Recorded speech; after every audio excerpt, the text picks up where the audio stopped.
See how everything works. Let's see if it all's gonna work, if all of it's gonna work.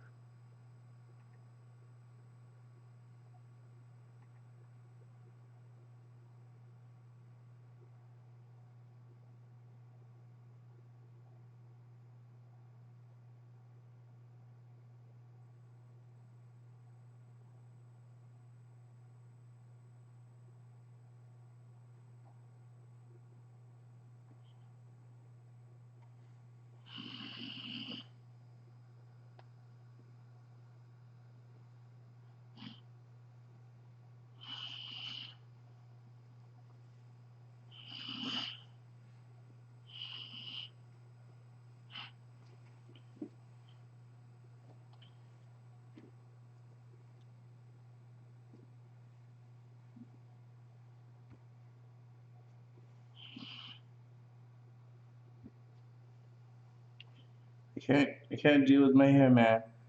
I can't deal with my hair. Oh, I think I'm live as well. I can't deal with my hair, and I'm live. Oh no, these are all difficult. These are all difficult for me. I wonder if I'm really live. I'm live on YouTube, maybe. How do I find my live channel here? Uh oh. Uh oh. Uh oh. Let's switch this over here.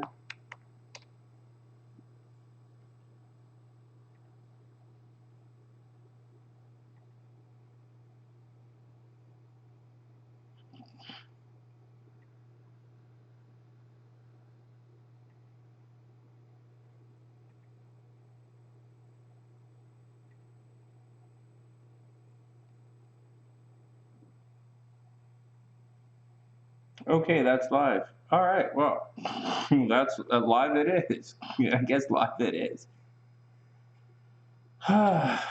Okay, so that's live. Let's see when everyone shows up. Then we're going to go here and see if this is live. Oh, wow, this is so live. Oh my God, this is so live. It's like, might as well not be live. I don't know how this works. Wow. I'm going to send a message in this chat and I'm going to say, hi, enter. And there, they say nothing.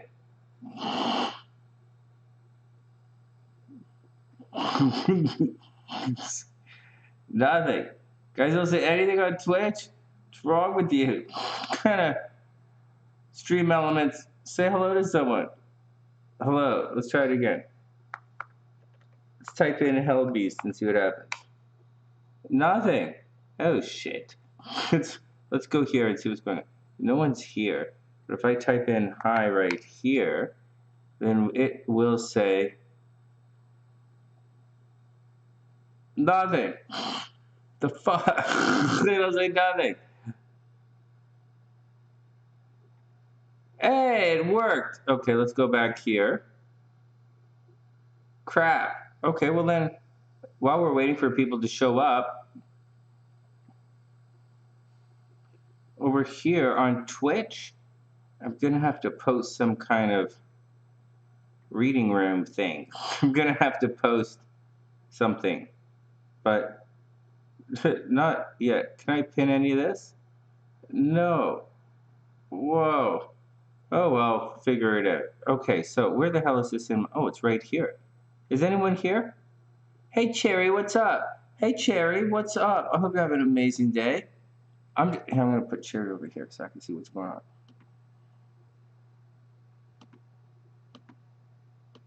All right, jeez, man, take it easy. I'm chilling out. Okay, chat. Cherry right here. Oh, look at that. Cherry on YouTube. Block user on YouTube. Okay. No, I just joking. Sorry, Cherry. I just goofed around with all this stuff. Give me 1 second. I'm doing a thing. I'm working on the Twitter stuff at the same time. I'm doing this. Cherry, check it out. Don't take off yet. I'm doing this. I'm working on using a different type of thing, and you're over here, and I'm goofing with the chat. But I'm just I'm just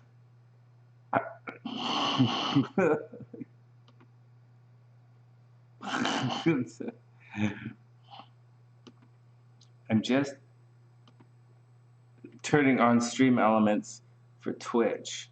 Because nothing's working over there. I want stream elements might need a little kick in the nuts. So let me take this out. Oh, fudge. Whatever, man. I don't really feel in the mood to program this shit in the middle of a live. I'll do that another time. Let's just get down to it. I guess I don't need this screen. This screen is so cool. Twitch is so cool.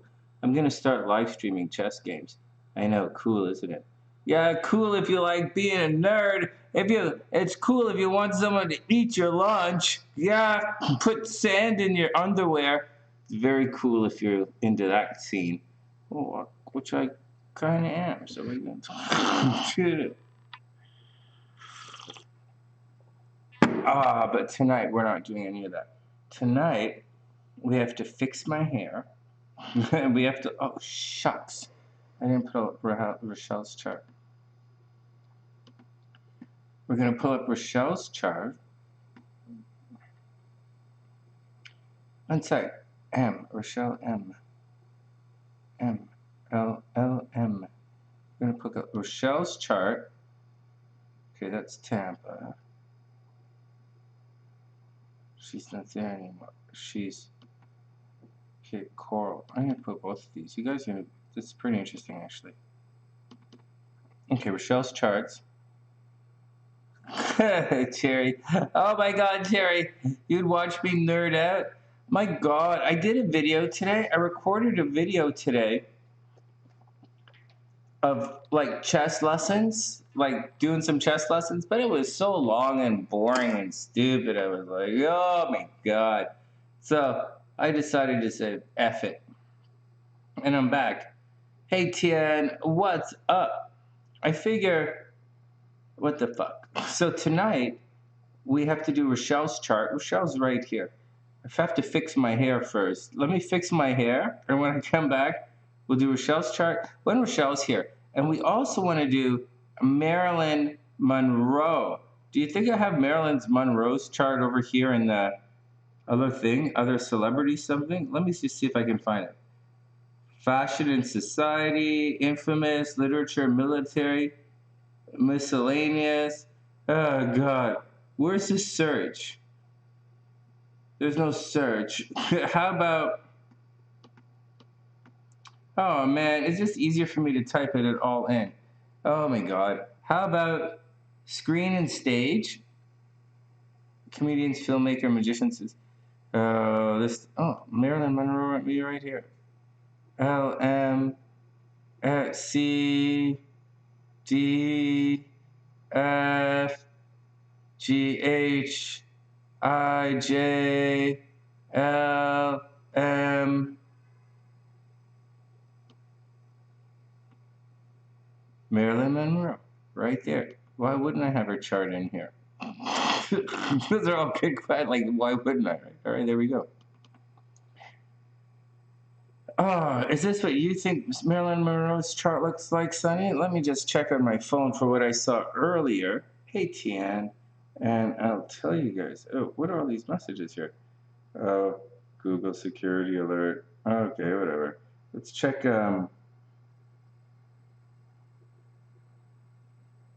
Shit, this is not it. This is it.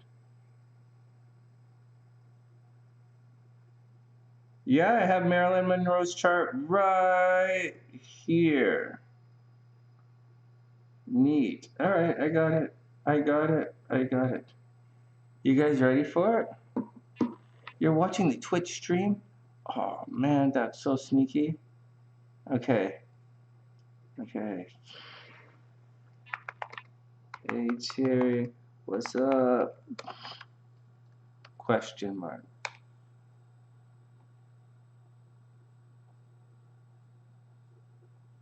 Huh. This is in the way I can't see all the emojis. Shucks. There we go. We'll use one of those. That face means what's up. Not really, but for today it does, because it's the only one I can get there. Okay, next. 2 viewers. Hey, Jerry! He's so funny. We're multi-streaming. Oh my god! Oh my god! Everybody, calm down. That's not so funny. Oh man, it's so cool. Oh god, I'm multi-streaming. Oh my god, I haven't multi-streamed like that since. Oh my god. So, anyways, you guys, that's too much information. I'm not even gonna say anything. I know so much information. Hey, Moonlight, what's up? I hope you're having a super amazing day. Oh God, Cherry, that was so fun. Okay. Oh yeah, that Cherry, that emoji means what's up. From now on, until I can adjust the settings, that means what's up. All right. Wow. Okay. Well, obviously, I'm not playing chess tonight. Maybe I'll play chess a little later, but not tonight. Hey, Jaya, what's up? Hey, ATN's goofing with stream elements and Moonlight, you guys. Okay, Jaya wants to know, is Virat the Capricorn loyal and committed to you? Well, that's a yes/no question. I've got a half a chance of getting that one right. Is he committed to you? Wow. I'm going to just be honest and say this is not the greatest time to ask. You will know all answers. Hey, Janelle, all answers will be answered in 2 weeks. Sincere about that as well. All right, so check it out. So let's get down to it. Shall we get down to it? Shall we just start? If anyone wants a reading, they're $11.11 for the tarot readings. It's $35 for the astrology readings. Tonight we have to do a long time SunnySide Richelle's chart. We're going to do it in Vedic astrology for her when she pops in. I think it's going to be fun. And then we're going to do Marilyn Monroe's house. But I'm going to adjust this. Before I bring it up, I have to adjust this chart settings. So why would someone do all of this for the chart? Give me 1 second. So we are not using that house system. Seriously. Why would I want to do something? It's an individual chart. It's so silly. Tropical, yeah. California, yeah. Female, yeah. Geocentric, obviously. Okay. Well, there we go. That makes a lot more sense if you ask me. Okay. Now, let me just double check to make sure this is the same as what I have. June 1st at 9.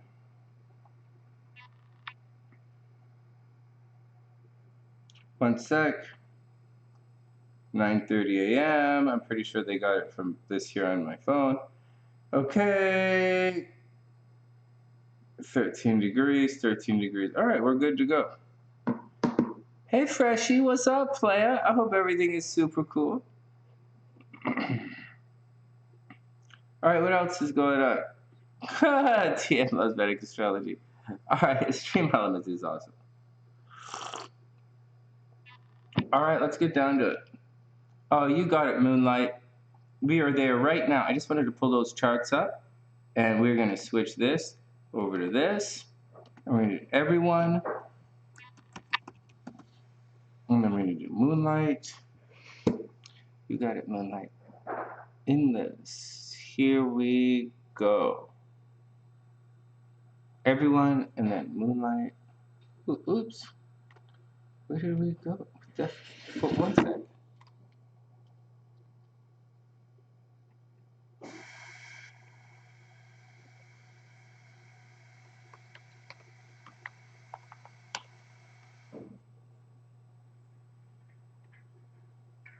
All right, guys, let's do it. You guys know what we do around here. Let's pick the cards. Everybody wake up. Everybody wake up. No sleepy psychics tonight. No, you guys can go sleepy psychics later.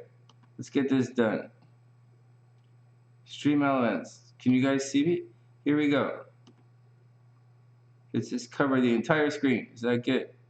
Yeah, that's pretty good. Actually, that's pretty good. All right, that's not too good. That's a little big, right? Okay, well. All right, well, that's what, okay. Okay, next. My hair is a little off. Let's color my hair. Is my hair distracting anyone? Does you guys find my hair distracting? I think it's a little distracting. Okay, let's put this back in. Less distracting, right? What if I had like a stick and I said, "Thou shalt not pass"? Would that work? Well, whatever. I'm doing my best. Okay, let's figure it out. Okay, you guys ready? Enough goofing around. Let's pick the cards, guys. Around here, for those who don't know, when we start the show, we pick the tarot cards. So let's just take a moment and pick the cards. What do you guys think?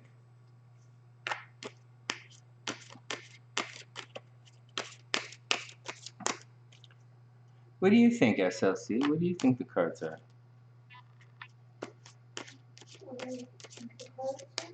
Mm-hmm. Oh, that looks good. That blue looks good like that. Everyone looks a little small. That blue looks pretty good. Yeah, what do you think? I'm going to make it a little bigger. 2 of Cups. 2 of Cups? All right. And the Sun. SL says see 2 of Cups and the Sun. You know what I say? SLC says 2 of Cups and the Sun. That's an interesting one. I say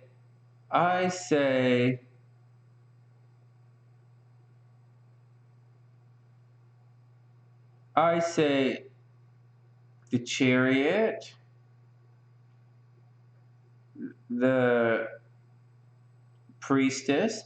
I say the Chariot, the Priestess, the Queen of Coins, and the Ace of Swords. Wow, how's that for a different kind of spread? There we go. Here we go, guys. Here we go. Let's pick the cards and see what's going on.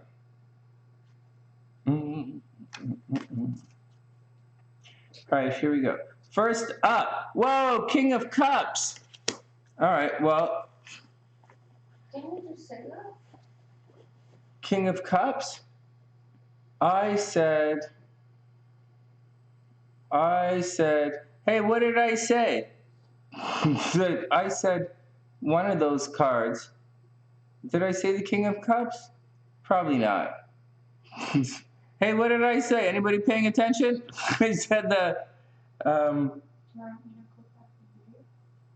yeah, check it out. I don't think I said the King of Cups. I might have said the Queen of Cups or Queen of Wands or something. And Ace of Swords, I think I said. I don't think I said 10. All right, here we go. Everyone. Oh, sorry. I'm just crossing my legs under the table. Everybody calm down. All right, everyone. King of Cups.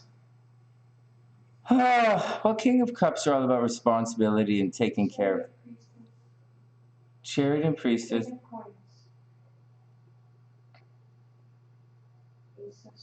I said Queen of Coins?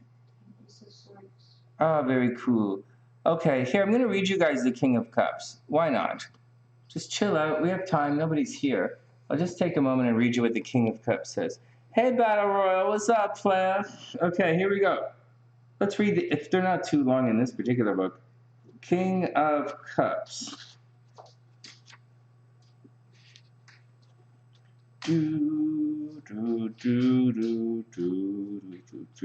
Okay, here we go. King of Cups.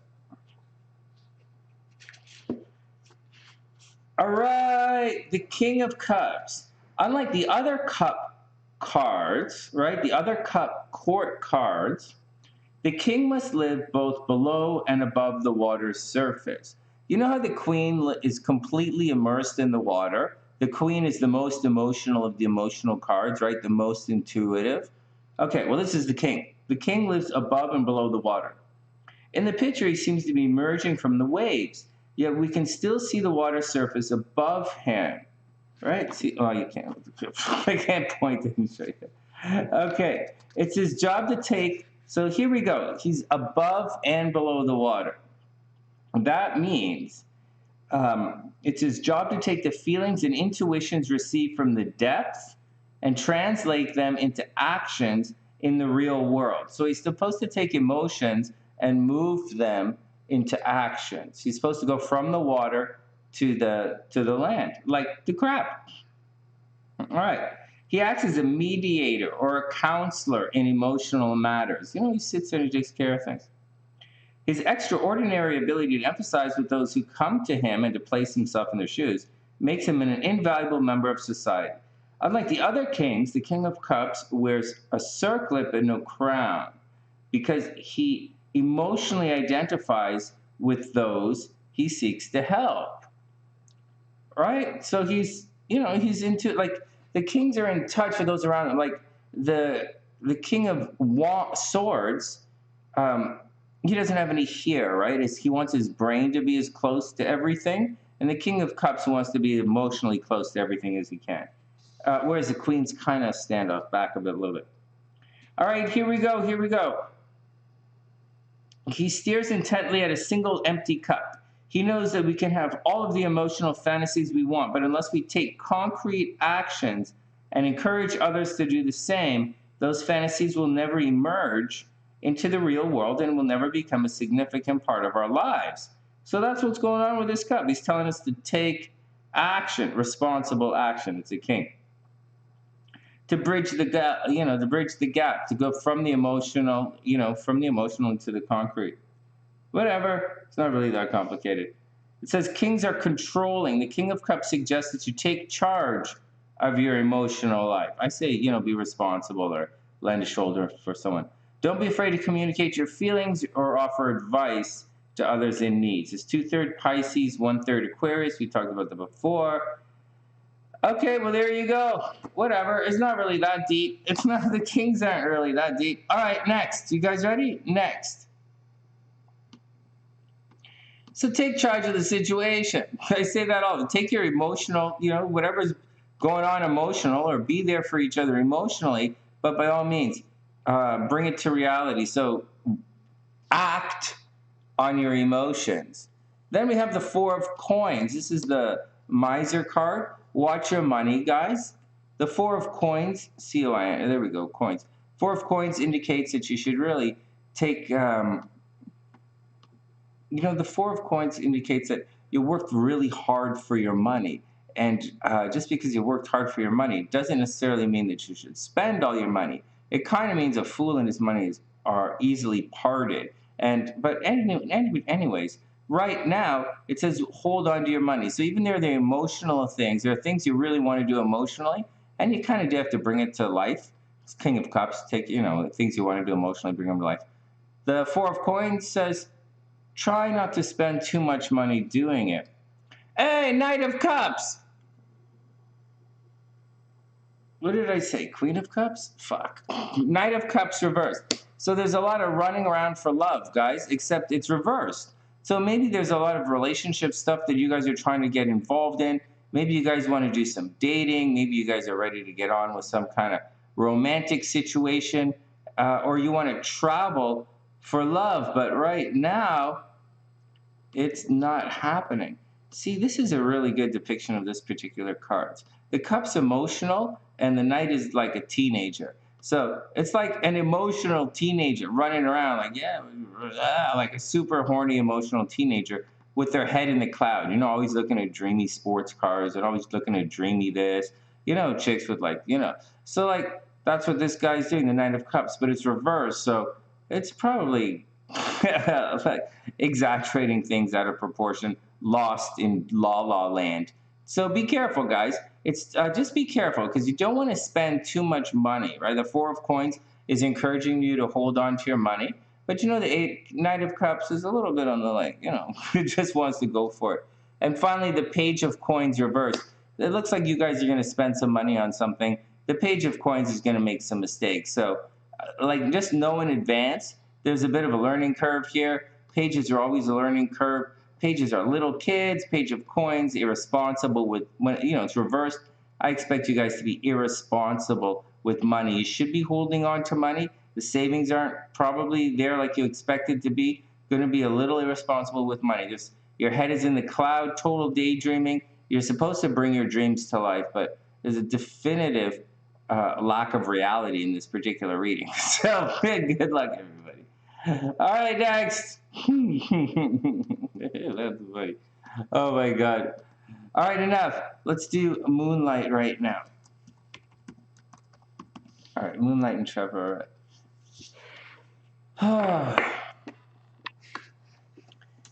The Chariot. Yeah, I thought maybe the Chariot. Did I say Magician? Yeah, Chariot, Magician. No, chariot high priestess. I felt more like a high priestess kind of thing. Because I think there's some goofy banana stuff going on. Hey, you guys know that astrologically Uranus is going direct right now.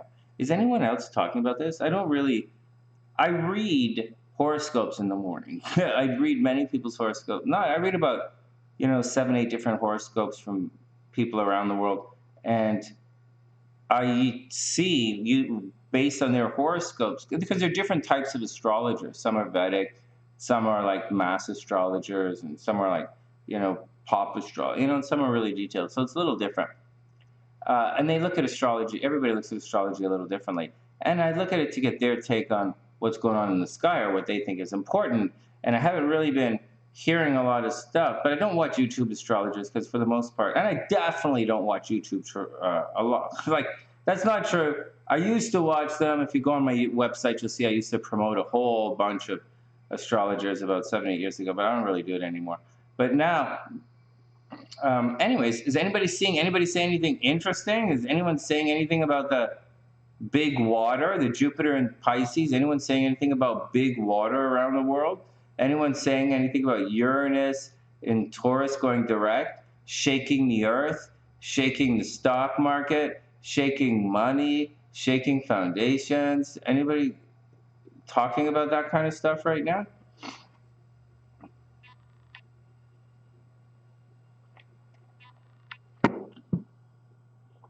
Tian says I'm putting up travel plans till spring. She's ready for a romantic getaway with her hubby. Ready to go, Tian. Yeah. I'm not. Yeah, we're not doing no plans here for anything really. A lot of review, right? A lot of review going back and forth and stuff. All this Twitch stuff I've had for years. And like, I've had this Twitch stuff for years and people tune in, people don't tune in. It's, however it works. I don't really pay attention properly to it. I will be streaming properly on Twitch with, but not yet, just taking it easy. And I don't really know what the fuck I'm doing. And so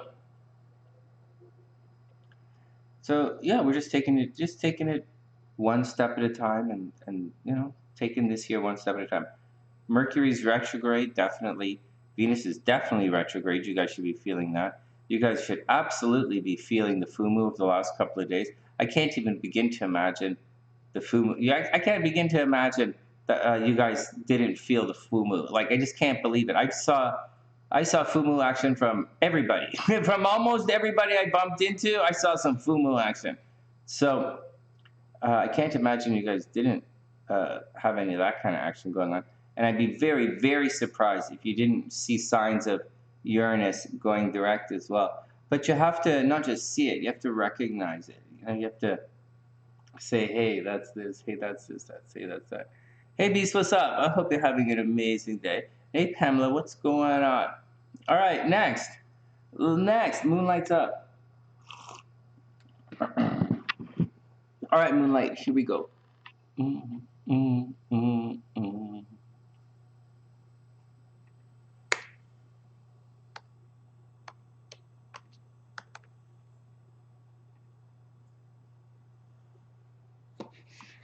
Oh yeah, Tian, you should be able to feel it. You should be able to feel it. We should. On the weekend, people should have been quite argumentative. They should have been anticipating the shift in energy. If you're sensitive, you would. For people who are sensitive, it hits you a couple of days in advance. That's true. All right, MoonLight, here we go. Here we go. B says it might be amazing later on tonight. Right on, right on, right on. All right, here we go, MoonLight. Queen of Wands reversed. Well, you gotta take action on something. You have to take action on something, but it doesn't. I have a feeling you're not gonna be able to do it. It's reversed. So you, MoonLight, you're obviously responsible for someone or taking care of someone. It's the Queen of Wands. Something like this is taking care of people, right? It's not cups, like it's not nurturing. It's not like nursing someone, but it's physically taking care of them. So it's more like nursing rather than nurturing. And unfortunately, it's reversed. So something is preventing you from taking care of something, right? Or your responsibilities, people are making it difficult for you. Then we have the Two of Swords reversed. So I guess there's some decisions. Maybe you want to get rid of some of the help, or you want to bring some new help in, or there's some, you just basically have some questions that have to be answered. And the questions that have to be answered are pertaining to this Queen of Swords stuff, which is all about getting things done. Now, this is pretty simple. Don't make an emotional decision. The things have to get done. So you just gotta close your eyes and do it. It doesn't say what to do, or it just says you have to make the decision, and it's very difficult for you to make a decision right now. And there's something hidden. Okay, there's something the cards aren't saying, because this doesn't really say what's going on.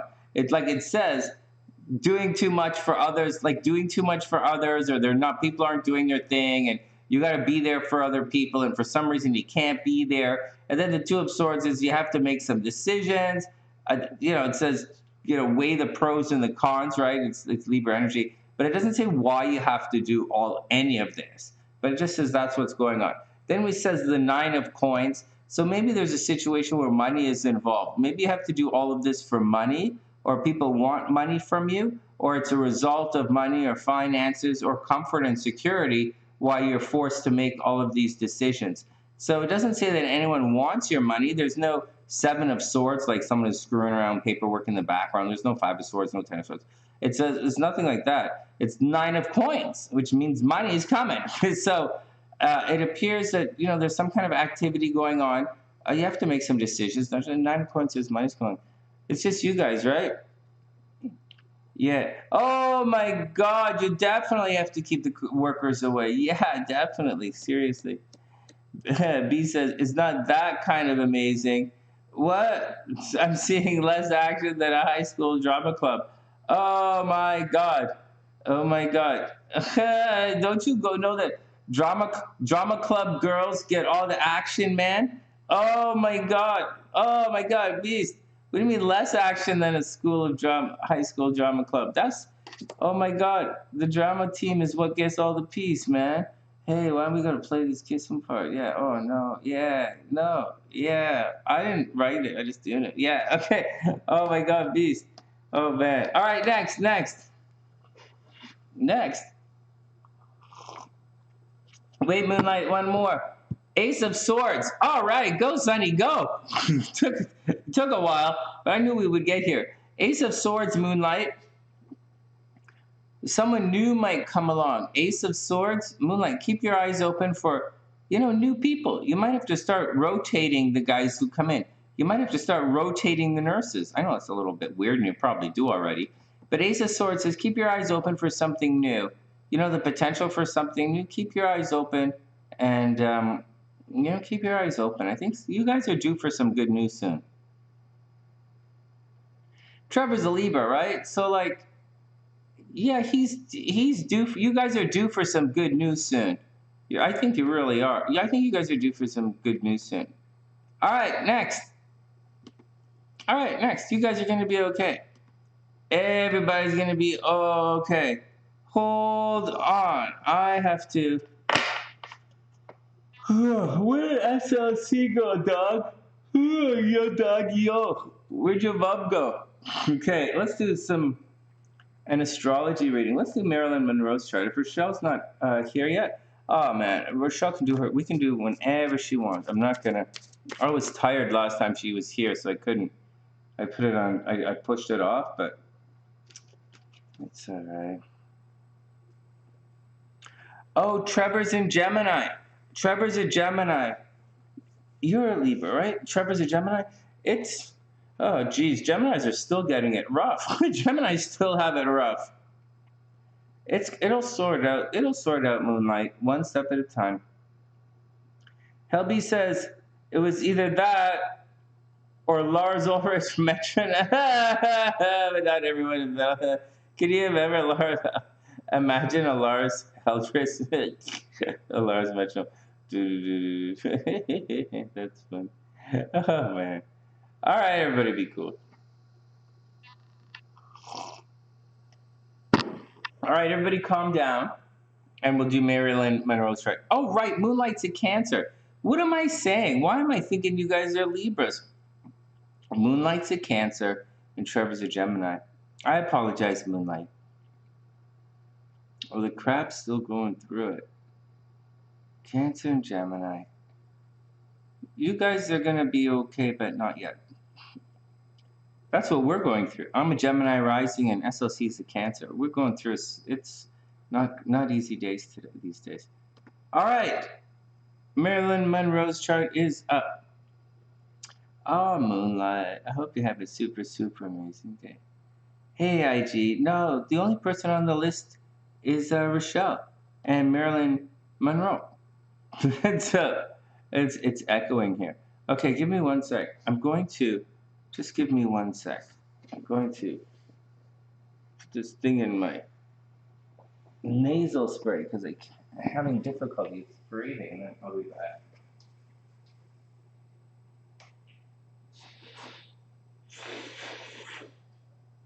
Oh,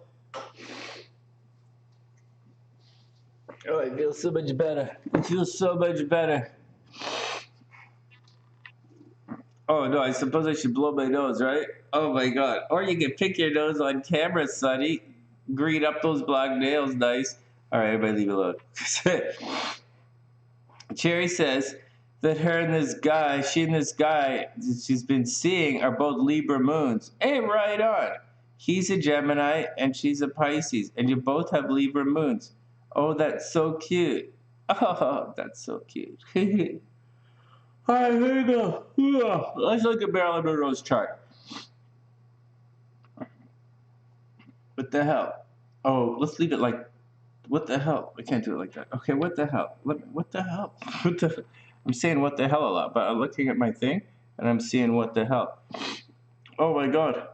Pictures are coming up of, oh, you got it, IG. 1 sec.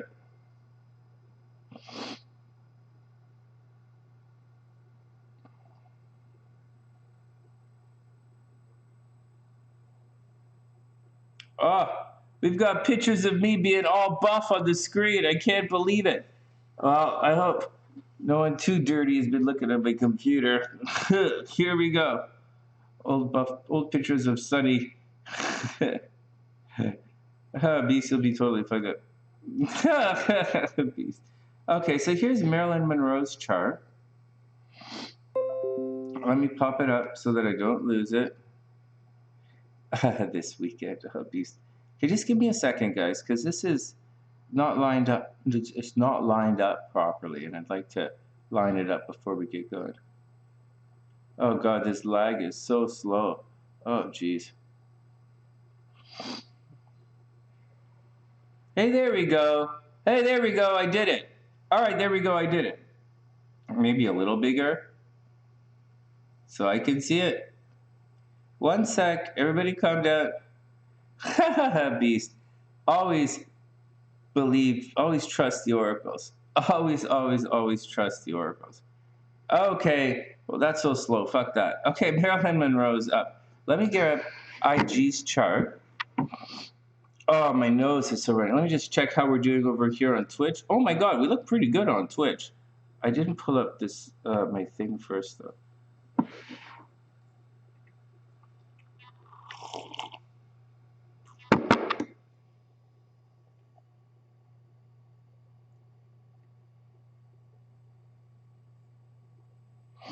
Oh, IG. Oh man, my nose is just running. My nose is a little messed up. Hey, so IG, what's up? How have you been? Let me pull your chart up. We've got Marilyn Monroe's chart right there. Hold on, IG, let me pull your chart up. I hope you're having an amazing day. I hope everything is super cool. These are film stars. Hold on, this is film stuff. Let's go back to the TheSunnySide. IG is right here under probably G. Oh, I think she's under IG. Yeah, like right there. Oh, no, that's IG is right here. Yeah. Oh, IG, you have a hell of a chart, man. You really have one hell of a chart. Holy smokes. Let's see what's going on with you. Okay, IG, no. Let me put you in the description box. You're on the list. We're going to do these other ones first. Hey, Priestess, what's up? I hope you're having an amazing, amazing, an amazing day.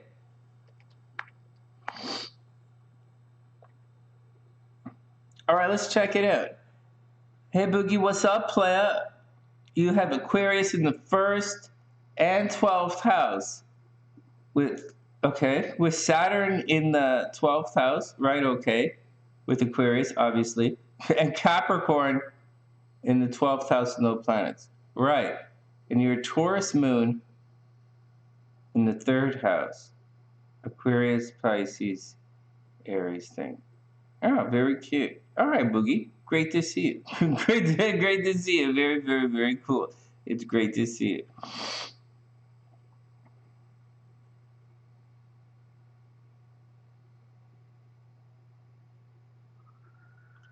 Oh, things are weird. Oh, IG. Yeah, well, things are gonna get weird, you know? Things are gonna get weird. It's because things are gonna get weird. Let's pull up the Leo's chart. It's, it's like, all right, we'll talk about it with everybody. One sec.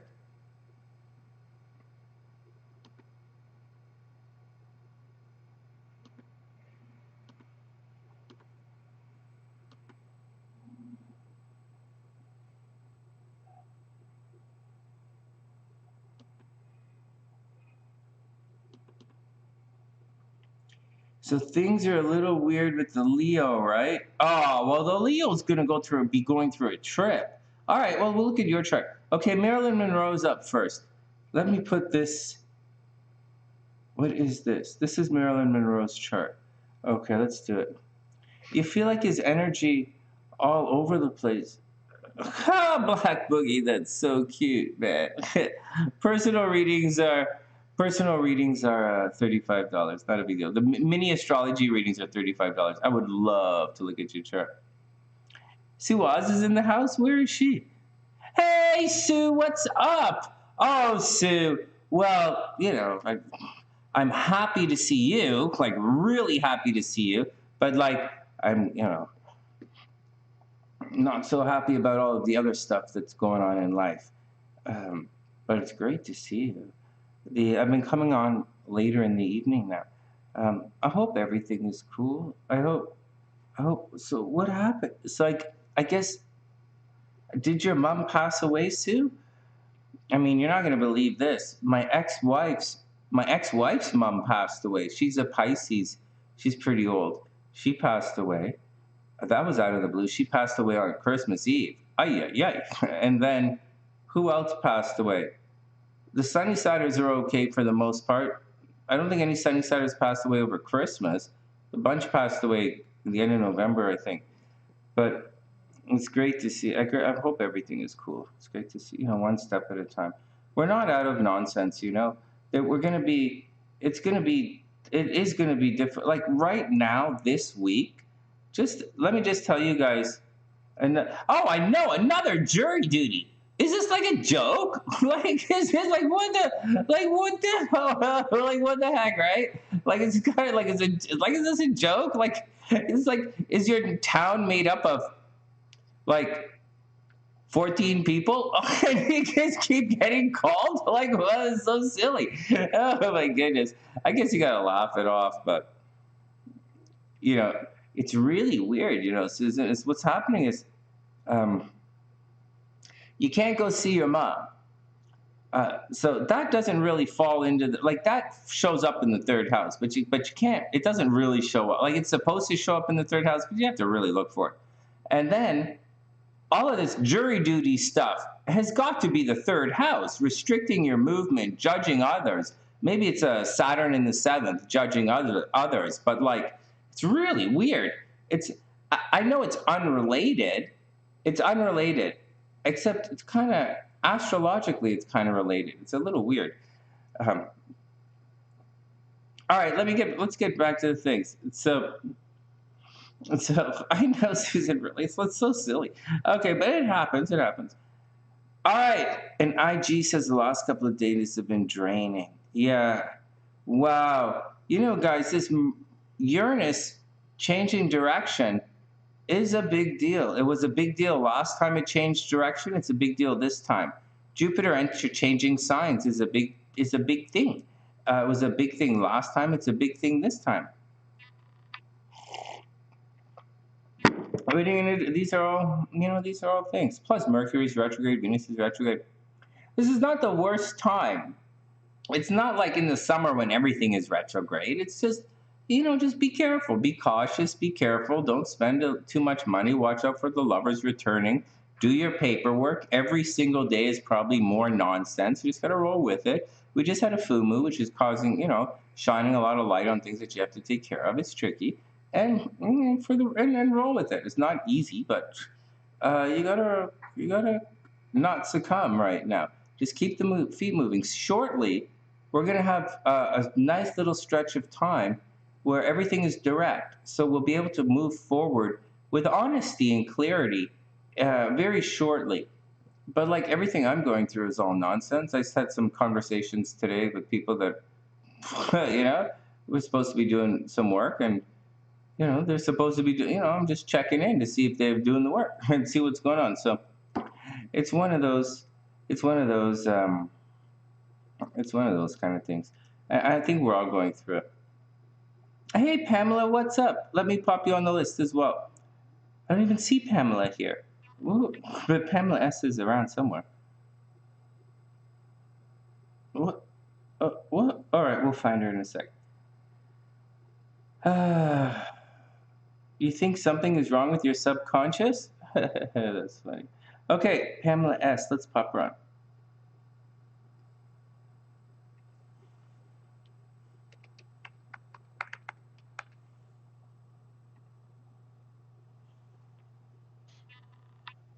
Yeah, Susan, of course. Of course. Well, give me a couple of minutes. We're speeding along here. It's gonna be Marilyn Monroe, IG, Pamela S, and then Susan, and then you, Susan. But there'll be timestamps in here, and Richelle I have to squish in whenever Richelle gets here. Oh, Pamela's right there. All right. Yeah, we can see if you're having a node transit. Let me write it down.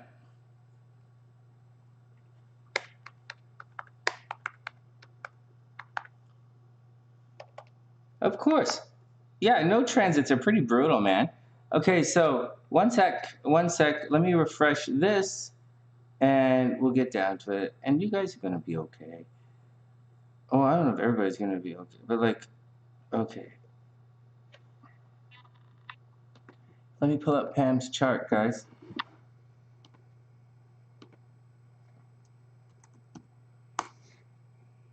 Oh, wrong Pam. Damn, this, damn. I use all these long names, right? But it doesn't. One sec, Pam. Damn. Damn. Hold on. Got you right here.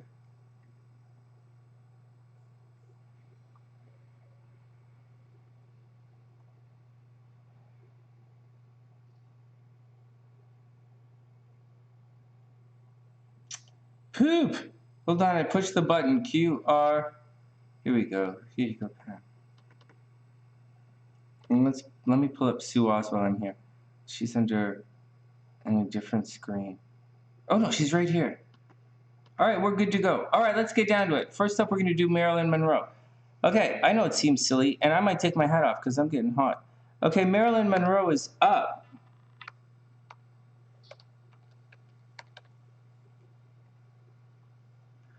We're not going to spend like forever on this chart. We're just going to take a couple of minutes because I did that video and I thought it would be nice to do a little celebrity kind of reading. So it's for me. I'm having difficulty kickstarting myself. Since I've come back to Chicago, it's been difficult and, running around, and I have a lot to do in Toronto right now as well. And so it's kind of stressful. So I'm having difficulty jump-starting everything, so I thought it would be neat to do Marilyn Monroe to go along with that chart. So let's just take a moment and just, hang tight, guys. And So hang tight and we'll get to the chart. So Marilyn Monroe first. Here's the list right now. Marilyn, IG, Pam, and Susan Oz. Hey Alexandra, what's up? I hope you're having a beautiful day. All the readings are, these little mini astrology readings are $35. They're 10 minutes long. And all you have to do is follow the link right here. Just follow the link and it'll take you right to the page. Oh no, I lost you guys. It'll take you right there. Hey, Avis, what's up, playa? That's the link right there. Yeah, I like looking at celebrity charts as well. Okay, so let's do it. And then, but I'm not gonna go sleep on it because we have a bunch of stuff we have to do. And for all the Twitch guys, what's up? I hope everyone's having a good day. It is a little hot with my hat on. All right.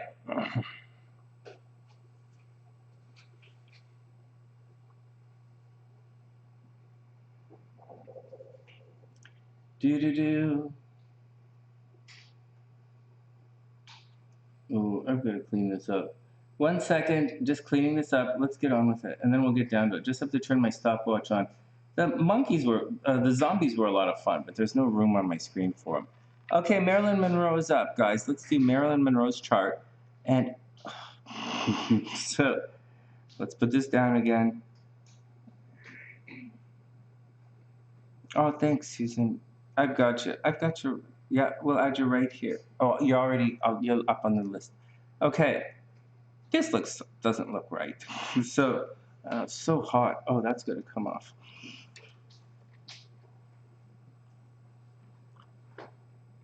All right, let's do it. Let's do it. This is all nonsense. I'm just being nonsense. This audio output, let me turn it down in case something crazy comes on my computer. And let's get here. Let's pull up this chart. Let me have a look. Dr. Pisces, what? Okay.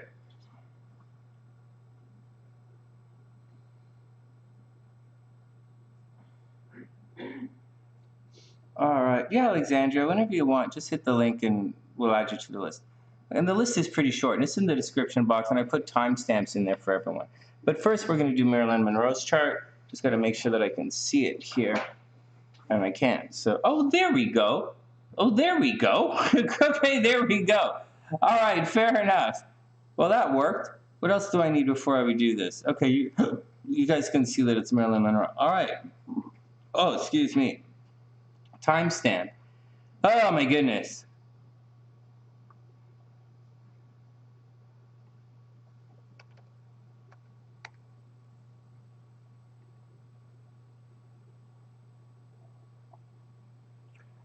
I've got you, Dr. Pam. I apologize. I have you up here as Dr. Pam on the screen. All right, here we go. Marilyn Monroe's charts up.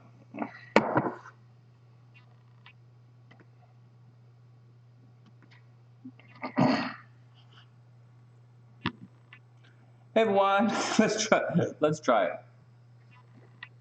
Hey everyone, welcome back to the Sunny Side. I'm Sonny, and today we're gonna look at Marilyn Monroe's chart. Not a big deal. I hope everyone has a super amazing day. For those who don't know, I am a professional astrologer, and when you want a personal reading, just hit the PayPal link in the description box below, and I'll get back to you and we'll set it up over Zoom. In addition to that, lots of live readings on the channel. This reading here is actually a live reading on the channel. And it's only a 10-minute reading, a short thing. And if I get distracted, it's because the SunnySiders over here in the chat are distracting me. All right, let's get down to it. This is Marilyn Monroe's chart.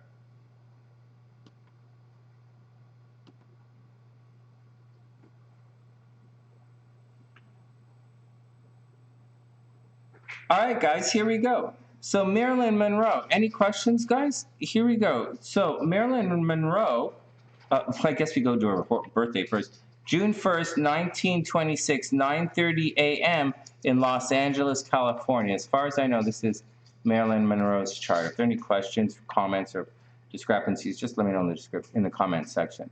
So Marilyn Monroe is a Gemini Mercury. She is a Gemini Leo rising. Oh my goodness. Can you tell? She's a Gemini. Never trusted Gemini. Leo rising. Oh my goodness. So she's a Leo rising, so obviously, as with most Leo risings, she likes to be the center of attention. There's nothing like she has her north node here in the 12th house. Let me just show you guys some stuff. So there's nothing back here, right? And there's not really anything here other than Mercury. And so that's indicating she's probably not shy. Okay, she's a Leo rising who's probably not shy. So for you guys who think she's shy, it's just not in her chart. In addition to that, but having said that, we have Mercury right there behind her sun, and it's in a position which indicates that people gossip about her all the time. She might be involved in gossip, and she might actually keep a lot of her real feelings and her real ideas hidden to herself. On top of all of that, Mercury is in Gemini, you know, and it belongs in Gemini. It's one of the places it belongs in. So she's probably extremely intelligent, highly creative, and definitely curious. I would say, looking at this chart, that she is very secretly and very quietly curious of many things. All right, next, let's move on. So that's pretty obvious stuff that you should know about. Again, Leo rising, she could be the center of attention everywhere she goes. So even if she wasn't a starlet, if she was just, say, a regular person, everywhere she went, she would be demanding the center of attention, and she would be saying, "Look at me, look at me, look at me." She'd be like that. Now, having said all of that, Neptune's in her first house, and Neptune makes someone dreamy. Neptune in the first house can make someone an enchantress, a fae, someone who's enchanting. Neptune is dreamlike. Neptune is the rose-colored glasses. So every time you look at her, you're not going to see any of the blemishes. You're just going to see Neptune making everything beautiful and romantic. On top of that, Lilith is in the first house. Anybody know what Lilith in the first house means? It means you're going to be viewed, first house, as a sex symbol. Do you not know? Like, it's pretty obvious, right? SLC's right here. Lilith in the first house. All right, Lilith in the first house. This is a sex symbol. You're viewed, your sexuality is on display. Lilith in the 12th house, you're a bit of a closet sex freak. All right, whatever. It's not the point to look at sexuality, but we're talking about Marilyn Monroe here. And in the first house, she has Neptune, which makes her dreamy, and she has Lilith, which makes her, which makes her sexy. But when we circle it back around, the North Node is in the 12th house. A North Node in the 12th house can easily indicate at times when it's being transited, or it's impacted in some way, or it's affected or activated in some way. I like to say activated. It will lead to mental health problems. Like, very clearly, Marilyn Monroe with these placements right there. The North Node this close to Pluto and in the 12th house, and with Mercury hiding behind the Sun, is very clearly in this chart. There's strong possibility for mental health problems, feeling alone, feeling isolated, even with groups of people, or doing things behind the scenes, or being controlled behind the scenes. All right, whatever. Let's move on. Saturn retrograde in the 4th house could easily indicate that there were problems growing up. Maybe her parents were divorced. Maybe one of her parents died. Maybe she grew up with her grandmother or something happened that took away from when she was growing up. And it's not even a flinch. Saturn squares her moon, so she's always going to have problems expressing herself, right? The moon is expressing herself, and Saturn is controlling yourself. And so if they square each other, so that's the deal, man. So Saturn squares her moon. Hey, did she have problems at home growing up? Were her parents divorced or something, or her dad was dead or something? She was in foster care? Yeah. All right, well, yeah, there you go, man. All right, next. What else do you guys need to know about Marilyn Monroe? Here we go. So the nodes, we just went over the nodes. This is a mini reading. I'm trying to speed through it here, guys. If you have any questions, just tune into one of the live streams. And these guys are here talking about it.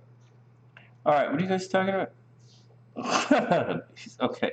So, South Node in the 6th house, North Node in Cancer. She's probably really, really tried to be extremely family-oriented and nurturing. But her South Node is in Capricorn. So, let me guess. Let me just guess. Did she hook up with any guys older than her? Did she hook up with any guys who were like uptight or brainer or quiet or like Joe? He's quiet. Joe DiMaggio's quiet? No way, man. No way. and Adlai Stevenson, like a real brainer writer guy. So she's hanging out with, attracting the Capricorn type. Well, whatever. I'm just saying that when the nodes get involved into a relationship, there tends to be some destiny involved here. And I have a feeling with her there was a bit of destiny involved. That's why I said she probably got involved with those types. Okay, what else? But it's not the only type. Her moon is in the 7th house. Oh no, Jupiter is in the 7th house. For those who saw my video on multiple marriages and cheating in relationships, here we go. Straight up, Jupiter in the 7th house clearly is going to indicate Jupiter, lots, 7th house, marriages. There you go. Multiple marriages, easily breaking up. Moon in the 7th house. This is a tricky one. This is someone who identifies with their partner, who gives over to their partner, who's always seen with a partner. She's an extremely caring, extremely nurturing person, and she doesn't like to go it alone. She likes to be with somebody. That's it. She's kind of like a Libra-ish, except she's more brash and playful and conversive and curious than a Libra, because she's not a Libra. All right, next. Moon is in Aquarius. It shows that she's probably really happy and gregarious and out there and wants everybody to have a good time. Moon in Aquarius people tend to be loose in the zipper. But I think you guys already know that. In addition to all of that, over here, Mars in the 8th house, she is going to be around a lot of death. Mars in the 8th house is going to bring you into contact with a lot of death. It also means she probably argues a lot with other joint finances. Like she might have spent a lot of time paying for other people, or other people tried to rip her off, or people, really, guys tried to rip her off? They tried to rip her off? Yeah, she's going to get ripped off. Also, Mars in the 8th house, sexual problems. So I don't know, but I might guess that she had an abortion or she had a miscarriage. Yeah, abortion, miscarriage. Really? Oh, well, there you go. Well, there you go. So lots of miscarriages, lots of sexual problems, people taking advantage of her sexually. If this was a chart of someone coming in to see me, I would say abuse in relationship, cheating in relationship, sexual problems sexual abuse in relationships, guaranteed to get married again. And I would also say possible death of a spouse. And I say it all the time for those who, unexpected, Uranus is here, unexpected death of a spouse.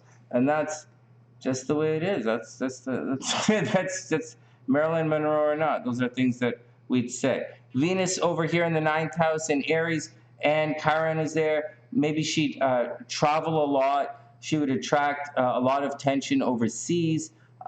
She could have a very spiritual spin on things. She could be very optimistic and positive. She wants to be. It's the 9th house, illuminating spirituality and travel.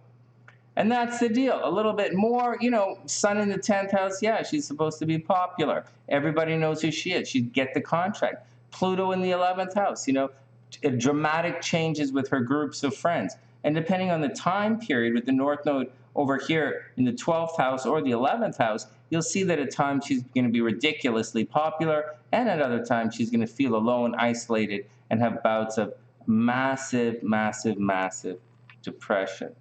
And that's the action, guys. That's just a little mini reading on Marilyn Monroe. Please share the video. Please tell everybody. If you have any other questions about it, or if you would like me to do a more in-depth reading of Marilyn Monroe, or do her synastry with one of the guys she married, then let me know. Or if you want to see more of this stuff, then just tune into one of the live streams. And that's the action. I'm Sonny, wishing everyone the best of a super beautiful day. Please subscribe to the channel. And please subscribe, share the video, give it a thumbs up, and check out our merch. And that's the action. I'll see you guys later. All right, next.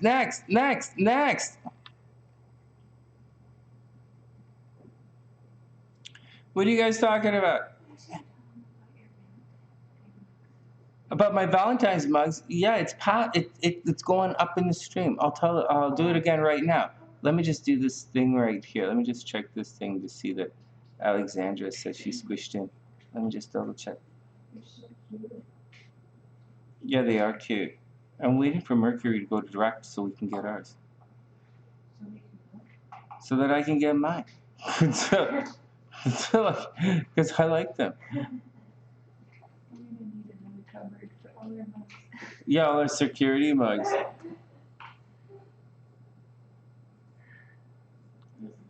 Who is, guys, who's,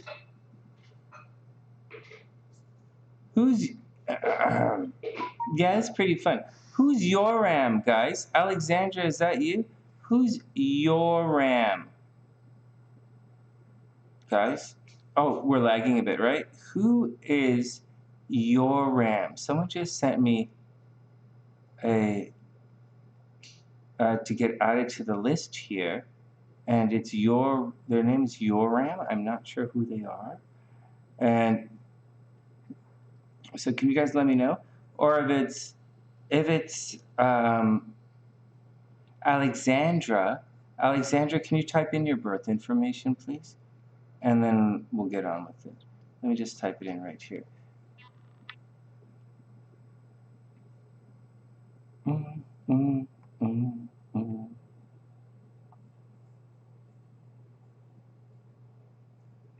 And you're going to be after Susan Oz.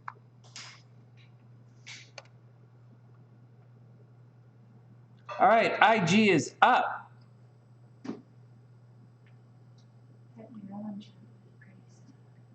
Marilyn's chart? It's all right. Hey, Alexandra, can you type in your birth information, please? Birth date, time, and city.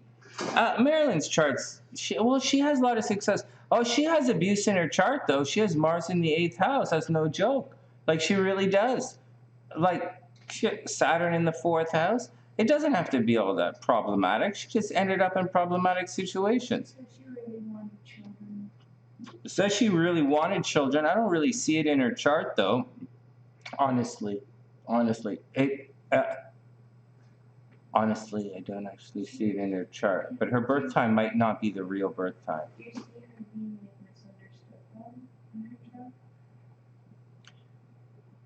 Well, people talk about her in secret. You know, talk about her in secret. She fights publicly. She's aggressive. You know, there's, misunderstood.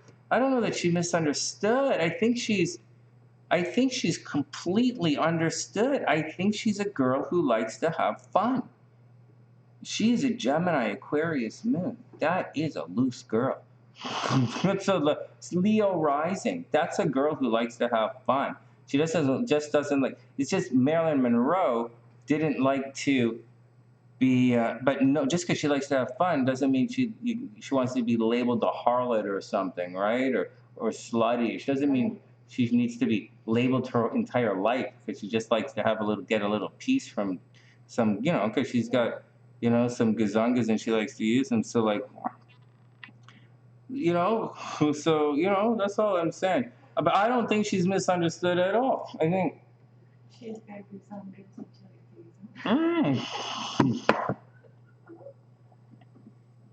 like half the fucking tarot readers on YouTube. They either got gazungas that they like to use, or they're fucking anorexic chicks pretending to be witches. Should we get you one of those chest plates that the drag queens wear? It's like boobs. It's like a boob plate. It's about time. I don't know what you're waiting for. It's like a necklace, but they're boobs. Yeah. I can't believe it's like you don't want me to succeed. All right, Alexandra's chart's up. Alexandra, March 28th, 1991, 10:07 a.m. in Baltimore. All right, we got you. We'll put you up there. IG is up first. Let's do it. What are you guys doing? All right. IG, you're up. Let's see what's going on. We're going to keep the readings to 10 minutes tonight. We have to keep everything to 10 minutes tonight, but IG, what's going on? Let's see what's going on with you guys. So IG is up. Oh shit, this is not IG's chart. You know what? That's what I think about Marilyn Monroe. I don't think she was misunderstood. I think she really is a slutty chick who want to have a good time at a time like. But and that's it. I don't forget. Keep in mind, she's born in 1928. She comes out of the Great Depression, out of the war, right? She comes out of starvation, out of separation, out of poverty. The entire world was in chaos and poverty at the time. And so she went in, she got fast money, your typical poor chick who gets fast money, and she went and slutted it up for a while. There's no misunderstanding. There's no misunderstanding. It was the misunderstanding. She did. People look at her like she's just a dumb blonde. She was really smart, and there's more to her. Yeah, that's what I mean. She's a manipulative blonde. She's exactly what we think. I don't think she's a dumb blonde. The only people who think it's because of her voice. Her voice makes her sound like an idiot, but she's definitely not. She's definitely not a dumb blonde. But those guys who say that, like she's a stereotype for that, I don't think of her as a dumb blonde. But I would imagine a lot of people do. But she's not. She's clearly not a dumb blonde. She's clearly she's a predator. If she was a guy and you saw this chart, you would say he's a player. He's an abusive player is what you would say. You'd say, don't trust this guy. I swear to God, if you saw this guy, if you saw a Gemini with a moon in Aquarius, Leo rising, you would call that guy a player and say, stay away. You would. I would. I'd say you couldn't trust him. And they had Jupiter in the seventh. No way. That's guaranteed to get divorced. I think she's a brainer though, but people treated her like she's stupid, and she needed that. Who cares? It's her image. Who cares? Who cares? Who cares? It's her image. And so there are a lot of people. I don't know. Okay, I don't know. Or I really don't know. But I do, sweetheart, and for everybody out there, I just want to say, just to put a wet blanket, Sonny's wet blanket on things, I don't really know. But I do know that when people are stereotyped, or they look like a stereotype, other people defend her by saying she's not the stereotype, and saying she's a lot of things that she might not be. And we don't know that she's a brainer or really smart. We don't know that. But we do know that she's not really stupid. Okay? We know she's not a dumb blonde stereotype. She wouldn't tell you to drink bleach, let's say. I don't think she would do that. But I think, but there's also no indication that she's a brainer of any kind. There's no indication of any kind that she's a brainer, but she's not a dumb blonde. And I think she just falls in love. I think that's just it. I think she just falls in love. And she falls in love with nerds. That's what I think that's what it is. She's a Gemini. She loves brainers. And she falls in love with nerds is what I think. And I think the nerds are like real nerds, and she's not a real nerd. She just likes nerds. She's a party girl. What do you want? How can you act?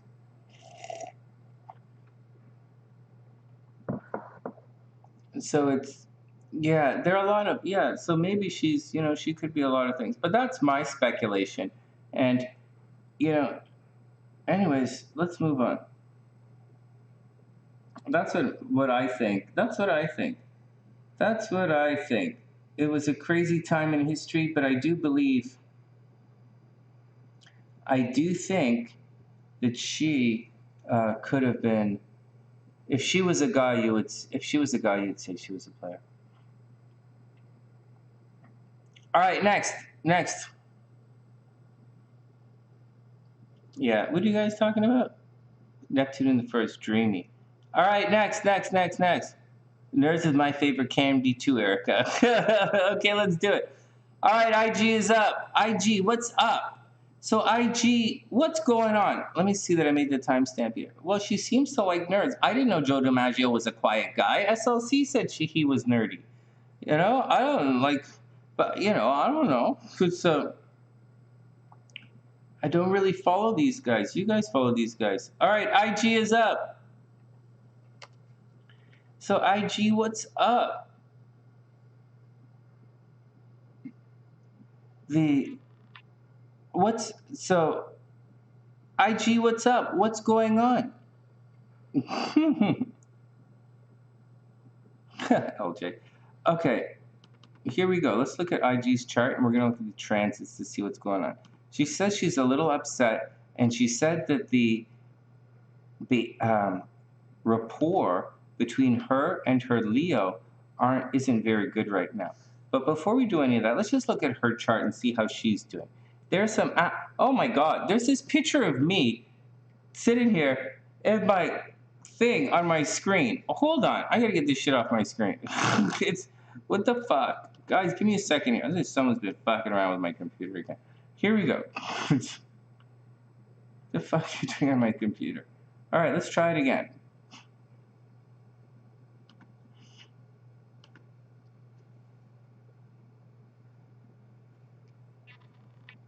Things feel stagnant. Okay, well, we're gonna look at your chart, IG, but I wanna make a comment. I know, Erica, what the fuck? They're all my fitness pictures. They're all these pictures of me in my underwear, and I don't know if anyone went on, did anything on anything. I mean, like, all I know is all those pictures of me, all my underwear pictures me and my underwear seem to be popping up on my screen all of a sudden. Fuck, whatever. And so, what the hell are you guys doing? You guys are fighting?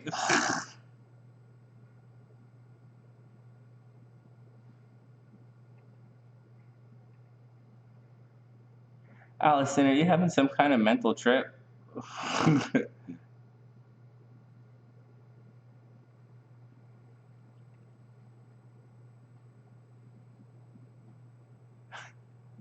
Well, I'm sitting here wasting my time. Allison, are you having difficulty handling yourself? What's going on here?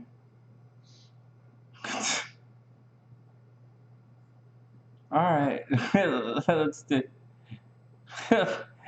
Allison, control yourself. All right, let's get on with things.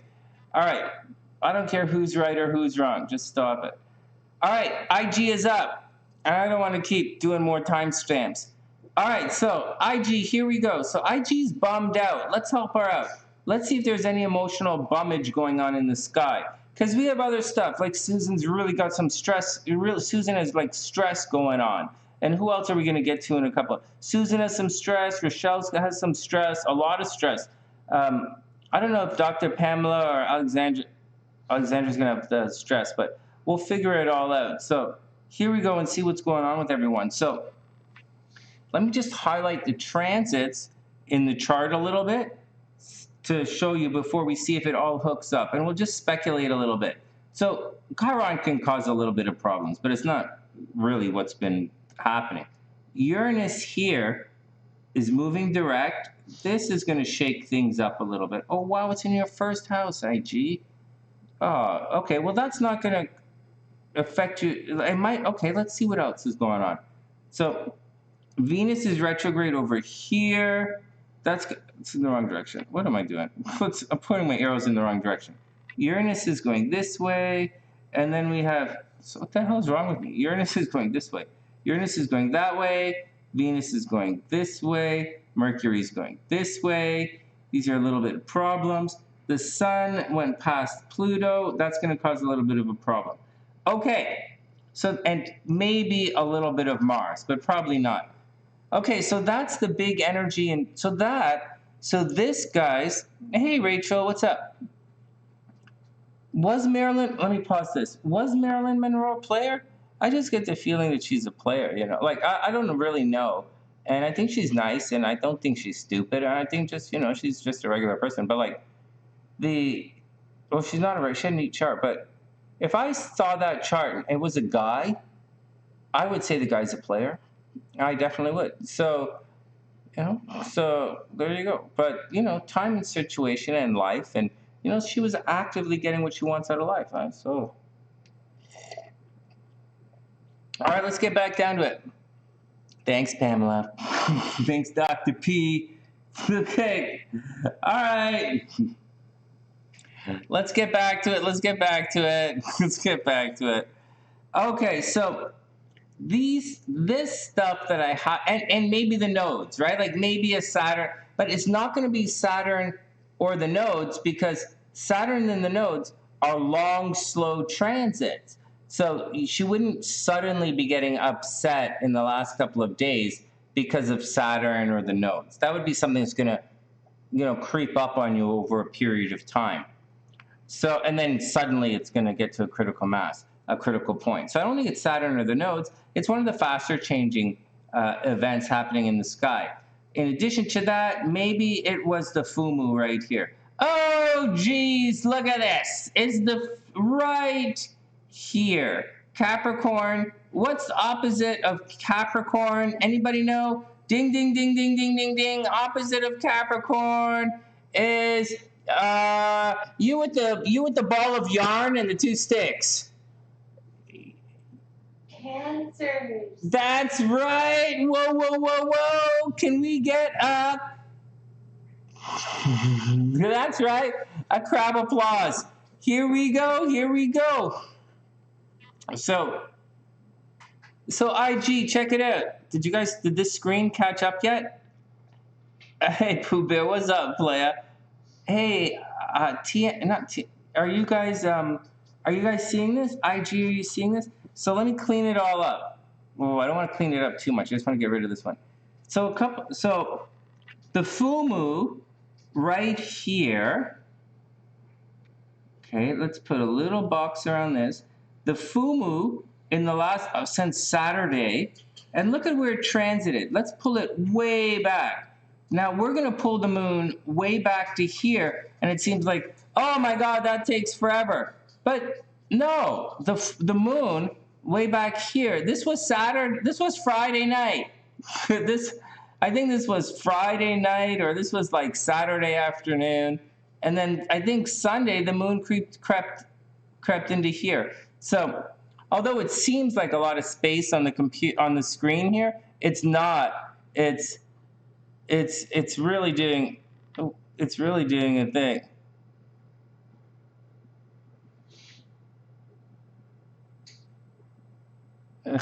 Allison, calm down. What are you doing? You're arguing in the middle of nowhere for nothing. What are you doing? Allison, you're having a bad day. Just calm down. Take a deep breath. Allison, just calm down and take a deep breath and relax. Just calm down, take a deep breath, and relax. Your plate is full? Oh, yeah, definitely. Okay, hold on, guys. You guys are fun. All right, next. Okay, so do you guys see this? Are you guys seeing this? Oh, it caught up. Good. Okay, watch this. So this here, and the Fumu was intense, right? I know the sun is over here at 29 degrees, but it was back a little bit. It was closer to Pluto, and it was coming right across. Okay, so let's draw the angle in so you guys can see it. So the Fumu was back here. Oh, shit. No, it wasn't. It was right here. Right around. Oh, my God. Was the full moon on the 26th? It was the 27 degrees. So it was right around here was the full moon. I don't mean to be so slow and do this. Sorry, guys. But it was right here, and this was it.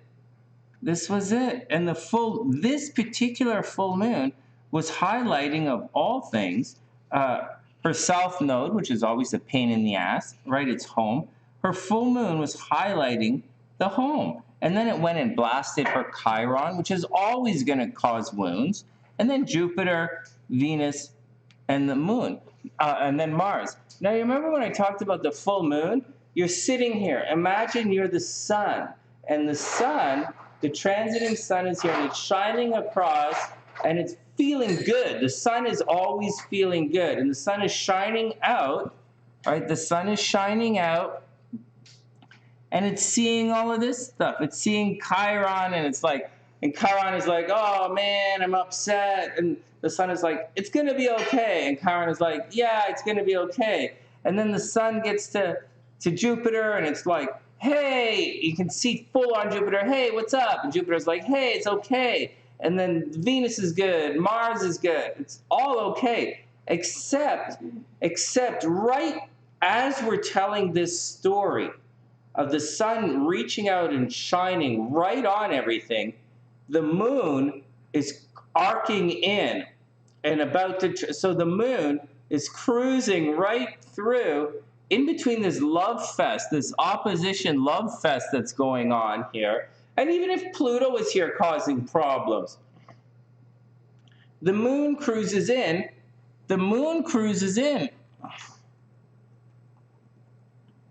and messes everything up. The moon.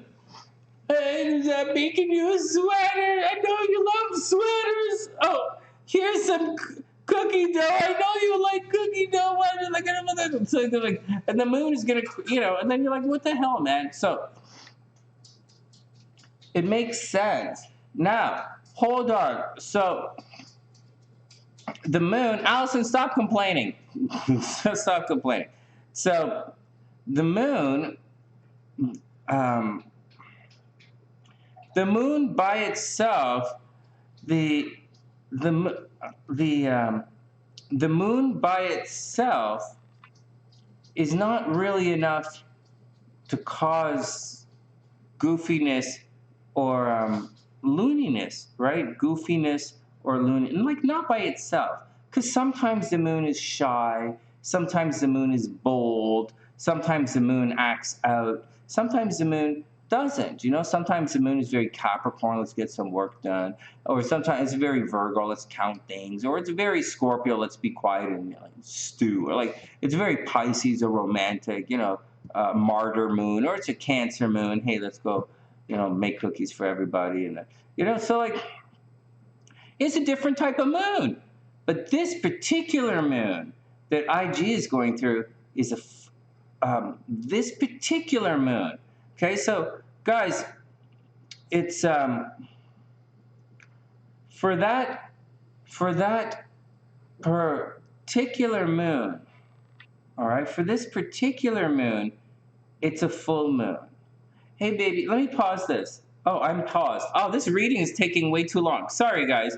Sorry, guys. So hey, sweetheart, do you see what I'm trying to say about these guys? It's not because every month the moon is going to do this.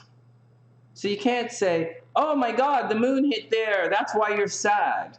Oh my God, the moon is in Scorpio. That's why you went and had sex with that person. You can't say that. It's just like, take some responsibility in life for these people. But a full moon really activated the moon. And like her like on full display. And it was the full moon, right? The full moon. So you're sitting there. You're not the moon. I'm the transiting sun, and you're her Venus. Like you're her planet. She has planets right there. And like, so the moon is like, hey, what's up? And you're like, yo, moon baby, yeah, I want to go for a ride, right? Everybody's cool. And then normally the moon is like, oh yeah, I want to go, maybe not. Yeah, okay, I'll go. Oh, I'm not ready yet. Oh wait, can I wear that? Like the moon. It's the moon. It's insecure, and the moon cruises in. Is like, what the freak? Normally on a monthly basis. This time, the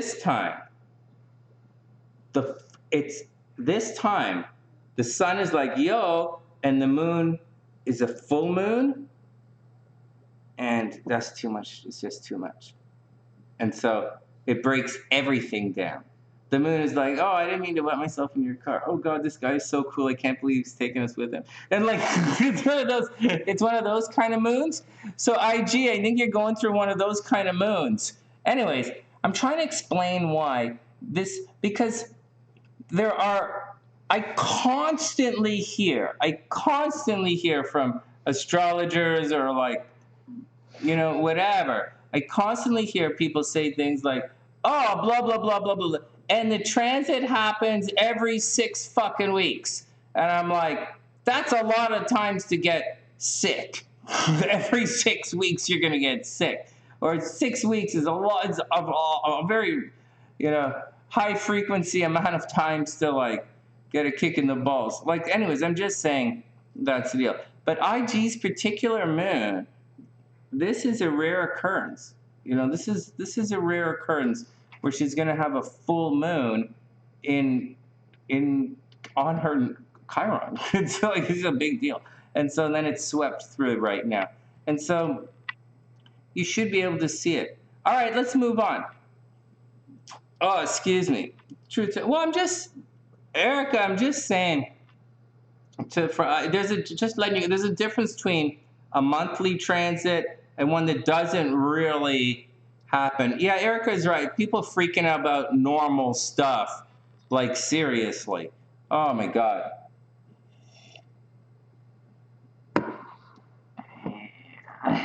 Oh, I'll check it out in a sec. So I just want to say that for IG, guys, I went through this last week. I said some signs are going to feel it more than other signs. IG is feeling it. IG is feeling it because of this stellium right here. S.OZ is going to feel it because of where her sun, this opposes her sun. And I bet some of the other ones that you guys are going to feel it. Okay, so that explains it. See, when you look at it, look at her moon. Her moon at 28 degrees, Virgo. Well, this Capricorn, this stuff here, this full moon didn't square your moon at all. So it didn't square it. It didn't affect Pluto and Scorpio. This full moon was really just, it's a relationship weird thing. But I'll show you. I'll show you. I'll show you.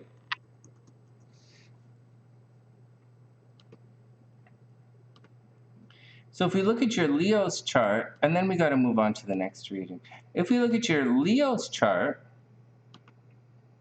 you're going to see that Leo's got hammered. It happened to him as well. Let's back it up. The Fumu wiped him out.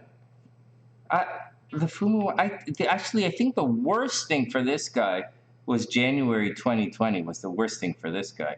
Or December 2019 was the worst thing for this guy. I think he had it pretty rough.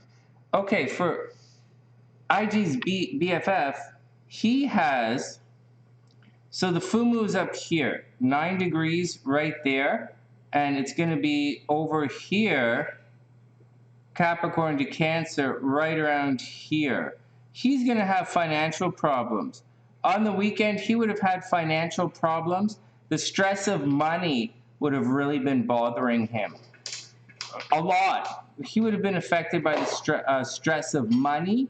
And moving forward, the full moon is definitely affecting all of his communication. He might be a little bit arguing a little bit. I would guess that this guy actually is giving money to someone. Like maybe he's giving money to his ex, right? Or he has a bunch of legal battles that he has to pay. Or right now, he's probably losing a major legal battle. So this guy has a lot to be stressed out about. And his North Node is right here. So what do you want? He just went through his nodal return. He's going through a big change in life. No, IG, I think you're wonderful. I think some of these guys need a little bit of a wake-up call. And I think this guy needs a little bit of a, well, I know he doesn't need a wake-up call. You guys are going through the thing. But I think he's going through a thing. I think he had a situation happen to him, and he's stressing it out. Pluto is too high to have been affected by the Fumu, so I wouldn't expect that there. See, 29 degrees? I wouldn't expect, well, he was around 27, 28, and it's a square. Like, I mean, the Fumu squared is Pluto, but like, I don't know, like, for that, you guys would have broke up, or you guys would have had kids or an abortion or something. I don't think it really came in, but if you want to a little bit, the full moon kind of squared the full moon did square his, like it did in romance. That, like, okay, all right, if you guys want to, okay, it could indicate the guy's Pluto changing his idea about love. All right, like it could happen. So I'm trying to be nice to you guys. I'm trying to help you guys find love. But yeah, full moon highlighting can like show a lot of light on how Pluto's been activated, and Pluto is clearly activated in the negative right now. Well, I don't want to say it. I don't want to say it, but that's what it looks like. You guys know I don't want to say that I think any guys are breaking up. But there's more to all of this. Guys, there's more to all of this. So that's what's going on in his chart, and that's what's going on in IG's chart. He does have the full moon square as Pluto. He does have it. I'm trying to hide it and not tell you guys because I want this to work out. But like, it's been activated, and the full moon. So here's the words. I'll do it for you guys. This is going to be pretty cold and hurtful. The full moon, the fumu, is going to shine light. The fumu shines light on something secret that's happening. And the secret that's happening is the Pluto, the change in, love and romance. So that's kind of what that's like, I don't want to be too cold about it, but like that's kind of cold. But let's not get too crazy about it. Let's not get too crazy about it, and let's move on. No, IG, let me say something else. Where'd Hellbeast go? Okay, hey guys, let me say something else. Hey Eric, are you noticing this as well? Eric, are you noticing this as well? Since the weekend, people in relationships have been very argumentative. Baby, you've been noticing that, right? The weekend, people have been argumentative since Saturday. But what beast? What? I think, oh, no. Hellbeast, I think you should use soapstone. If you had a choice between Hellbeast, I think you should stick with soapstone. Just as a Canadian who spent a lot of time by the lake and the ocean, I recommend soapstone. Okay, next. That's what makes the sea salty. Oh, man. All right, next. All right, so here we go. Okay, IG, so those are IG's charts, but I want to talk to you guys about the weekend. The Uranus is, depending on who it is and where in your chart, this Uranus is really going to cause some, it's kind of getting back to normal. So whatever, it's like a snafu, situation normal, all fucked up. That's what Uranus going direct is going to do. So in the last couple of months, we've been fighting to try and return to some kind of normal. And I don't mean society, and I'm not talking about the Rona. I'm talking about individually. I'm really shrinking it down to individually right now. And I imagine right now, this week, or like last week heading into this week, we're getting back to that new normal, that life we had before July, whatever it was. And it's up to you guys and IG, sincerely. No, IG, it doesn't necessarily mean breakup. It means it doesn't necessarily mean argumentative relationships, Beast. It doesn't necessarily make them say that. But hold on. But it means you had this opportunity for growth. Unexpected things should have happened in the relationship in the last couple of months. Now, I'm still talking about IG, but you guys can talk about your own relationships as well, and I hope this works. So in the last couple of months, because for some people, guys came back, for some people, guys left. Okay, so it's different for everybody. But I want you to notice the pattern, and apply it to yourself, keeping in mind that there are other planets moving in direction as well. So be very cautious and careful, or cautious before you act, and careful with your decisions. So here's the timeline. We're moving in this direction here. And right around here, let's say this was July/August. And last year was 21. So right around here, there's like some nonsense going on. This is the start of the chaos towards the second half of 2021. And then, as we're moving forward, all of this action in here, moving forward, is dealing with these events. These events clouded all of this. Now, this could be a guy coming back. Pay attention to the timeline, everyone. So you can, so you could have, lovers could have returned during. You see, one of the things you guys don't always, one of the things you have to watch out for, and really watch out for, is that one of the things you have to really watch out for is you guys might be the other girl, right? All this time in here, like, say you met somebody here and you're like so jazzed and sparked about it. You're like, oh, wow, what up, man? And then you're going on through this kind of thing and you're like, la, la, la, whatever. And whether you get back together or you don't, whether you're able to be together during this time period or not during this time period, or if during the box things worked out or not worked out, is a little bit irrelevant because you guys all know relationships go like this, and they all do. Whether this time is a day, 3 days, or 3 years, they all move like this. And so as you're moving along in this little squiggle here, blah, blah, blah, blah, blah, blah, blah, right now,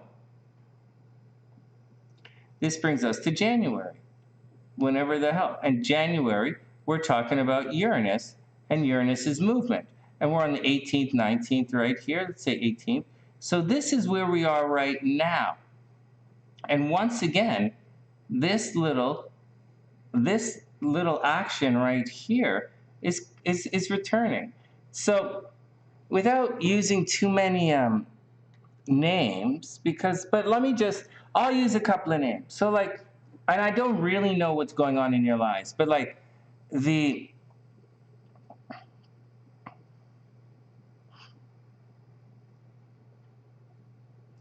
one second. Allison, will you please stop arguing, disrupting the harmony of the chat?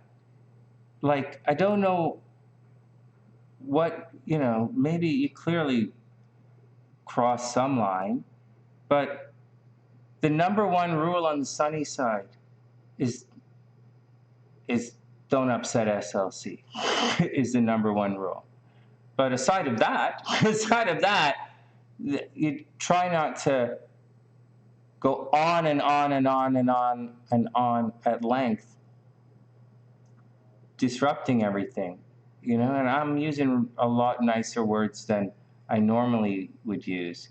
And if anyone has been here longer than 5 minutes knows that for me to take time out of one of my readings to discipline an adult who should know better is usually grounds for removal from SunnySide community across the entire internet. And it was really nice to you tonight, in spite of you, whether you feel justified or not, or whether you were wronged or not, but arguing with all of the moderators is really a bit of a no-no. And no, I don't see people privately, socially. And if you want to see me, you're going to have to, set up an appointment. That's just the way it is. And that's just the way it is. All right. So, all right, let's go. Let's continue.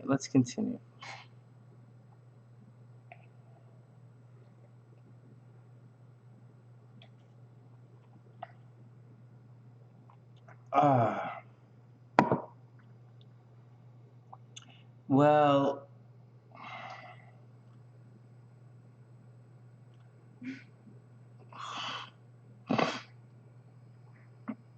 you're not gonna, anyways, you're distracting me. And I'm pretty close to getting rid of you. You're distracting me. And we're talking about other things here. And you're disrupting the stream of people who have paid money. Maybe you don't belong here. So, all right, let's continue. All right, let's get back to showing you guys what's going on here. Oh, man. Guys, play nice in the stream. So, all right. So let's go back to this picture right here. And so as we're dealing with this, so this is a picture and it's framed like that. So regardless, so it can go in both directions. Maybe you met someone here, maybe you broke up with someone over here.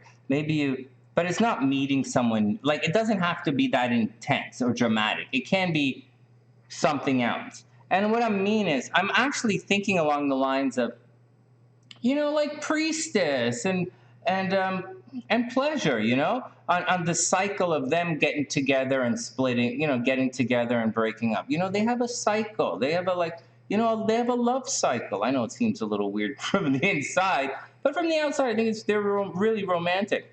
Hey, they're type A personalities. They butt heads. But I think it's romantic. And I think they're a cool couple. And but they, and this isn't the exact timeline for them, because I'm just using an example. And maybe Erica got in a fight with her boyfriend, or maybe me and SLC and I got into some kind of tiff along this timeline, or maybe you guys. But this is the tiff. This is the thing for the Uranus timeline. This is the Uranus retrograde timeline. And as Uranus is moving forward now, you can expect for certain people, and I'm a Scorpio, right? I'm a double Scorpio, and this is happening in Taurus, so I'm going to be affected in relationships, but not everybody, not everybody, and because IG is talking about it, and we're talking about relationships, we're looking at it like this. But Susan Ogden's not having any good going. I don't think she's going through this in relationships, but she is going through this with her mom. Right? Last summer, her mom, I think, got put in the hospital, right? And it's not good, and so this is the Uranus timeline that's happening, and it's for everybody else. So it's for everybody. Does it make sense? You see, sexy, we're going through this timeline, right? It's why I've been so calm about everything. I wasn't really freaking out about the Uranus because, I think I kind of followed the Mercury retrograde timeline a little bit more. I'm like, all right, we did this on Mercury retrograde. I said that to Alexis in the summer. We were sitting there, and she's like, Sonny, aren't you worried? And I'm like, yes, I am. I said, yes, of course I'm worried. I just shit myself twice. Of course I'm worried.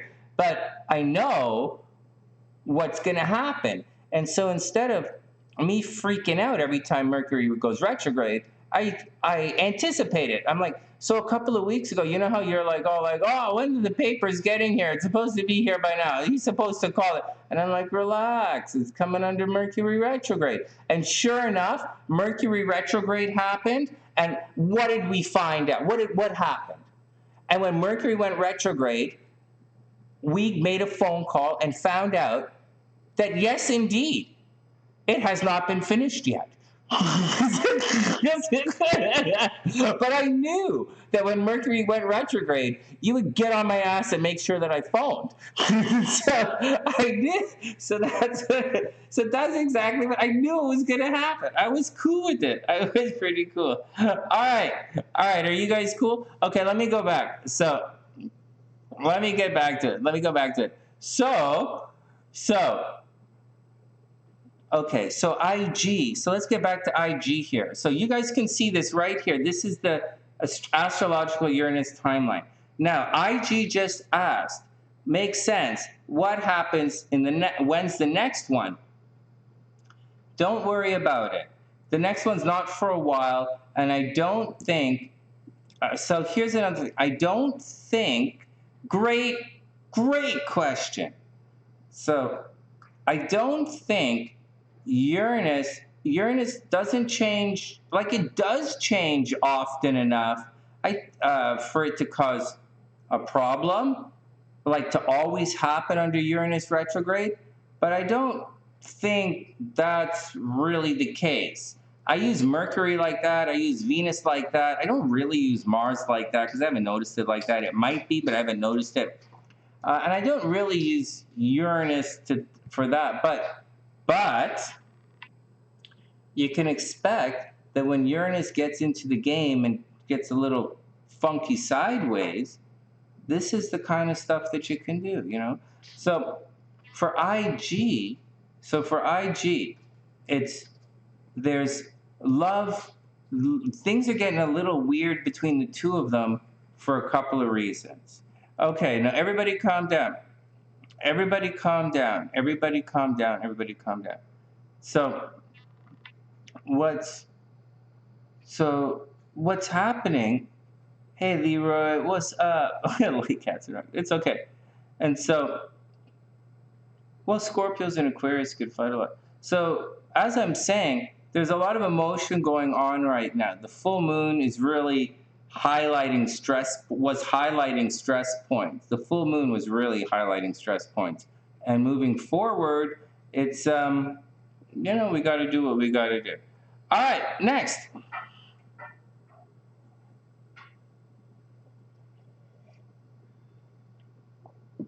All right, so that's IG. Oh, let's go back one more and just do a recap because everybody's going through this. So the full moon on the weekend was probably the most emotional full moon we're going to see for a while. Full moon in Cancer is about as emotional as it's going to get. For some signs, that full moon caused a lot of damage. Like things were highlighted, and maybe some of the things that were highlighted, you know, a lot of secrets came out during the full moon. And they're not just secrets, you know, they're not just revelations for other people. They're also revelations that you might have within yourself, different ideas. And IG, I don't want to say anything that didn't happen, but something happened where he did some soul searching, or the energy shifted, because the energy did shift, and he's seeing things now in a different light. So before you throw in the towel and kick the Leo away, these readings are 10 minutes long, right, guys? But I'm showing you guys some astrology tonight. So just because you guys have shifted energy right now, you still have to wait for Venus and Mercury to go direct before you make any choice decisions, because love is not settled. The weirdness has just subsided for the moment. So the extra weird has subsided, and it's time to get back to fun. So no longer weird, now fun. And that's what's going on. But it's not, okay, but you guys have to wait. Everybody in relationship everybody having a relationship thing has to chill out for another 2 weeks. Like, you just got to do that, or you're going to make some really bad mistakes at a very bad time. All right, next. Yeah, so take it easy, you know, take it easy, IG. All right, let's move on. So that's the deal. That's the Uranus timeline. When we get to big planets shifting again, I'll do a big timeline arc like this for you guys again. I'll do more arcs. It's pretty easy to just write it on the screen like this. I've never done this before. What do you think, sweetheart? It's pretty easy. Makes sense, right? Just draw a line, 2 dates, not a big deal. Yeah, life's pretty easy. I don't know why it's so difficult all the time. All right, well, Mercury retrograde, there you go. I know. I'm trying not to.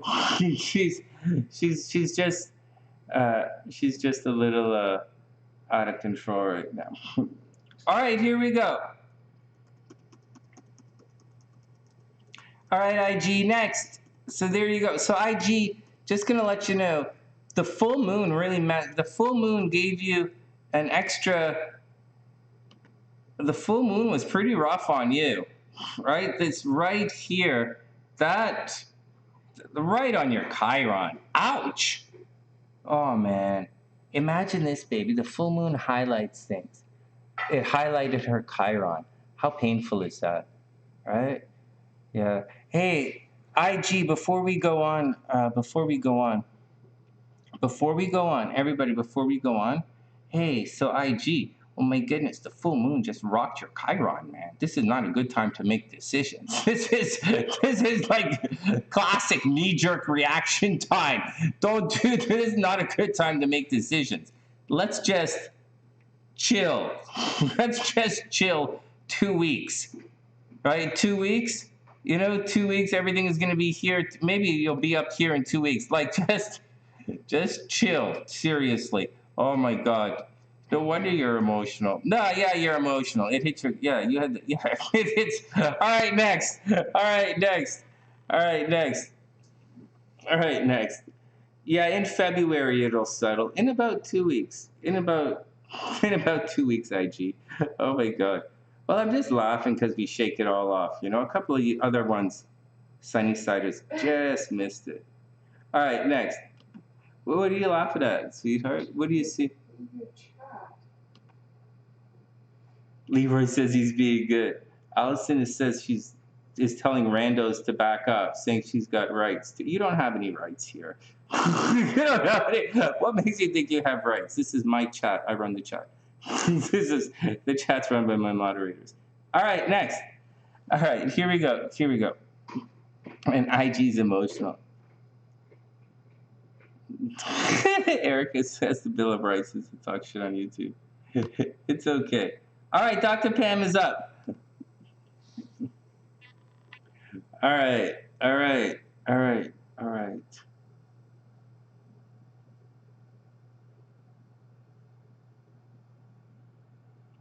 Yeah.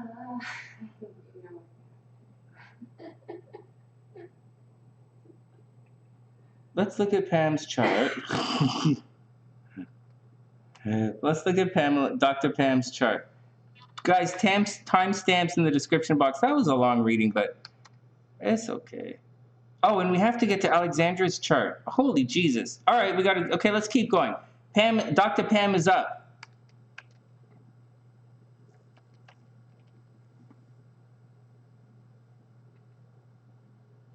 Hey, Alexandra.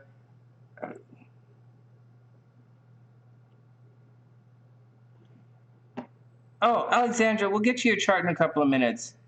0 degrees is definitely interesting. It means you're born boom, boom, boom, right on the cusp, and your chart changes every 4 years. Really cool. I'll show you. I'll show you. I'll show you. It's really cool, but not yet. All right, next. Next. All right, let's do it.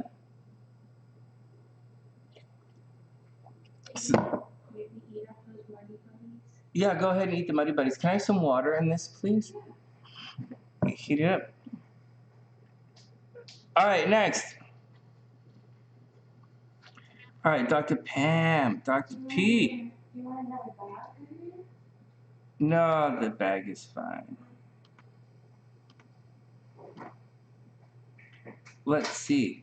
Well, Dr. P's not getting emotional. She's Pisces. You would think she'd get emotional. You would think the Pisces would get emotional. Hey, Dr. P, this fumu would wipe you out. Look at this. It's at 27 degrees. Hey, watch this. How come Dr. Pam is not crying away all weekend long? Look at this. We'll do the nodes in a sec. Oh, shit. Timestamp first. Hold on. Did I just do a timestamp? Hold on. Watch this. Hey, Dr. P. Here you go. Check this out. Check this out. Check this out. Here's the full moon right there. 29. It's not at 29 degrees. It's around 28 degrees. And it was right here. And for Dr. P, that would... Look at this. Well, it's not a square, though. So for IG, her Chiron squared this full moon. But for Dr. P, and Dr. P has it intense as well. You know, 26, 25, 27. Can we see this? Yeah, for Dr. P, check it out right here. It's definitely, but it's different. Guys, see the difference between, so a square is going to challenge and it's going to make you upset. It's the moon, right? So when the moon gets squared, it can make you upset. or a little loony, right? Tossing back and forth, right? Indecisive, the moon flip-flopping back and forth. But, or the Chiron, a square Chiron is really going to square, like emotionally square. But for Dr. P, her Chiron is not square, right? Her Chiron actually makes a really nice angle into all of this. Because remember, it's not Leo, it's Cancer. And so it really did. So this means that instead of going crazy upset on the weekend, Pam should have felt empowered. She should have had a different series of emotions running through her. So that's, do you guys see how it works? It's how it's supposed to work anyways. How it's supposed to work. I'm a Scorpio, and S.OZ is a crab, and we felt the full moon quite serious. We really felt the full moon, man. I spent the last 4 or 5 days every morning dealing with full moon stuff. That had nothing to do with me. Well, I guess it had a little bit to do with me. I guess it had a lot to do with me. But, oh my God. Nice. Oh. All right, next. All right, here we go. All right. Do you guys see that? Do you see the difference between the Chiron aspects, between how Chiron is a square in IG's chart, and in Dr. P's chart, it's more of an empowering aspect. It makes a big difference. Okay, here we go.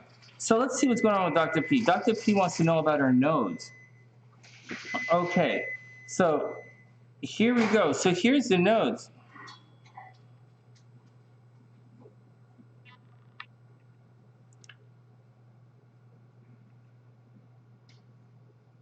Here you go. Thanks, baby. Oh, Are you jeez. sure you don't want a different bag? Because... No, give it some time. I just really drink the hot water. It's all cool. Okay, next. Okay, here we go. Guys, let's just move on. All right. I don't like to be distracted by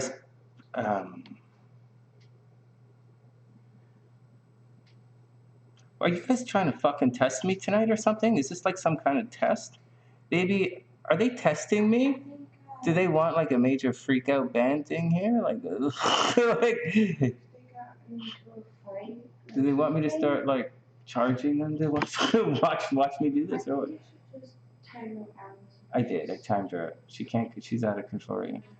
All right. So here we go. I know, this is the thickest my skin's ever been. It's hilarious. All right, let's get back to it. All right, Dr. P is up. I hope she's okay. Yeah, I hope she's okay too. She'll be okay. She just has to calm everyone down. She just has to calm herself down. And she just has to calm herself down. Okay, so Dr. P wants to know about the nodes. All right, now,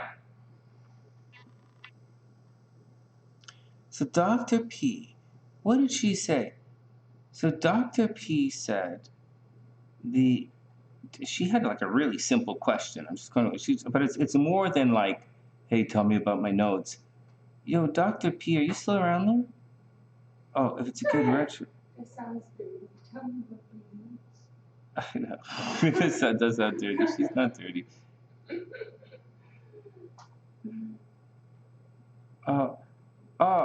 Back, what? Jupiter retrograde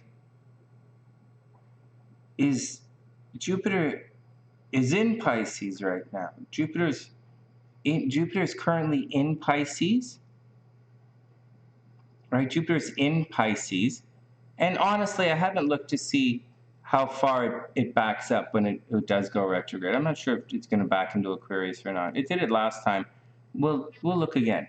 All right. So what else are you guys asking? Did Pam answer the question? Is she around? Is she back yet? Oh, she's right there. All right. So let's look at Pam's chart. Let's get down to it and look at her nodes. So her nodes, okay, so let's just cross out the transits first. Wow, she's going through a big thing.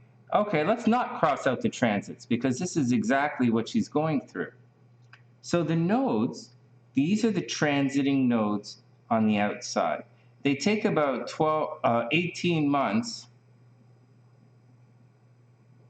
to travel through a sign. Got that, guys? The nodes take about 18 months to travel through a sign, about a year and a half. And so the entire cycle is like 18 years. 12 plus 6, okay? So that's it. So 18 months to travel in that direction.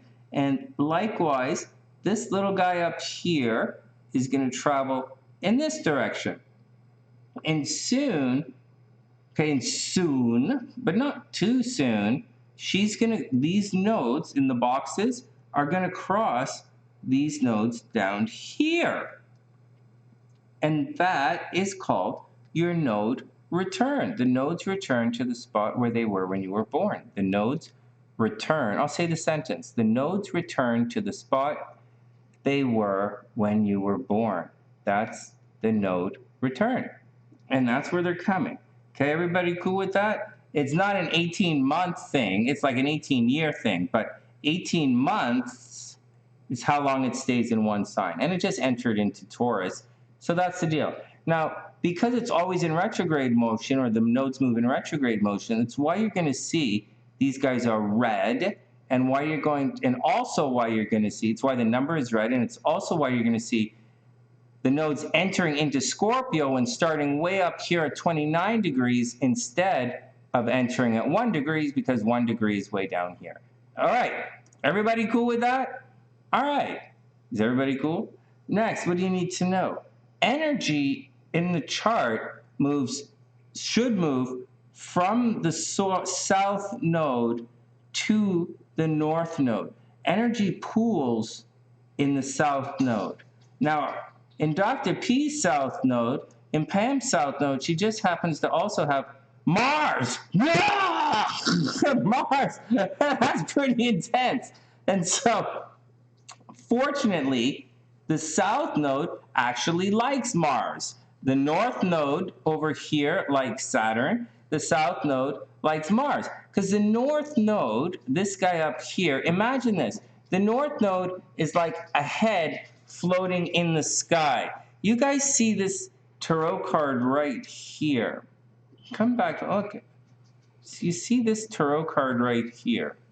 This, when we look at the, not this guy, what the hell, not this guy. When we look at this guy here,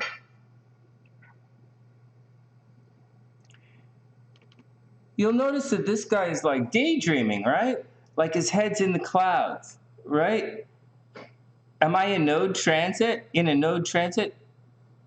Yeah, soon, shortly. I'll get to that question second last. So you see how this Knight of Cups card has this guy who's running around?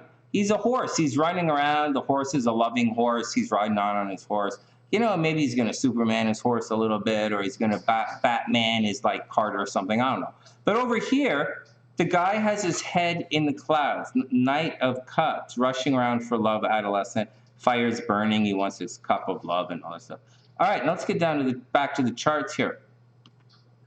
So this north node, this guy here, and the north node looks like this. It's like having your head in the clouds. And so it's great to have, or it's like, say you have the Four of Cups, you know, daydreaming, aspirations, you know, Knight of Cups, you know, head in the clouds, daydreaming stuff, no reality. And so you need the south node, and you need to reach up and spiral from the south node up to the north node. And a lot of people call this, a lot of people say this is the astrology. Some people say, some Vedics say that the nodes or the dragon in astrology represents your Kundalini spirit, your sex drive, moving from your south node to your north node, your spiritual sexuality. And it's not really that weird because like it's the dragon, it goes across your chart. If you sit on your ass all the time, you're not going to have any boner love. So there you go. So that's how it works. And so that's the deal. Everybody cool? Everybody cool? So the north node over here, okay, the north node actually likes Saturn because Saturn applies hard work and discipline.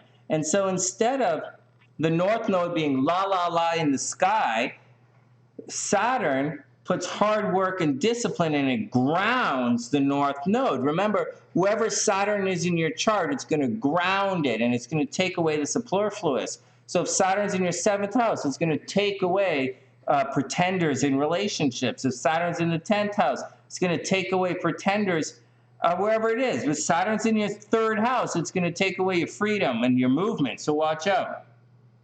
Saturn's in the 6th house, you know, it's going to put a lot of hard work and dedication towards fitness in your day-to-day life. So, you know, so it all depends. Saturn's in the, okay, so that's the deal. So in Dr. P's chart, she has a pretty good south node and she has a pretty good north node. The only thing is her Mars is retrograde, but so what? So her Mars is a little out of control. Okay, now energy tends to pour into your, so the north node is where we take things for granted, and the south node is where there's a lot of energy, and things can go bad at times. And here's where things get interesting, and here's where I have to tell you what's going on. All right, are you guys what the fuck? Is Allison still making shit messages? Have you lost your fucking troll mind? All right, everybody calm down. Let me drink my green tea. Holy Jesus.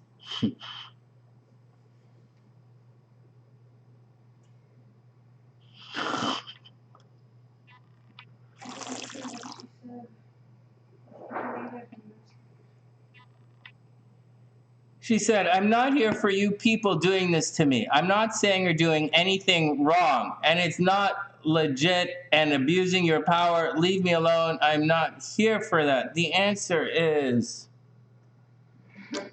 if people are bothering you, walk away.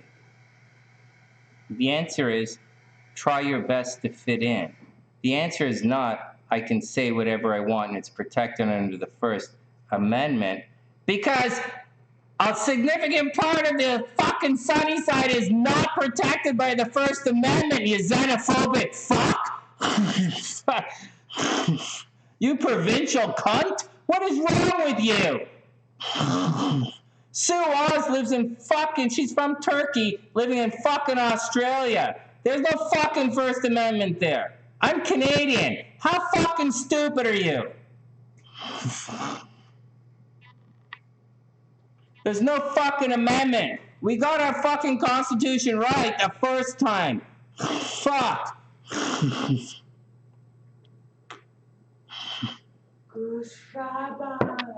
Everybody calm down. Everybody calm down. Everybody calm down. Everybody calm down. All right. Let's go back to reading Dr. Pam's chart. Let's go back to reading this. There's no fucking First Amendment in Kuala Lumpur. There's no fucking First Amendment in Australia, as far as I know. Holy Jesus fucking. Goosebump. I changed my shirt and everything. What the fuck is wrong with you guys? I dressed up and everything. Fucking people. That's worse than that stupid bitch who came on saying fucking what the fuck guy, some American fucking politician got Fauci. Nobody, he fucking cares, and it has nothing to do with astrology, so fuck off. All right. Having said all of that, of political importance is what Susan happens to have been asking us for the last several months. She wants to know what's going on politically in Turkey. Let's get back to that. Yeah, right now, everybody's worried about the Ukraine. You know, Sue's one of our psychic cancers, right? She's known this for months. All right, let's get on. Oh my God. Oh my God. And the Virgo comes in. Oh, right at the wrong time.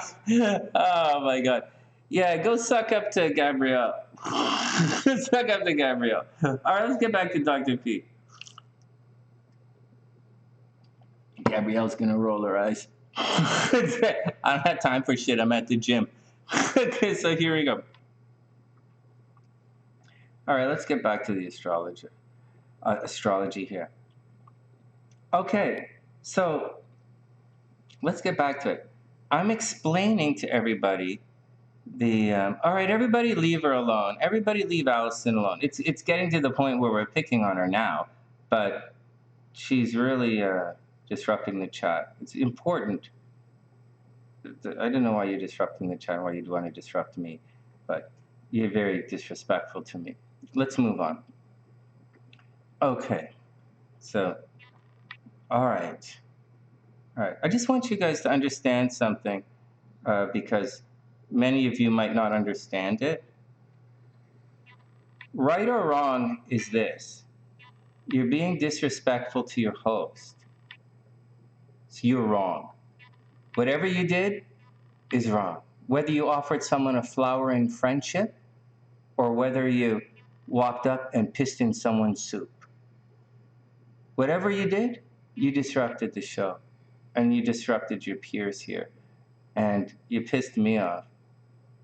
So it's wrong. Whatever you did is wrong. Let's move on.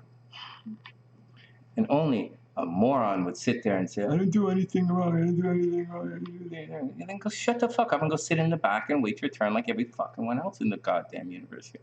Let's move on. Okay. Thanks, Sue. You know how I get. Well, all right, let's move on. Because tonight's exciting astrology night. I went half an hour on the fun stuff with IG, and now we're going to spend a little time talking about this node thing that Dr. P's going through.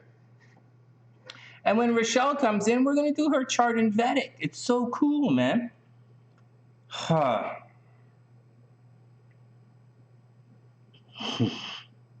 Let's move on.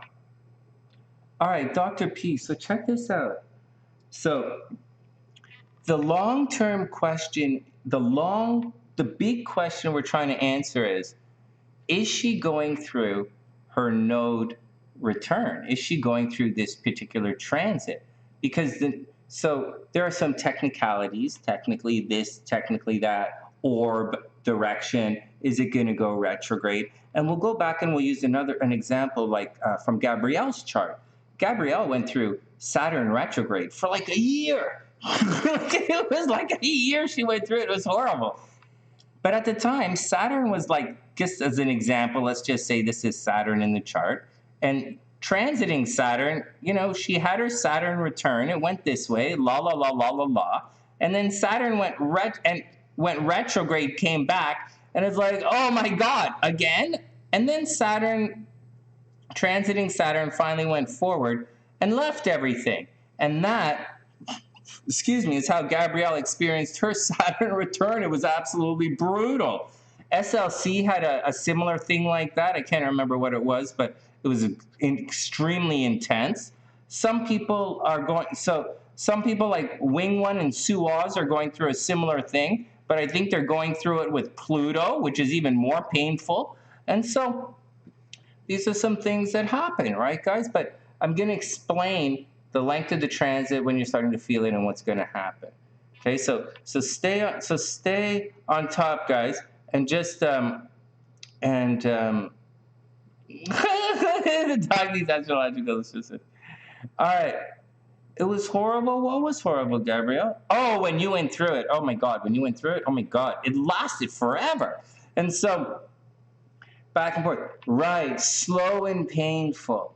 So it's why I said on the last charts, you know, IG was upset on the weekend. So she's upset. It's probably not a Saturn causing it. It might be, but it's probably not. Probably not a Jupiter getting out of control. It might be Venus kicking in or Uranus switching signs. And it turns out, you know, it's the full moon really affected IG. And for Dr. P, she's got it pretty good. She's personally empowered here. But let's see what's happening. So let's get back to it. Blah, blah, blah, blah, blah, blah, blah, blah, blah. Everybody cool so far? I'm going to do a little bit more blah, blah, blah, a little bit more esoteric foo-foo astrology, and then we're going to cut down to the chase in this particular chart. So just stick it out a little more. So astrologically, so this is the deal. The south node is down here, and the north node is up here, just as examples. And we want to climb from the south node to the north node. They're not, it's not a teeter-totter. I always thought it was kind of like a teeter-totter, where if one is down, the other is up, but it doesn't really work like that. It's more like a teeter-totter where they kind of all go up in tandem, or they kind of come down in tandem. So if you don't support your south node, it's very difficult to make the north node happen. And an easy way, if this is like, for example, say this is the 11th house of fame and popularity and social people, social standings and stuff.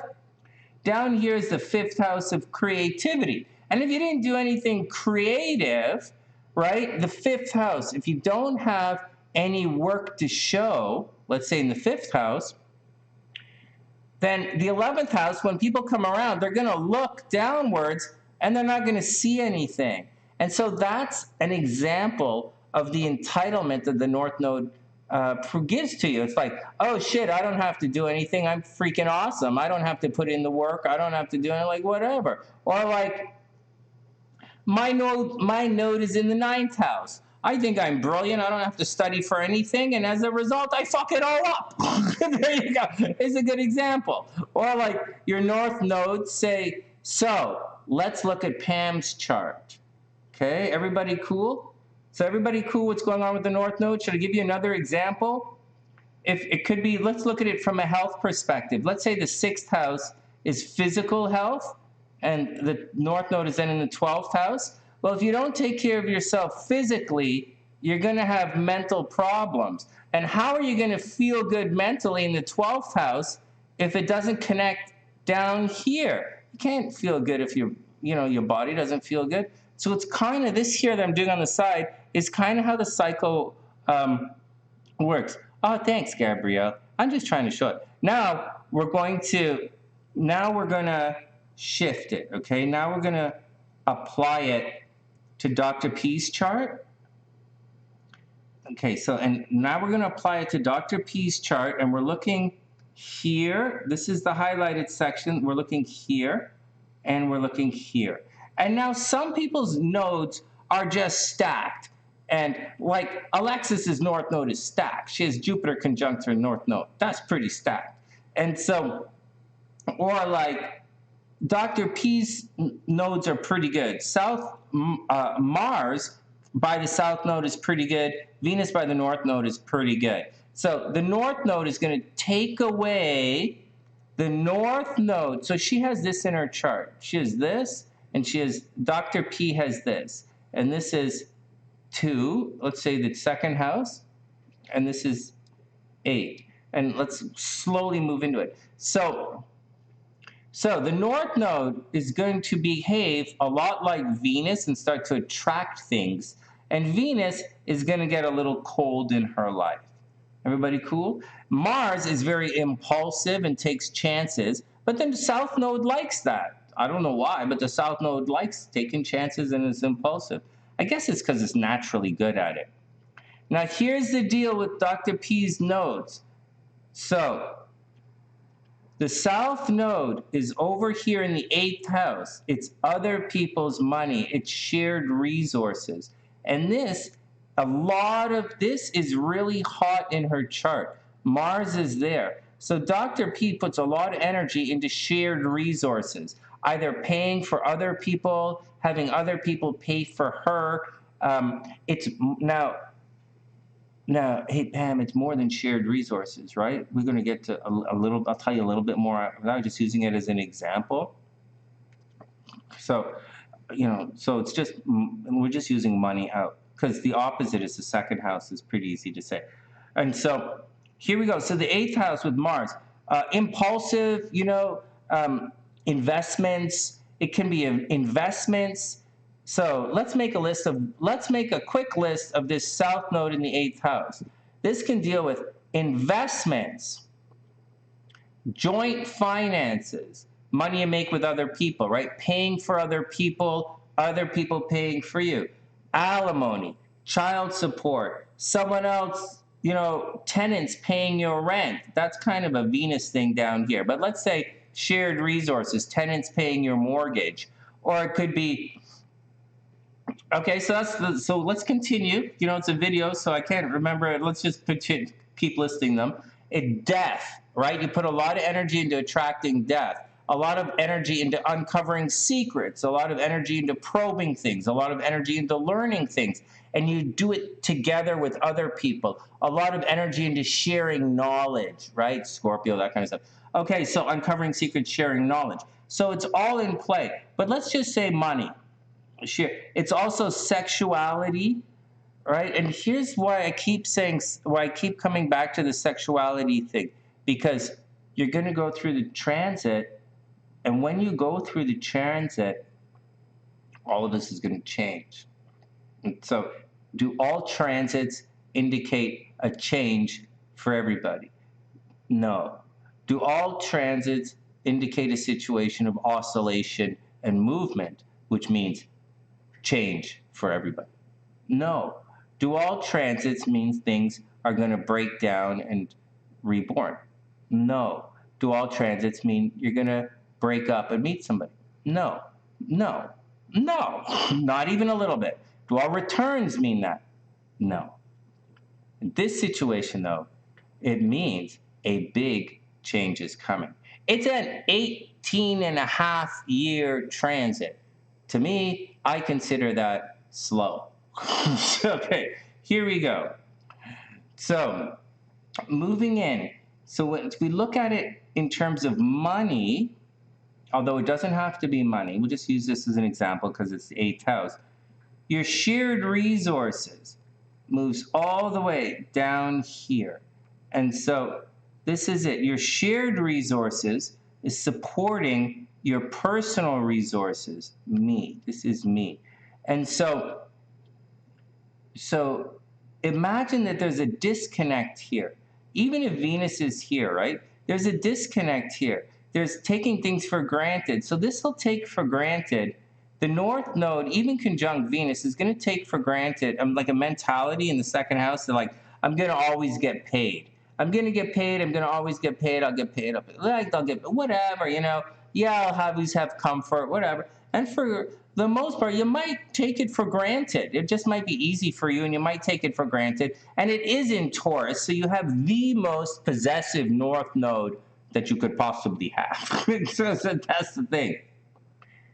But I think, and then what happens is, though, but if you don't support it, you have to support it with we.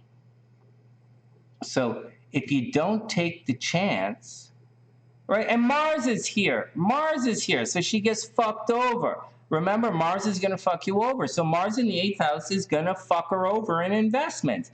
She's paying for other people. Other people are going to force her to invest. She has to pay money for legal problems, parking tickets. You know, you got problems, man. She's got to pay out to Kwan.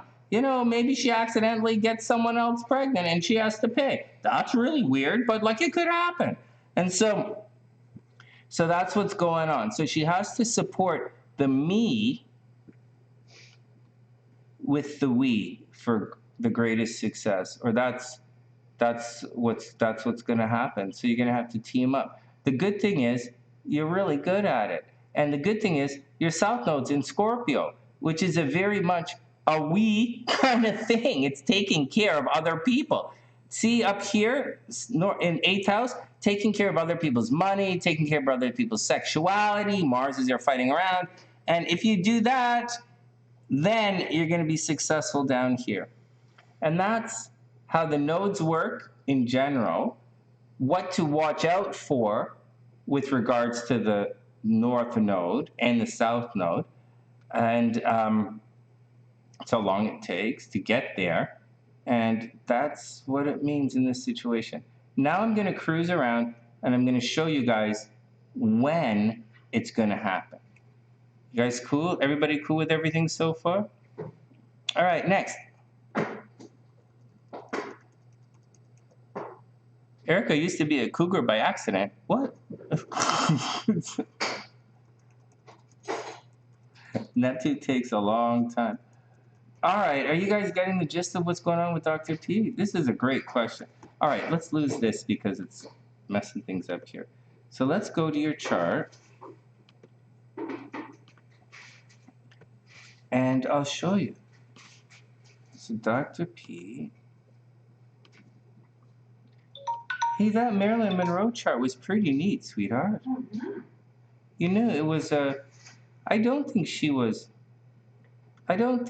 misinterpreted. But when I look at things, I don't really look at things the way regular people look at it. I guess and I fought with people for years about this.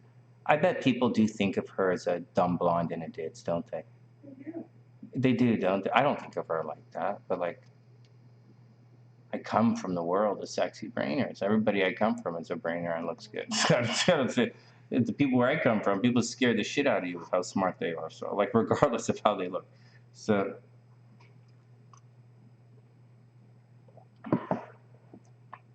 all right.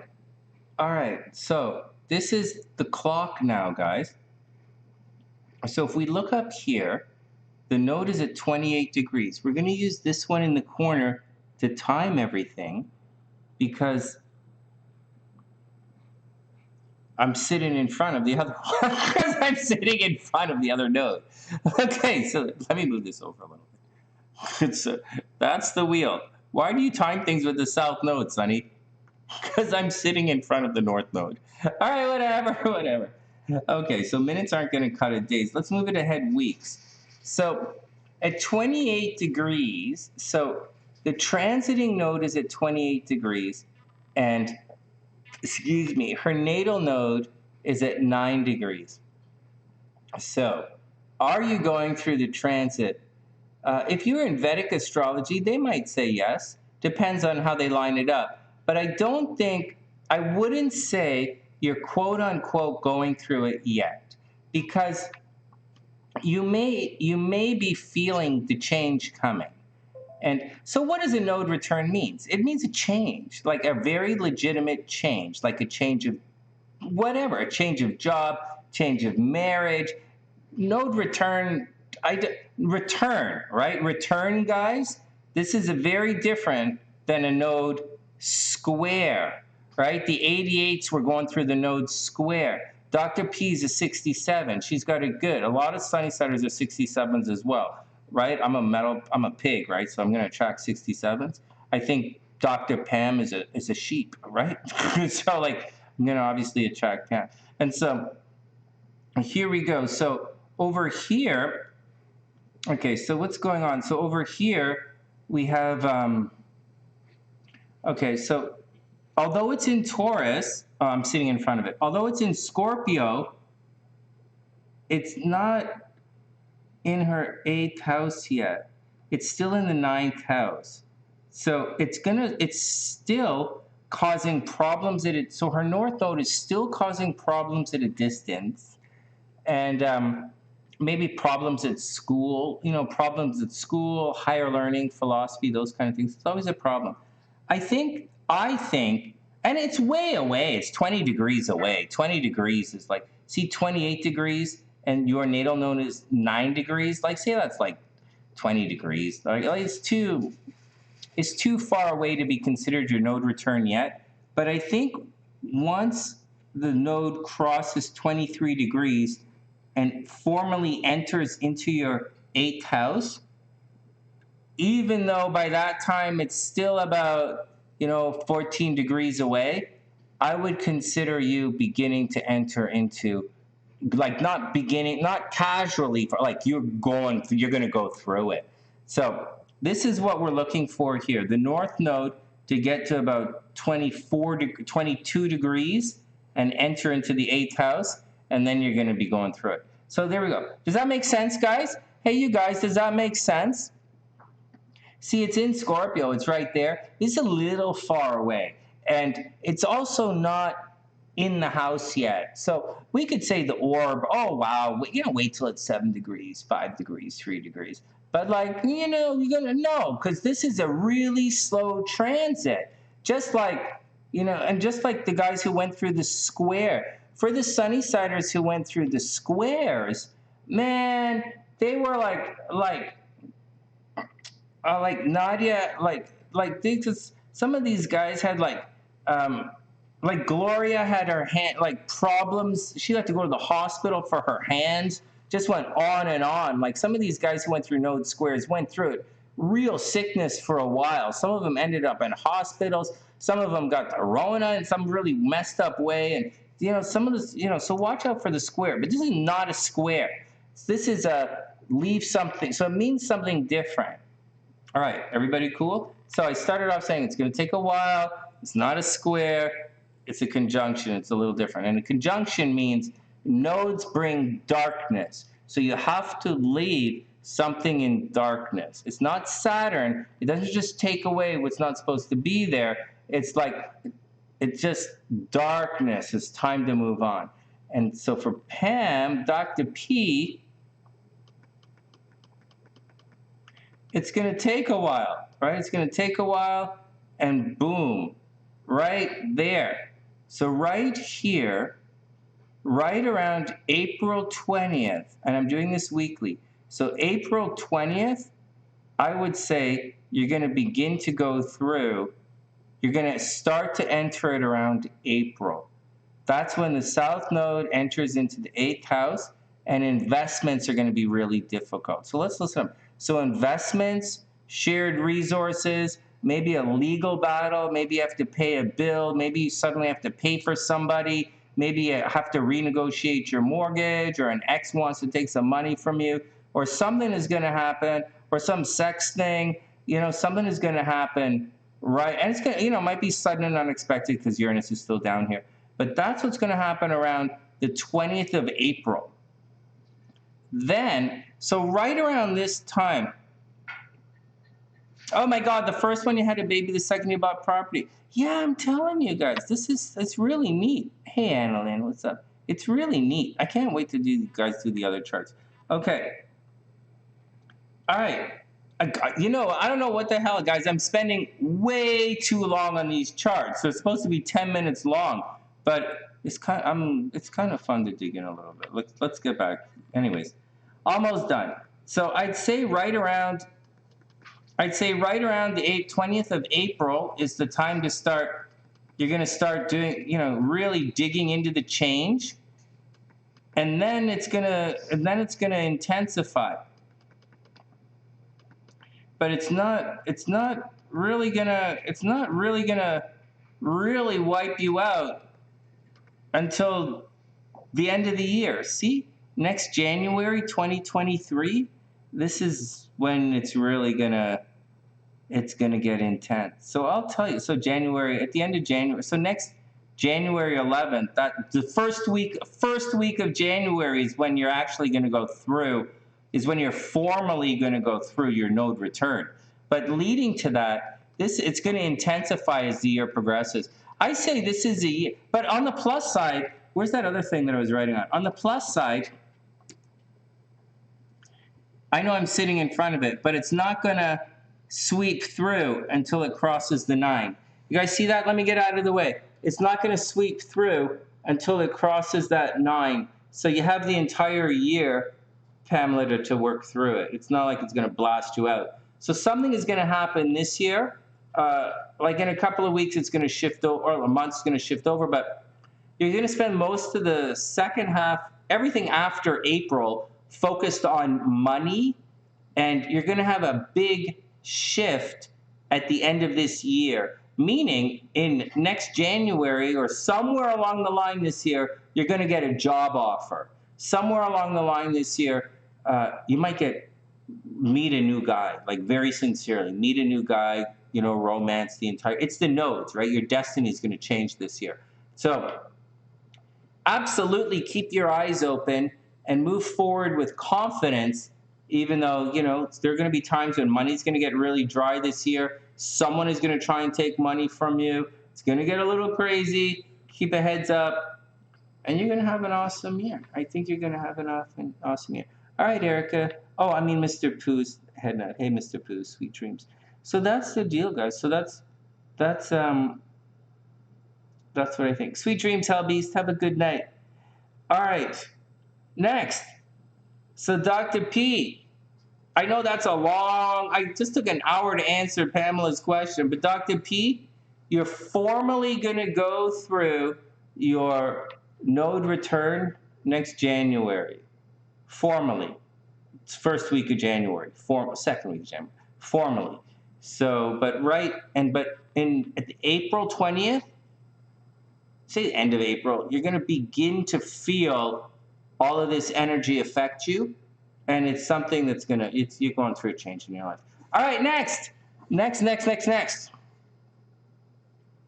Annalyn, what's up? I hope you're having a super amazing day. Okay, next. Okay.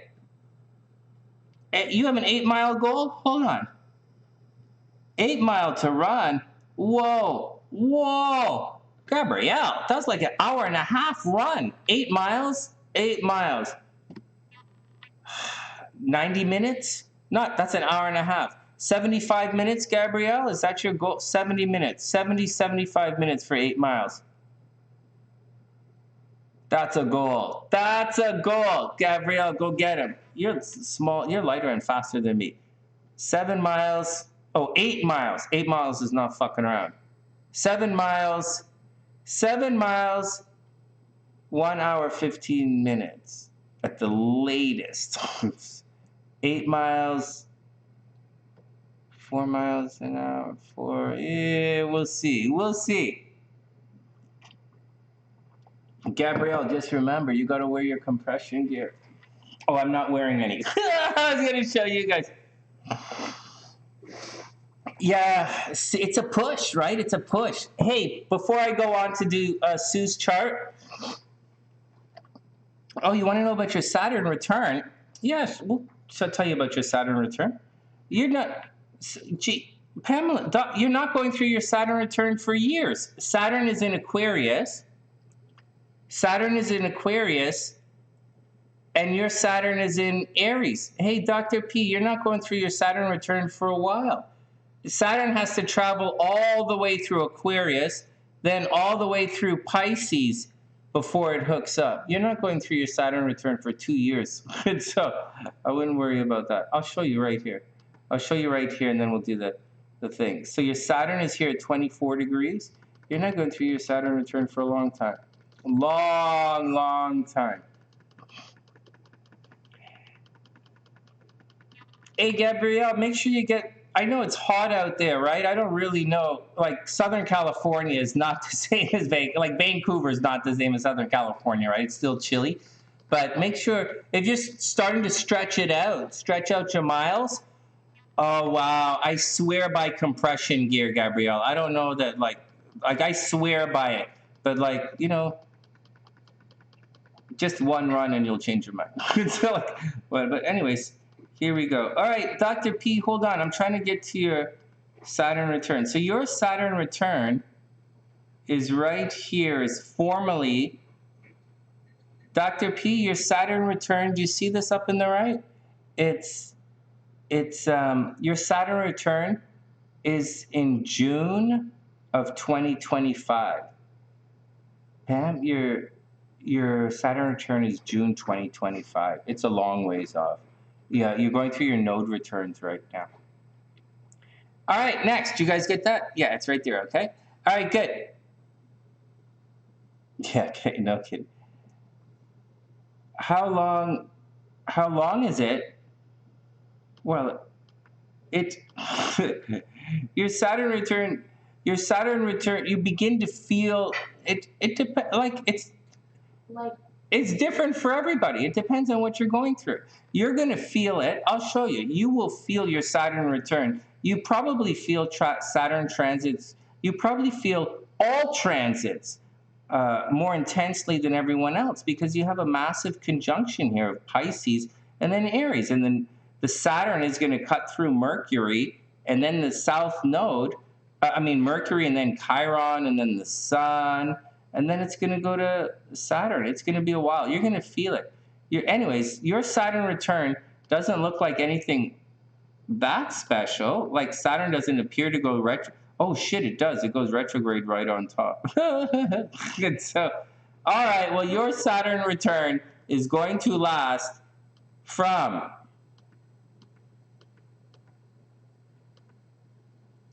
June 2015. Guys, see that? June 2015. They're applying aspects and separating aspects, but I'll show you. And then Saturn goes retrograde. You can see it's all red there. And then it's going to come back. And then you're formally going to be out of it.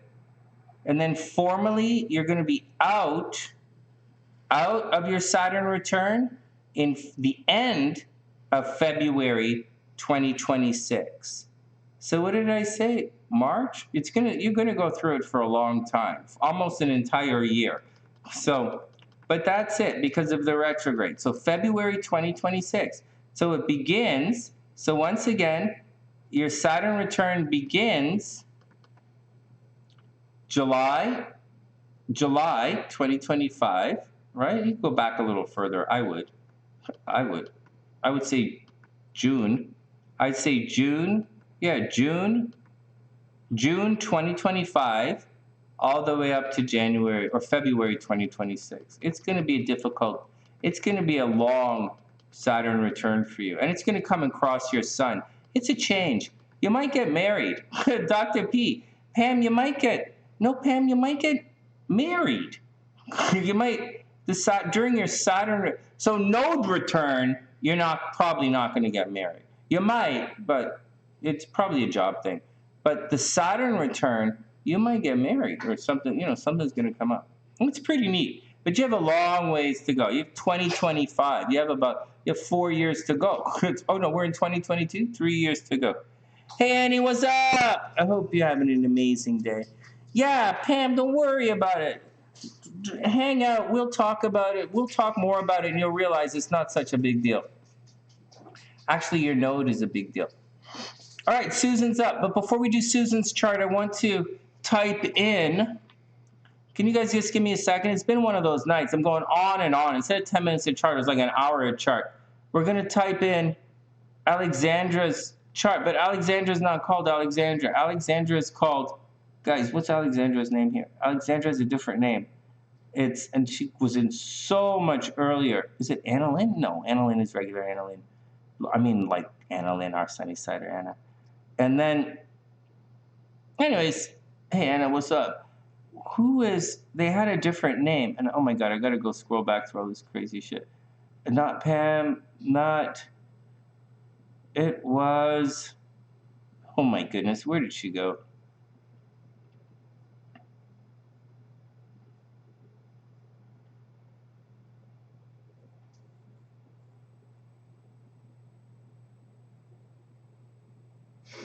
Oh, man.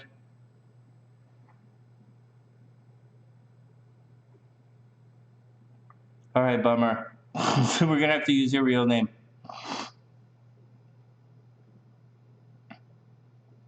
Annalyn, that's so cute. Yeah, you can have a 8-ball reading tonight, Annalyn. We're doing... It's okay. It's really cute. No, well, you know the deal. Oh, Alexandra, there you are. Right on. My bad. Hey, sorry, Alexandra, I got you right here. Oh, I did. I wrote it down, Alexandra. Oh, sorry. My bad. Alexandra, here we go. Let me add you to the list. Alexandra.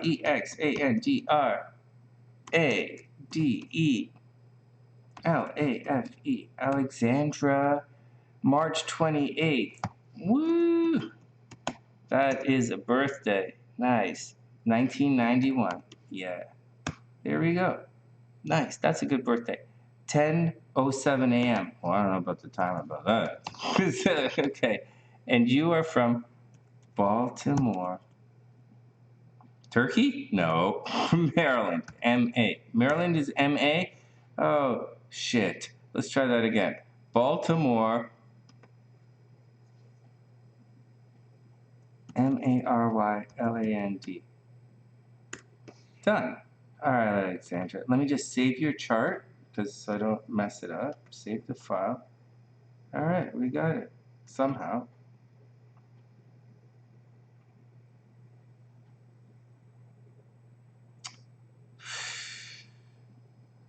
Oh, bummer. All right, you guys are going to want to see Alexandra's chart. All right, next, Susan's up. S.OZ is up first. 250. I'm not tired. It's nice hanging out with you guys. So, S.OZ and then Alexandra. You guys are going to want to see Alexandra's chart.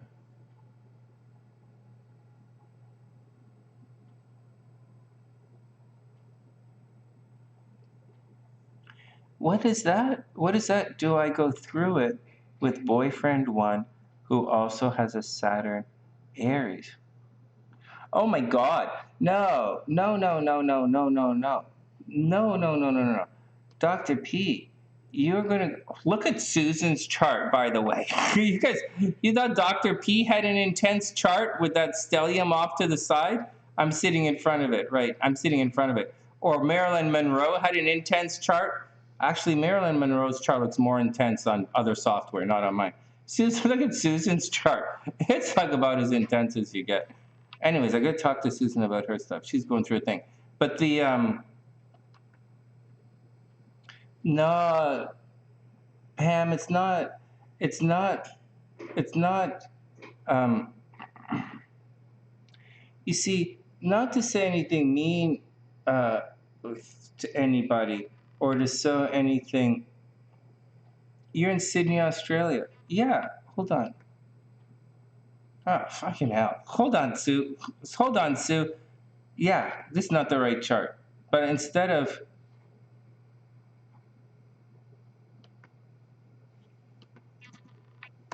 I'm just gonna just change it. It's okay.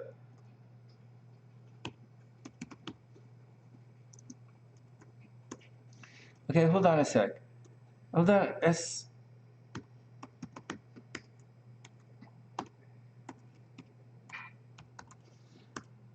All right. Let me just save it. Oh fuck. Fuck. Hold on. Everybody, hold on. I fucked up Sue's chart. Hold on. Everybody, calm down. Everybody, calm down. I have to absolutely unfuck up Susan's chart. Everybody, calm down right now. Because like I keep track of her charts. Okay, that's good.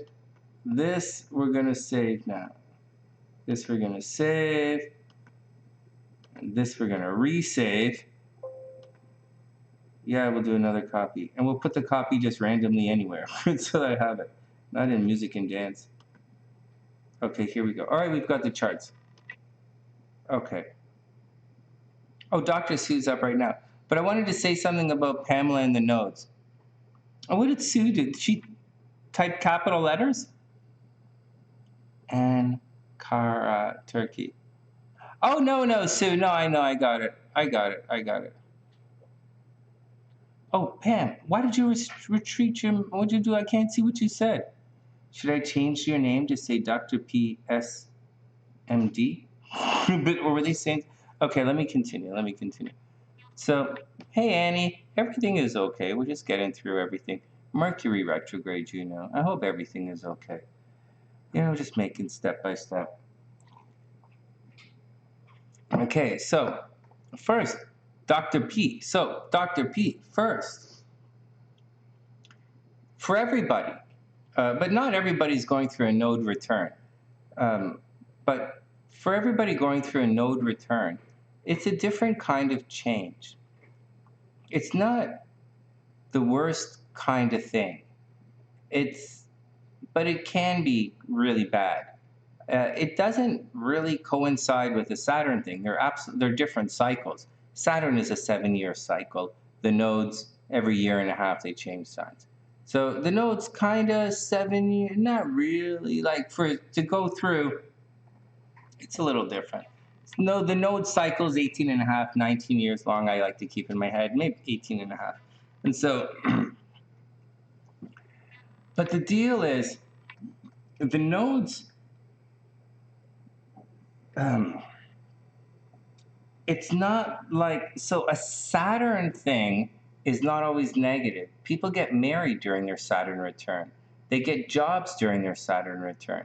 During Dr. Pam's Saturn return, she's going to be like, in 2025 when Dr. Pam goes through her Saturn return.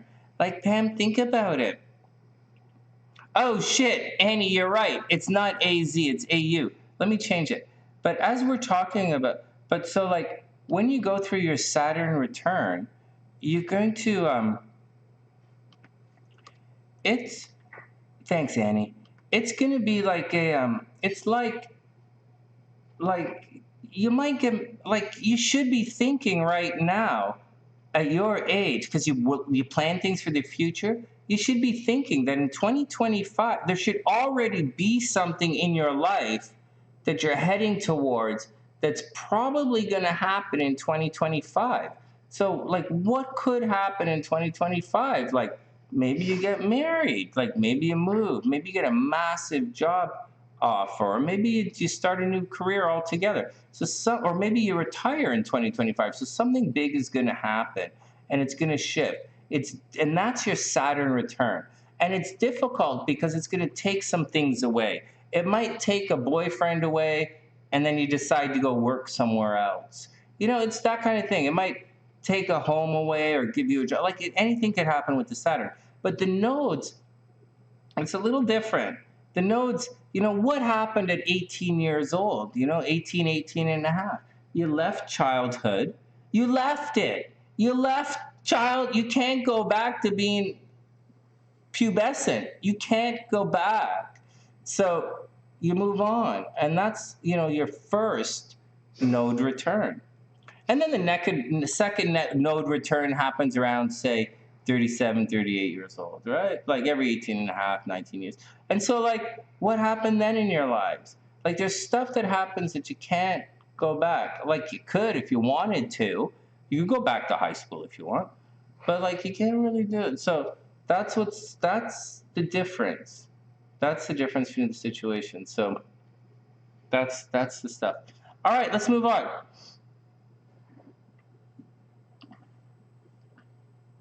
Oh, sorry. No, that was Marilyn M.D., not Marilyn M.A. Oh, is that what you meant? It's not, you're not in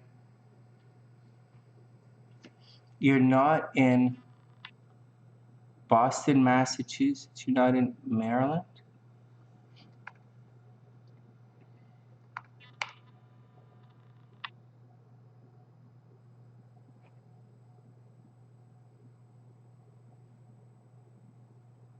Oops.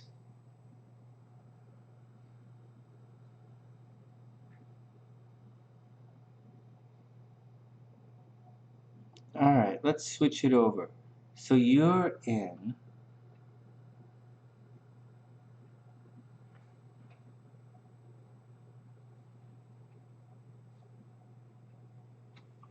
all right, let's switch it over then. Let's switch it over.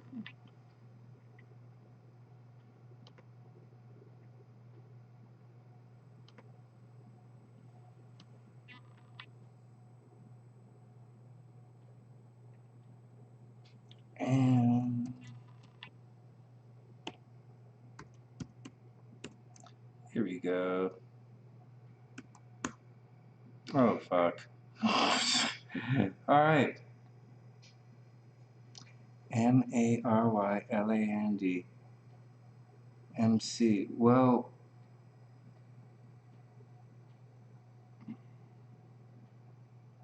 let's add none of them. Who said Maryland MD? That is.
Let's say Baltimore.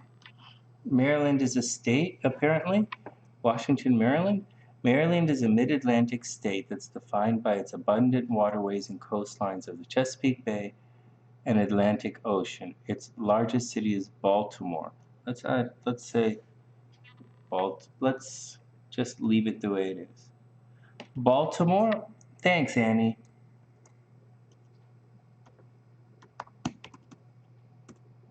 There we go. Well, we'll leave it at that then. We'll leave it at Baltimore until it gets sorted. And I'm going to save it like that as well. All right. Thanks, Annie. Let's move forward.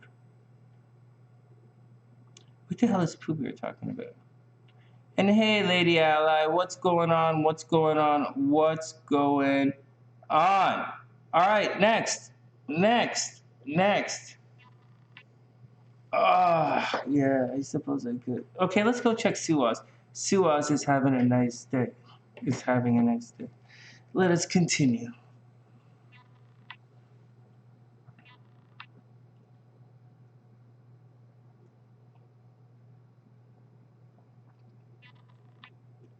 I don't want to cause any problems, but I had your chart as Boston, Massachusetts for a while. I had you located in Boston, but you want me to relocate it. So I'm moving on. All right, Susan is up. Susan is up. Oh my God, let's see what's going on with Susan. So we're going to do Susan and then Alexandra. Hey, Alexandra, thanks for your patience. It's usually not this long. The readings are usually only 10 minutes long, but it kind of put the stuff about the nodes was a really good question. And then the question that IG had about why she was feeling sad is a good question as well. So I apologize for taking so long. We really didn't do that much work tonight, but this is some pretty interesting questions. All right, let's check Susan's chart. All right, so we're going to look. So for those who don't know, and you guys can't, Susan is not from Australia. She's over here, and she's from Turkey, and this is her Turkish chart. And then we have our Australian chart over here. It's just crazy to look at the change from Turkey to Australia. It's just crazy. But all right, whatever. For me, this is really fun to look at. All right, Susan's chart is up. This is an intense chart. And a couple of Sunnysiders have very similar charts.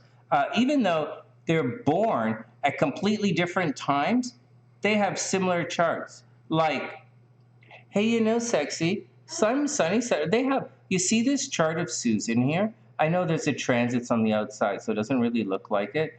Oh, bless you, baby. But you see how it's a kind of a teeter-totter chart? But it's not like a kind of a teeter-totter. It's like an intense teeter-totter. There are a number of Sunnysiders who have this. Yeah, it's really neat. Like Priestess has it, Gabrielle has it. If I draw a line across, no, it's not perfect, right? Like Venus is here and like Neptune is there, whatever. And but you'll see that, and forget all of this stuff. It's not what I'm talking about. But it's this chunk right here opposing this chunk right here. It's intense, man. It's an intense opposition. Gabrielle has it from here to over here. It's pretty neat. When you guys, I think that year when you were born, I think you're younger than all the other 88s, but then Gabrielle is a year younger than you guys. I think she's a 91. And I think when the planets went around, right? Like you guys have all the Venus and Mercury retrograde, right? Like Daniela has Venus retrograde second house, right? And then when everything moved around and it went around and it came around to Gabrielle, because it lined up like that, like they clumped up like a bow tie or a teeter-totter. She got hit like that, where you guys have a different kind of luck, a different kind of spread. It moves around a bit, right? So it's interesting. All right, here we go. So with Sue's chart, this is intense, man. This is about as intense chart as this is about as intense as it gets. If you don't have any transits at all, if you completely remove the transits from Sue's chart, Check this out. So if you completely remove the transits from Sue's chart and you just look at her chart, excuse me, so it cleans it up. And again, my charts are messier than other charts because they have more stuff on them. But when you look at Susan's chart, like, what the fuck? This is about as intense as it gets. Holy smokes. The sun, like her chart over here in Australia is about as intense as it gets. Look at this. Oh, Pamela, don't worry about it. We'll sort it out. Hey, Pam, even if I have all the number, we'll sort it out. I would do, we'll just sort it out. It's not a big deal. We'll get it all done. And so here, check this out. Check this out. Pam, you don't have this. So see how there's this opposition? Pam doesn't have that. This is Sue's chart. Pam has this all lined up like this. Whereas Sue, now I know this seems silly and you're like, oh yeah, Sonny, why don't you tell me something about it? But guys, this is the first thing you learn in astrology. It's the way the planets line up in the chart. It's the very, very first thing. And when I was young, it's how I used to read charts. And I used to say the energy in the chart is moving, or it's moving in this direction, or the energy in the chart is trapped. In this chart, I'd say, depending on the transits right now, with stuff going through Capricorn and Jupiter down here, I'd say there's a strong possibility of energy getting trapped in this chart. And, Sue having a lot of problems. And so I just want to say why it's so important. All right, enough. Let's get to what we're talking about here. So Sue knows this already. Okay, so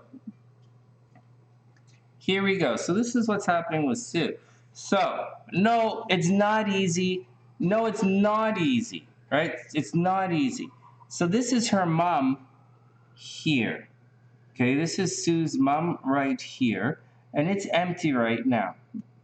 There you go. It's empty. We could look at if you want to get technical, some types of astrology might look to the moon for her mom, or the transiting moon.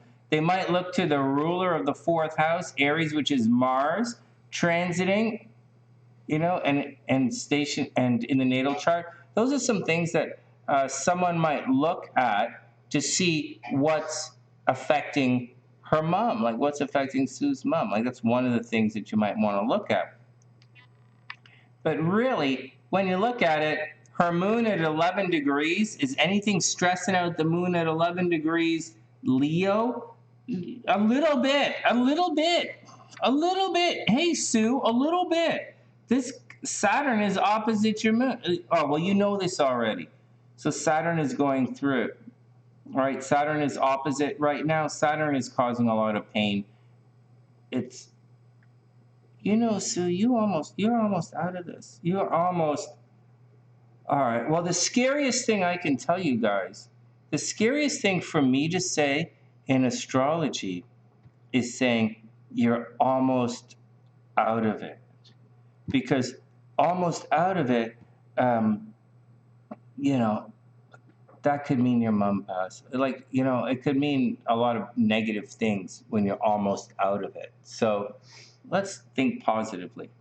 But Susan is she's got a year to go. She has a year to go. Saturn has to clear out into here. Saturn has to get past 6 degrees Pisces. Saturn has to get past 6 degrees Pisces. I would say Saturn has to get past 9 degrees Pisces down here at 9 degrees, and then she's out of it. And then so you don't have to worry about anything anymore. Nothing. You're going to fight with your brothers and sisters. Saturn will cruise through. You'll fight with your brothers and sisters. You might fight with your brothers and sisters. You might have car problems. But you will finally be out of the stress. Susan, hey, let me blow my nose. Give me a second here. Hey, Susan, I can blow my nose. But you know what? Hey, Susan, we've been asking for a long time. And hey, Pam, check this out. This is, guys, Sue is a long time Sunnysider. I'm talking like 6-7 years. And so watch this. 6-7 years, this Saturn moves so slow. This Saturn, killing everything. It's crossing through all of this, right? I know it doesn't look like it's this, but I'm showing the arc and the transit here. So this has been going on for a long time, and this right here, the sun at 21 degrees Cancer, that was over in December, or say, yeah, that was December 2019. And when it happened, it was Saturn, Jupiter, and Pluto. These guys were all hanging out here, starting the journey. Right here in December 2019. Or maybe say November, right? Apply. And I think there's a retrograde there or something. But that's when it happened. And it was almost directly on her sun. The conjunction happened at 22 degrees in January. All right, Sonny, why don't you just tell me what the fuck it means? All right, everybody calm down. I'm not being astrologically vague. I have to go blow my nose. But what I'm saying is, this thing for Sue, that Sue specifically is going through, and this is her Saturn return as well. She went through her Saturn return in 2020. So what are you going to do? And so, no big deal. There is a big deal happening in her chart. So this is the Saturn path that Sue is going through. And her Saturn path will be over soon. When Saturn moves into Pisces, give it a year or so. It doesn't say that long in the signs. And so then you're going to be out of it. Sue, you're going to be out of it. All right, so that's the first thing. And do you guys see how the difference between this Saturn transit and some other Saturn transits, like why some are short and some are so long? Sue's Saturn is going through all of her planets, and her Saturn transit is lasting 3 astrological signs. That's a lot. That's a lot. That's like 4 years. It's just a lot. And that's, hey, Sue, you're really going through it. Oh, my goodness, you really are. Now, there's one more, though. There's one more thing you're going through that you have to watch out. Okay, there's one more thing. And it's a little vague. We don't really understand what it is. It rarely happens to anybody. But when it happens, it's a big deal. And so I'm going to leave this. Okay, I'll start erasing this. So I'll leave this. Oh, what the fuck did I do to the chart? All right, okay. So we'll leave. So that was here. So it started on, let's say, on January 2020. We had we had Saturn, Jupiter, and Pluto all conjunct. Okay, that's Jan 2020. Everybody knows that. And right there, that started right there. Okay, well, not right there. It started right here at 22 degrees. So Sue started feeling it a couple of months before that. And indeed, a couple of months before that, she was asking us, what's going on with this guy? What's going on with work? Sue's Venus is in the 6th house. Sue should never have problems with work. She should always be working. And if Saturn is in the freaking 2nd house, these are guys who have to work, not to make money, but they got to keep busy. And so that's what's going on with Sue. And so that's the cutting. So that's what's happening. Next, there's one more. And this you have to watch out for. Pluto is conjunct right now your Saturn. It's not all Saturn bad, guys. Not all Saturn is bad, okay? But this Pluto almost never transits Saturn, every 250 years. And Sue's not that old yet. And so this, in your money sector, could cause a lot of money. It could cause money problems. It could mean you move extra hard. It could mean someone's trying to steal money from you. It could mean you have to pay for other people. It means you might not get paid for what you're worth. It could mean a financial transition. Maybe you open up a different bank account and online. I'm not going to say anything more because I don't want to get people to know your financial business. But this, being like identity theft, being forced to close a bank account to open a new bank account, right? It's a Pluto transit, being forced to do something. Pluto forces you to do things. And I think that's what's going on here. All right, so that's the deal. This transit, you're going to be out of in a couple of months. So this is almost done. Pluto is almost moving on. But this Saturn cutting through, you're going to be in it for a couple of more years. So, like, no, I wouldn't even stress about it. I would just work through. I'm telling a Cancer. Oh, my God, I'm telling a Cancer, don't worry about it. It's going to be crappy. It's going to continue to be crappy for another couple of years, but you could smile and take it. Like, you know you can't tell a crab that. Be like, thanks, son. It's like that. Thanks, son. Well, it doesn't get any better. No, it doesn't get any better than that. Anyway, Sue, okay, so that's the deal with that. Now, let's just do a quick little full moon check. The full moon would have been right here. So the full moon wouldn't have really hit her sun too hard, but the full moon would have drifted over, and she might have had a little bit of, it was probably an emotional weekend for her, right? Like, this is an emotional time of the month. So maybe it was emotional because the moon is crossing the moon. It might have been emotional, maybe something about her relationships because the moon was here, or money, you know, relationships, money, legal situations, like documents and stuff that she has to sign could, like, you know, that's what she's going through. So that's what she's going through. Everybody cool? Everybody cool? These are long readings tonight. Just one more reading, and then we'll move on in a second. But let's do some of the retrogrades. So tonight we talked about the nodes. Tonight we talked about Saturn returns. Tonight we talked about Saturn transiting in a non-return function, right? It's just regularly transiting, like it's going past its Saturn return. Okay, we talked about that.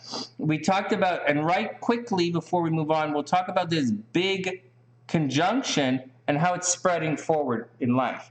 So this is important.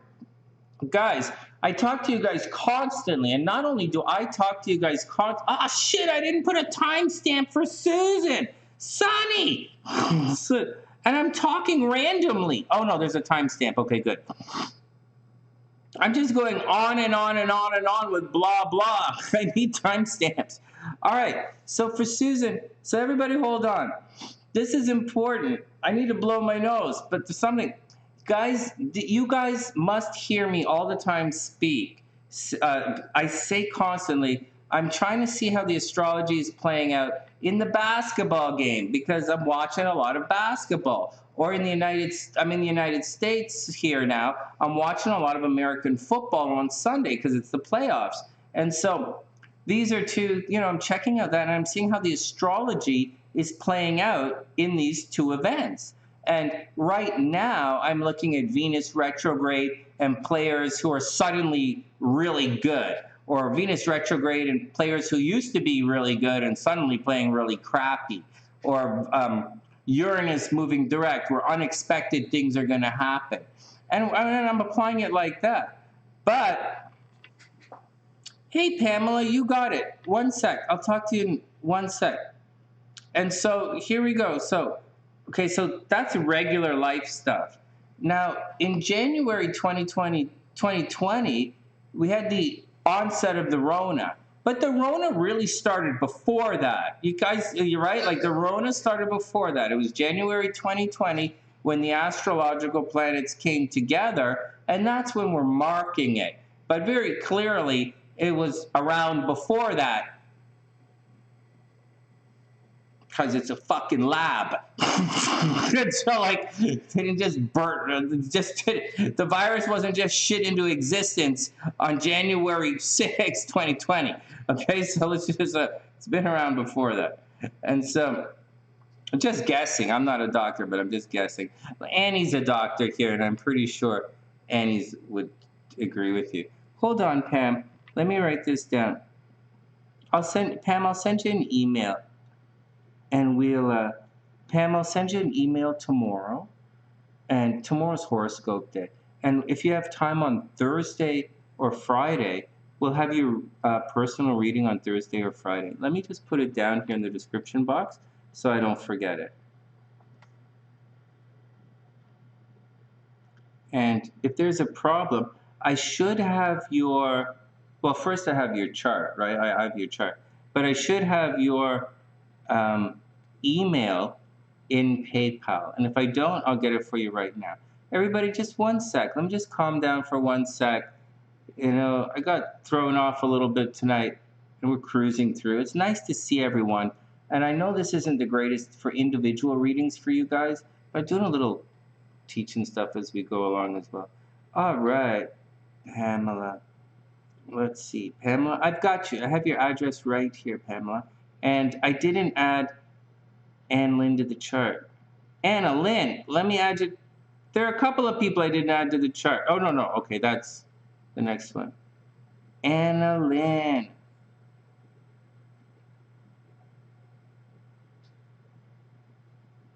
Hey, Anna, I don't see, can you type in your birth information? Pamela, yeah, so Pamela, I'll email you tomorrow.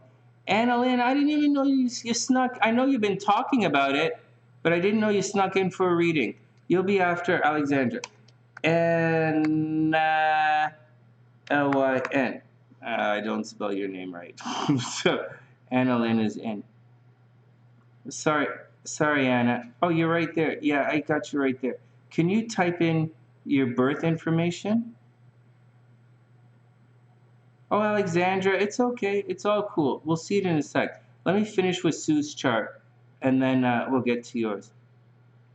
Annalyn is right there. Yeah, type in the birth. Annalyn, go ahead. Type in the birth information, and we'll get to your chart in a couple of minutes. Not yet. We're going to finish Sue's, and then we're going to get to Alexandra's and then your chart. All right, and if I miss it, just let me know. All right, so here we go. Let's get back to it. So why am I talking about this? Why am I saying all of this? Because I'm saying all of this because, one, Sue is going through an exceptionally long, extended, digging in, painful transit with both Saturn and Pluto. She's lucky that the nodes aren't also creeping in, totally cramping her style. The nodes are going to cramp her style a little bit this year, but let's not stress that kind of thing. And so, actually, Susan, this might be a tricky year for you. So, Susan, I don't think this is the worst year out of everything. I think a couple of years ago was the worst. But I think this year is going to be a tricky one. The North, so let me just talk to Susan for a sec, guys. So, Susan, here we go. So, having said all of that, so you know you have a couple of years to go with the Saturn to get you out. You know this happened 30 years ago. So you know what happened 30 years ago, 29 years ago, 30 years ago. You know how difficult that worked. And you know how long it took to get into it and how long it took to get out of it and all of the peace of mind that you had afterwards. You're almost there. You just have to hold out for another year or so, a year and a half, and you're going to be okay. And we're going to go through this together. So that's that transit, the Saturn. The Pluto, it's a little sucky right now, but Pluto's what can you do? All right, as we move through all of this stuff, this energy at the top of the chart is beginning to spread out. See, it's all of this here. No, it's not that. It's all of this here, and it's spreading out. So it's really, so it's beginning to disperse. All of that crazy stuff that happened to you a couple of years ago, it's not gone yet, right? Like the Rona is still out there, or the virus hasn't disappeared. So all of the stuff that you went through isn't really gone, but it's going away, coming back, going away, coming back. It's going away, and that's what's going on with the events of that time. Now there is one thing that you have to watch out for. As the North Node creeps into here, the 5th house of love and romance, this should be a very, very romantic year for you. Seriously. This should be a great year of romance and dating, but the nodes are going to have some problems up here, right? The nodes are clearly a node in Taurus. Clearly, nodes in Taurus are going to square all of this. So this is going to cause a little tension this year. But if you can get past, like, I think your love life this year is going to change dramatically, Sue. And I think later on in the year, Sue, you might meet a new guy. You might really meet a new guy. But don't want to get too crazy into that right now, because right now it's not really happening. But I do think this should be a very interesting and maybe an exceptionally good year for love for Susan, is what I think. All right, anything else she needs to know? Yeah, Mars is in the first house. Watch for headaches, watch for hitting your face, watch for pimples. You look pretty good. Don't get any tattoos. You're not supposed to get, you're not getting any of that stuff. You're probably looking really good. You might be a little argumentative right now, a little pushy, but you're going to be fine. You're not pushy here. You're busy, right? Mars in the first house, doing your thing. Major focus on your finances right now. Possibility, maybe you're thinking of getting a new car or computer. The kids, you might have had problems with the kids this week, but everything is going to be okay. And that's the deal. The rest of the chart is pretty empty. And that's the gist. That's Sue's chart. All right, let's move on. Sue's going to be okay. We'll look at more of Sue in a while, and we'll use that. We talked about the Saturn. We'll use her a little bit more for that upcoming node stuff she's going to. I agree with Annie. I don't think the Rona's going anywhere. We've had so much. I don't know what to say. Sue, we're all going through this together. Stephanie had a really bad year. I had a bad year, as you know. I know you having a bad year. We're all going to be out of it. I think this year, 2022, is going to be the worst for me. And then I think next year, 2023, is going to be a little bit better. I think S.OZ is going to go through the same thing. And I think Annie H is going through the same thing as well. Or Stephanie K. All right, here we go. SLC went through it 2 years ago. 2-3 years ago, the worst year of her life. The year we got married. No, I just okay. All right, next. Next. Yeah, I know. I hope that she gets it. Oh yeah, Pamela, I'll email you tomorrow, and you can just take your leisure to email me back. Thursday or Friday. I'll leave space open. It's not a big deal. All right, here we go. Alexandra is up. Alexandra, and let's just take one pause for a second. Let me fill in the last charts of the night. Annalyn's chart. I think I have Anna's charts right here, but let's put the other ones up. I got you, Anna. One sec.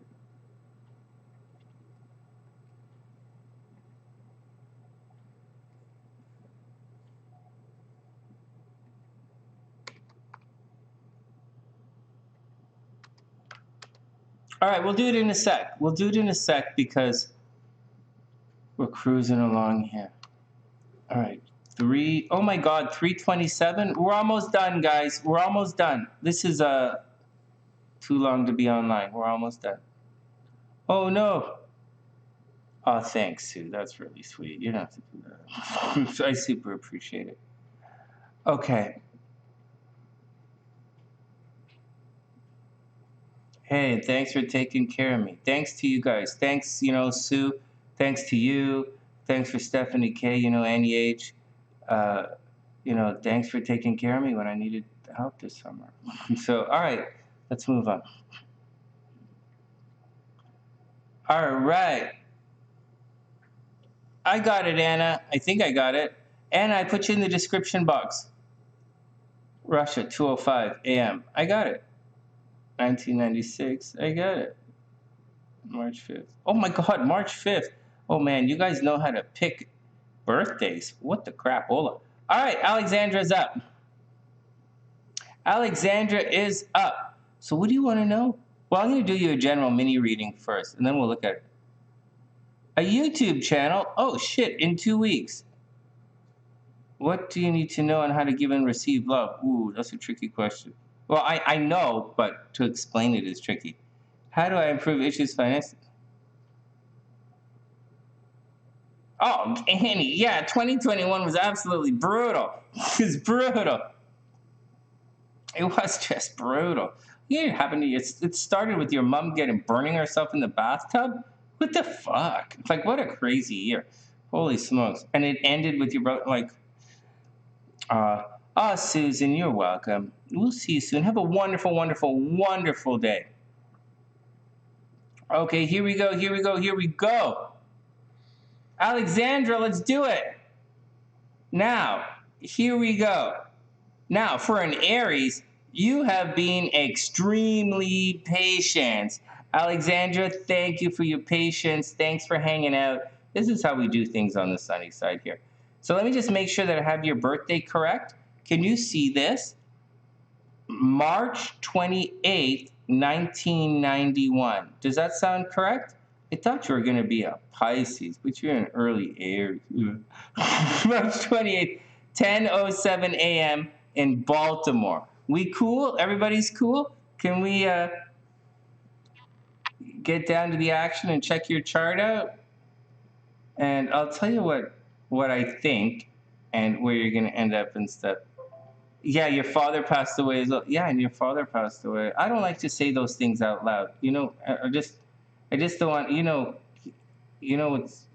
when I'm like this, I don't want to say that stuff out loud, but like, yeah, we had a rough year. Okay, here we go.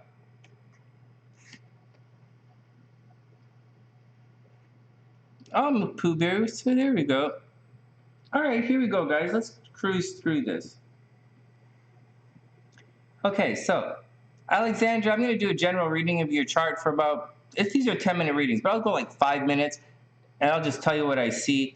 It's a great chart, actually. It's good, but there's some problems. And then we'll go, and I'll answer your questions. All right, so here we go. This is a cute chart.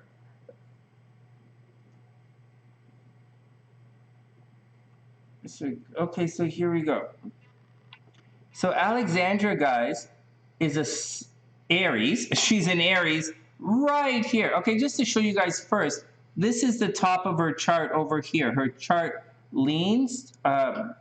It's not really a big deal. That's her MC is right here. Just a heads up on all of that. All right, she's in, because certain houses, like her 12th house is really big, her 11th house is really big. It's normal depending on where you're born in this world. All right, so over here, her sun is in Aries, which makes her, she's competitive. Whatever. She's competitive. It's in the 11th house, so she probably has a lot of friends, wins a lot of awards. Mercury is here in Aries, so she's a competitive thinker as well. She's probably like, hey, I'm an Aries, I'm the best. It's probably what she is. She's probably a little pushy, a little competitive. She probably has a lot of friends. I don't think she's a mean girl or anything. But her Mercury is here, so she's always thinking about her friends. She thinks about things in very social terms. She can be very competitive. I would just take a wild guess and say that she's extremely sporty. Like, not sporty, but she could easily play on sports teams with a chart like this. Anyways, let's not focus on that. We'll go down here. She's in a Gemini rising, which makes her extremely curious. Extremely curious. Her moon is in the 4th house. Sorry. Forget the moon. But anyways, her Mars is in the 1st house conjunct her ascendant. So this is going to make someone a bit argumentative. It's Annalyn, that's not bad. It depends what you mean by R usually means retrograde, and this is normal. So in Alexandra's chart, Mars is on the ascendant. It's going to make you very aggressive. It's going to make you very aggressive, very competitive. It might make you athletic. It might make you suffer from headaches. People with Mars in the 1st house tend to get into accidents around 12 years old. You might have a scar on your face is very common. Mars in Gemini, maybe you speak with your hands, or you broke your arm when you were a kid. These are all things that tend to happen with this. But moving forward in life, because you're asking me some questions about what's happening and what you should do in life and where to get your things. Mars in the first house, people, excuse me, they tend to be very, very successful. And they're successful by putting themselves first. So, on one hand, it could really cause problems because Mars in the first house is going to cause problems. Like it's almost in the 12th. So I'm pretty I'm sure there's a possibility you're going to end up getting divorced in this lifetime. I'm pretty sure you fight with your boyfriend. You might fight with your boyfriend's parents. You know, you can be competitive, argumentative, and although you put yourself first, it can cause some problems in relationships, you know, and it might cause problems with children down the road. But at the same time, you can be very successful. You could easily be an entrepreneur. You would naturally attract large groups of people, so you could easily be an entrepreneur. You could succeed on the internet if you wanted to succeed on the internet very easily. You could be very popular very easily. And right now, just to let you know, I don't know what kind of YouTube channel you want to do, but Uranus is at 10 degrees Taurus. Your Venus is at 11 degrees Taurus. That means that sometime in the next 2 weeks, probably tonight or tomorrow, you're going to suddenly and unexpectedly attract either a big chunk of money or a big chunk of love. You might go through a friends into lovers. This is a friends into lovers thing going on. You might attract someone unusual. You might be asked to join an unusual group. Someone rebellious. You might attract someone rebellious, or your friends might push you to do something.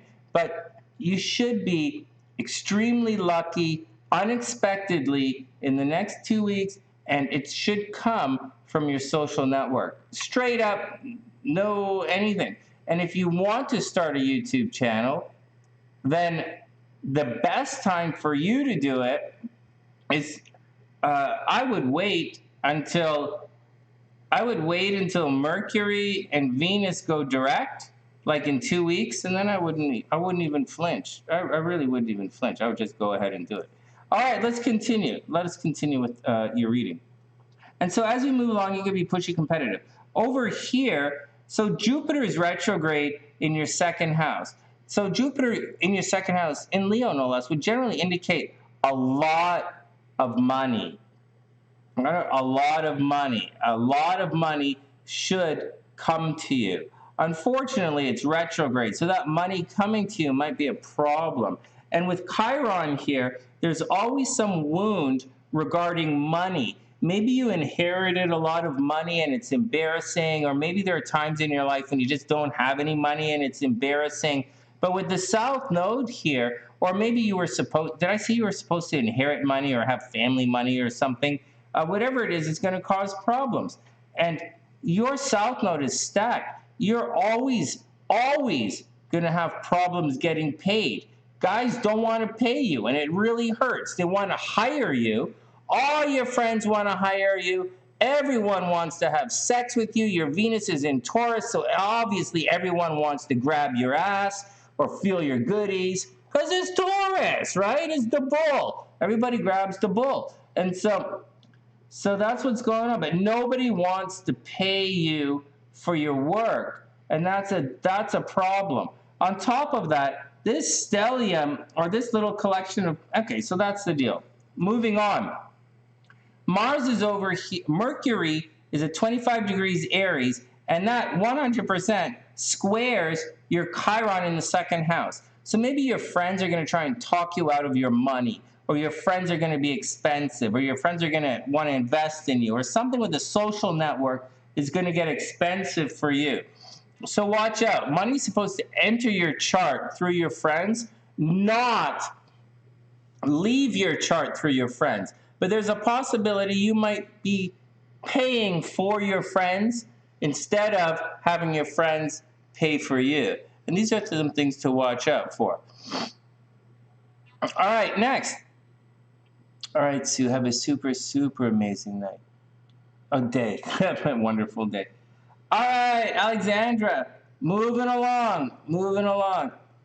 The moon in the 4th house. You probably care very much about your parents and your family, a strong affinity to your parents, right? Like you're very close to your mom, or you're very much a homebody. You really like it. I think you like home, and your family is very important to you. Moving on, Pluto is over here in the 6th house, and Saturn is in your 8th house, and Mars is right around here. You're going to have to watch out for enemies. You're going to have to watch out for mental health problems.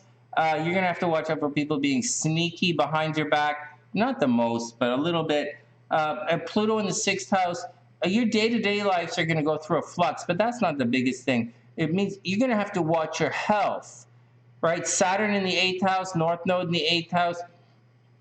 You might end up with some kind of sickness or something that you don't know about. Or you might naturally attract a lot of death, right? The North Node is in the 8th house. So either you're going to attract a lot of shared resources, which means people are going to pay for you everywhere you go, or you're very good at like working in mortgages, like mortgages is death money, or you're going to win a lot of legal battles and make a lot of money from legal battles. Like with Uranus here, the strong possibility sudden and unexpected marriages. You might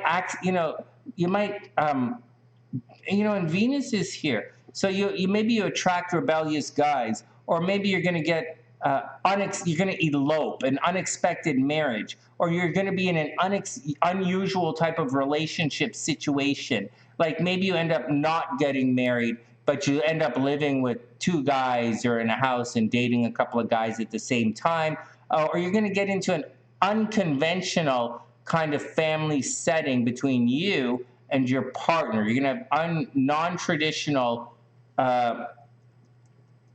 units as a family. Over here, Saturn in the 8th house, so unusual relationships, right? Not really a big deal. Unusual marital status. Maybe you never get married. Maybe you don't want to get married. Then, North Node, Saturn, 8th house. There you go. Watch out for death. You attract death. Maybe maybe you're a nurse. I don't think you're going to be a nurse. I think you're probably more of an accountant. You're probably more of an accountant, or take care of. You're probably more of an accountant than a nurse. And that's what I say. Anyways, that's the gist. So let's get down to it. So you want to know what you're best suited for career-wise. Your money comes in Taurus. This is where your money enters in. Taurus in the 11th house. So your money comes from your friends and social networking. And it's in a Taurus way. So slow and steady and nurturing and not spending. But your money does come from your friends. And your money is going to come from your popularity.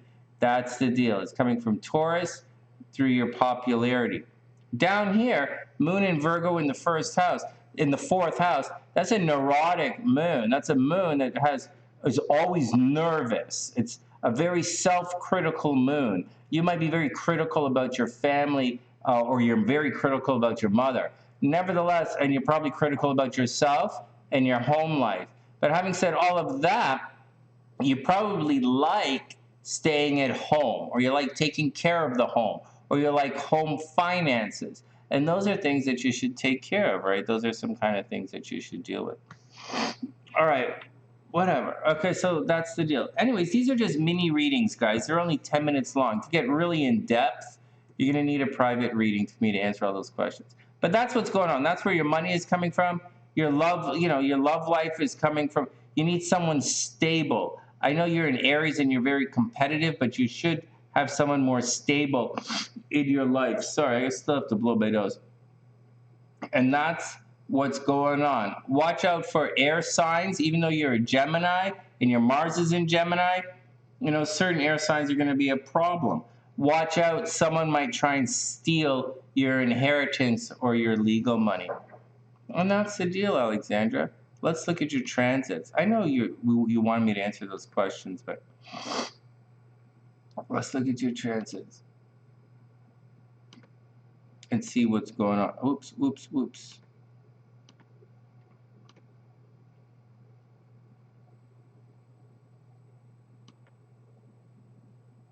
What the frick? I keep turning the wrong button. My nose is running. All right, Alexandra. All right, so this is what's going on. No, go ahead. I didn't see it.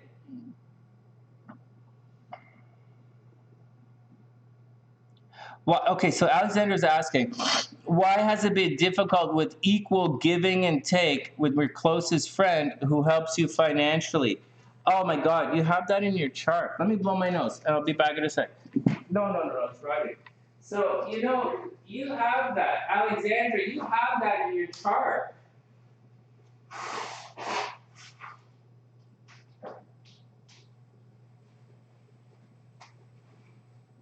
Hold on. Hey, Alexandra, you have that in your chart, Like, for real. Look, you have. Hold on. No, go back. I didn't see your questions. I didn't see all your questions. And then Annalyn is asking all these questions as well. I don't even see your questions. So, things have been opposite. I don't get it. But here we go. But as far as, there's no. You don't have it. Watch. You have drama in your chart. Watch, Alexandra, you have drama in your chart, right? In shared resources, your friends are going to take care of you. They're going to. It's a bit of a bitch. It's a bit of a bitch, but like Saturn's here. So check this out. Guys, listen to the keywords. Saturn is holy shit. You just went through your Saturn return. What the fuck? So in money. What the fuck? Calm down. So you're a 91. You're one of the 91s. I was just talking about you guys. You're gonna go through your node. You're fine. Okay, so you just went through your Saturn return. Sorry, again, I mixed it up. But you have it in your chart. This here is shared resources. It is shared resources. Like it's you paying for other people and other people paying for you so that you guys can go together and take care of each other. And the North Node is there, so don't take it for granted. But you're always going to have someone paying for you. Just don't take it for granted. Saturn is there, so you're going to be, wherever Saturn is, that's where you're tormented in your chart. So like,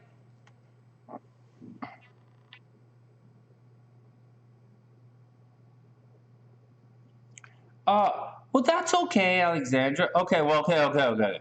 I say that's okay, but I understand that being a financial burden is a financial burden. I do understand that. And so, or you might feel like a financial burden. I don't know. This is, I get what you're trying to tell me. All right, I get it. Uranus in the seventh house, unusual relationship. Fair enough. All right, next. Okay, so let's back it up one sec, Alexandra. Let's just back it up one sec. You just went through your Saturn return, this guy right here. And it happened last year. And that would have been a very big change in your life. And it's everything in life. And so maybe you got married, or you didn't get married, but like, let's just say it's like moving in with someone last year, getting into a relationship last year, starting a new job last year, getting into like setting yourself up. Like last year is what you went through to set yourself up for the next 7 years. And that's what you went through. You don't have to tell me what you did, but that's what you went through. And for you, it's going to involve shared resources. So investments might have went in the toilet. You might have worked really hard towards shared resources. You might have got a scholarship to go back to school, or you worked on a grant to go back to school, or you renegotiated a mortgage, or you started another. Like, it was a big deal. But you're out of it. You're out of it. Okay, you're out of it. Now, as far as feeling like a burden or anything like that, like wherever Saturn is in your chart, guys, that's where you feel tormented. So she's not saying, I have pimples and I can't get rid of those pimples. She's not saying, someone's bugging me from behind the scenes. She's not saying, oh, I can't get a date on Friday night. She's not saying, oh, my boss is an asshole. She's not saying, oh, my mom is leaving me. She's not. She's saying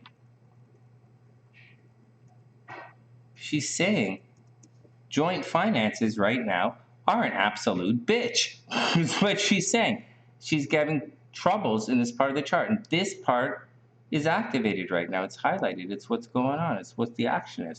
So that's what's going on. So that's what's going on, Alexandra. It's like it's legit. It's like you're going through it. But you're also focused on it and talking about it. Soon, in a week or so, well, in 2 weeks or so, all of this stuff will be out, right? It'll be out of this, and then you don't have to worry about it anymore. For everybody who's going through a thing like this, wait till the planets get out. And unfortunately, it's not very long. It's only less than a couple of weeks. And then it's going to clear out, and you won't be stressing about this anymore. You won't be stressing about money. Like, it's still there. It's not like Pluto's there, your planets are here, it's still there. But you're probably not going to be focused on it. You're not focused on it. And then Venus, in like 2-3 weeks, Venus is going to be back in here, and you're probably going to get a big-ass government check or some check from work. Or Alexandra, I would bet someone somewhere owes you a big chunk of money, and you're going to get it in about a month or so. And when Venus cruises into here, you're going to pay a little bit. It's going to suck because you're finally going to make some money, and now you have to pay. But, that's what's going on. And you guys have to figure it all out on how you... Oh, jeez, where'd it go? And you guys, how you guys tend to want to react to it is what you're going to have to do. No one acknowledges anything you do. I know, it's fucked up, right? Don't worry about it. You're going to have to look for something else. Go start that YouTube channel. Oh, you want to know when to start your YouTube channel? Easy. When Venus goes direct. Venus and Mercury go direct. That's the best time for you to start your YouTube channel. Any other time is a little weird. You don't really want Venus retrograde in your 7th house. It's going to fuck up partnerships. You really don't want Mercury forever retrograde in your 8th house. All you're going to talk about is death. If you started a YouTube channel right now, all you would talk about is death. What did you plan to do, Alexandra? Like tarot cards or something? Or did you plan to talk about death or something? But wait till it clears out, and I'll show you the chart, and then we'll move on. So this is your chart. Let's animate it like this. All right, was that 20 minutes? It's supposed to be 10 minutes. Okay, here we go. I'll tell you when everything is moving forward. It's moving forward sooner than we think. Where the hell did Mercury disappear to? Oh, Mercury 24, 24, 24. So February 4th, Alexandra, right around February. Wow, look at this. This is a great time to do it. Mercury conjunct your North Node. Mercury's kind of neutral in this node thing, right? So I wouldn't stress that out. Mercury in Capricorn is definitely square Mercury in Aries, so you'll be undecided about your channel and what you're going to do artistically. But I think this is a good time. I think Venus is going to be moving forward, Mercury's moving forward, Uranus is kicking up here. I think, why not? Go for it. Jupiter is over here at the top of the chart. Spirituality. Oh, yeah, I'll show you. Spirituality. I'd say first week of after February 4th. Look, spirituality is great. The sun is highlighting the 9th house of spirituality for you. So go ahead and do this. This is a good time. This is a pretty good time, February 4th. Or you could wait, but I wouldn't wait forever.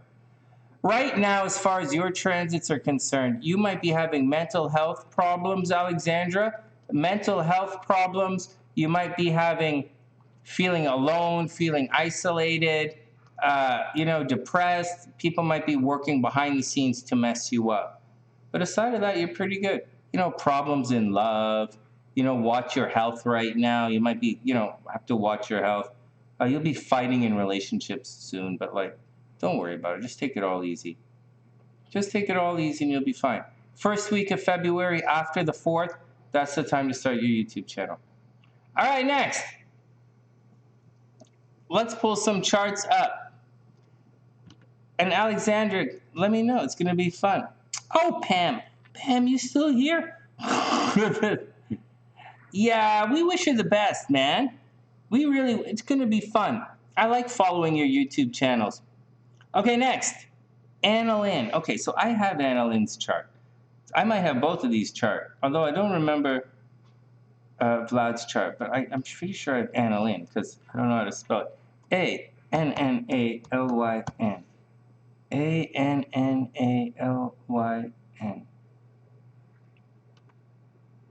Nope. It's here somewhere. One sec.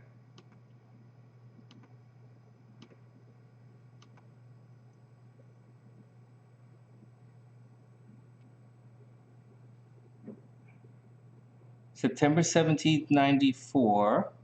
It's right here. Yeah, September 17th, 1994, 2:10. No, it's not. Why did I have 2:10? Whoa. Anna.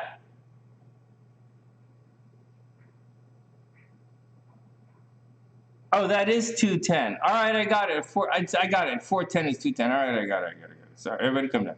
September 17th, 1994, 2:10 p.m. All right, in San Jose. All right, Anna's here. Now, do I have Anna's BFF?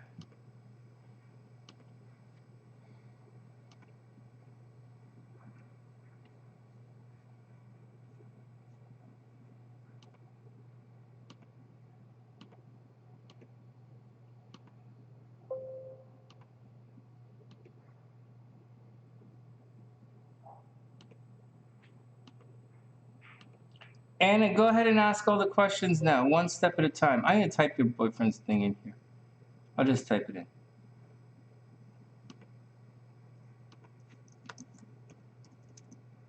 He is, one sec, Vlad, V-L-A-D. Not so complicated. Vlad is March 5th.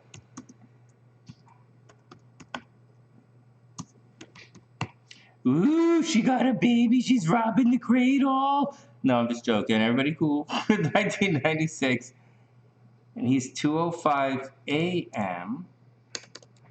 You guys are fun. 2:05 a.m. in Novosibirsk.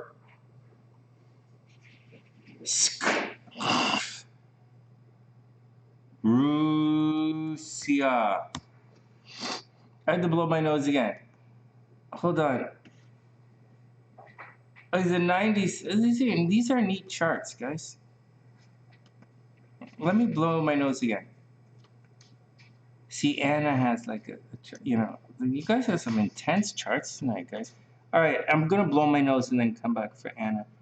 Anna is 358. This is fun, guys. You know what? Reading your charts is fun. Oh, you're right there. I got to make his chart. Your relationship is on the rocks. What does that mean? Does that mean you've resorted to booze? The kid I just joke. It's going to be okay, Leroy. We'll be okay. Hey, LJ's a 97, baby, as well. Mr. Pooh Bear's a 98. Oh, you guys are cute. All right, here we go.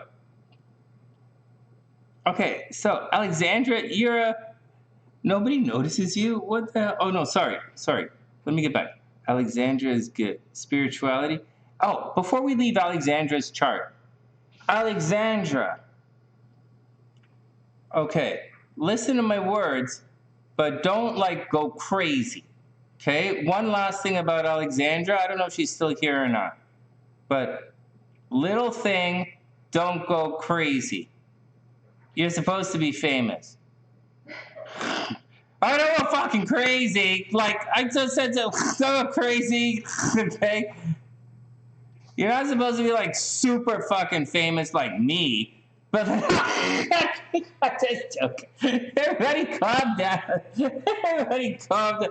I didn't say you were fucking brilliant and talented and the newspapers are going to hire you to replace your mentors. I didn't say you're that good.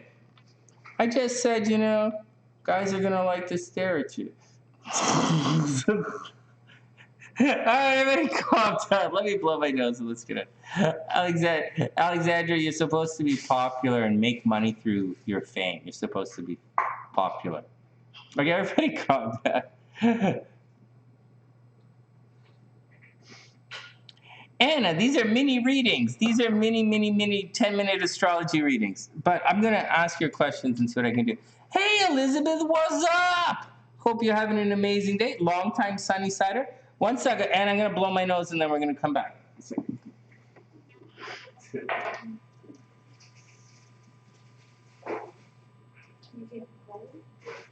No, my head's clearing up.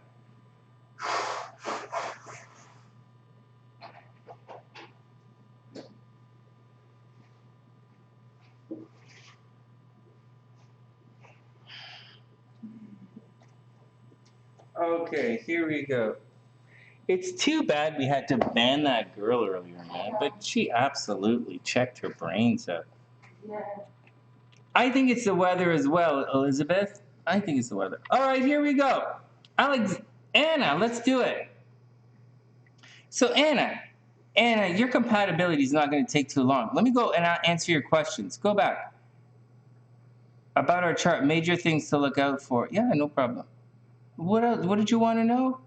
What did you want to know? No, Anna, I got your chart. What's the Go back and ask your questions again, because your questions are all okay. Anna's been studying her birth chart. This is the last reading for the night. So most of the readings have been like an hour fucking long. Like they're not supposed to be that long, but like it's okay. It's okay. It's okay. We do a little more here. So let me just check out Anna's questions here. She's been studying her birth chart lately about what she has in her houses. She doesn't understand the transits though. Oh, okay. Okay, we'll look at that. We'll look at transits. What else what other questions do you have? Oh, not Anna, sorry. I'm looking at Alexandra's chart. Anna's chart, sorry. What else did she ask? Anna's studying a lot. She has a lot of Scorpio in her chart. Yeah, no kidding. No kidding. And Alexandra, right, she had problem with she has 8th house problems. Just giving and taking, but also that's attracting death. So she's going to have to watch over. I might talk to you guys more about that. All right, I'm just going back in and seeing what Anna said. Oh, she's talking away. She's talking away. Talking away. Okay, Anna checked her birth chart on CAF and said that she has R in Saturn. All right, here we go. Are you guys ready? I'm yelling, but are you guys ready? I didn't get all what you guys are saying because I'm going back in the chart to have a look. So first, Marilyn,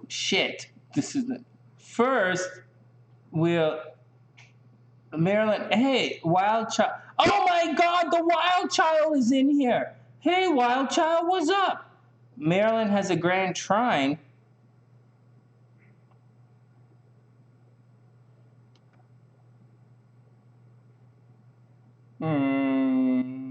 Geez, maybe. Maybe.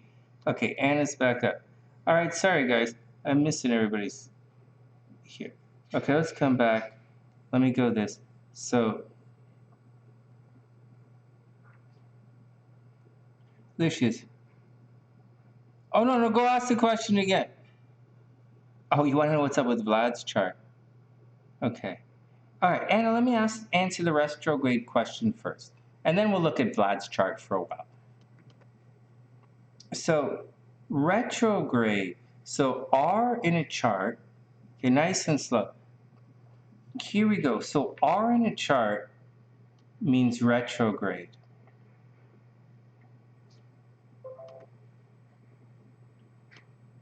Let's just take a minute. I'm not starting the stopwatch or anything. I'll just answer your question.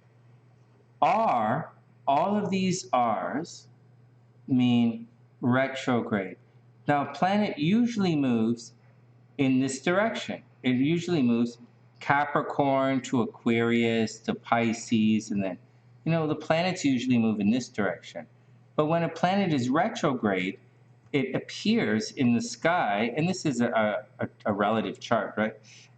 When they're retrograde, they're going to move backwards. So Capricorn, Sagittarius, Scorpio.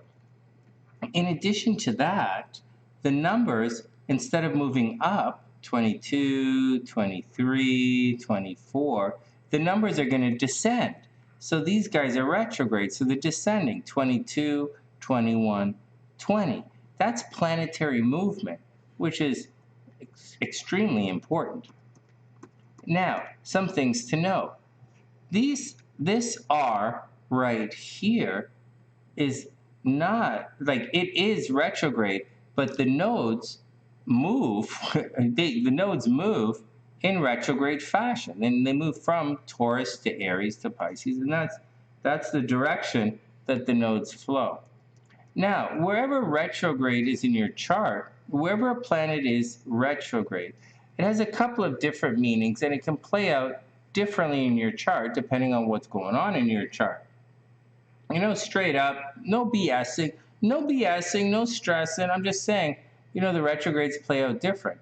Some retrogrades make things go out of control, like it's lots. Like for some people, a Venus retrograde might mean a lot of love. They're very loving. They fall in love with everything. And for other people, a Venus retrograde is on the opposite side. They don't feel love. They feel alone and isolated and sad. So when a planet goes retrograde, it can kind of go to extremes. That's why when Mercury is retrograde, as Mercury is right now, everybody says double check the paperwork, and mistakes are made under Mercury retrograde because the brains are going to an extreme.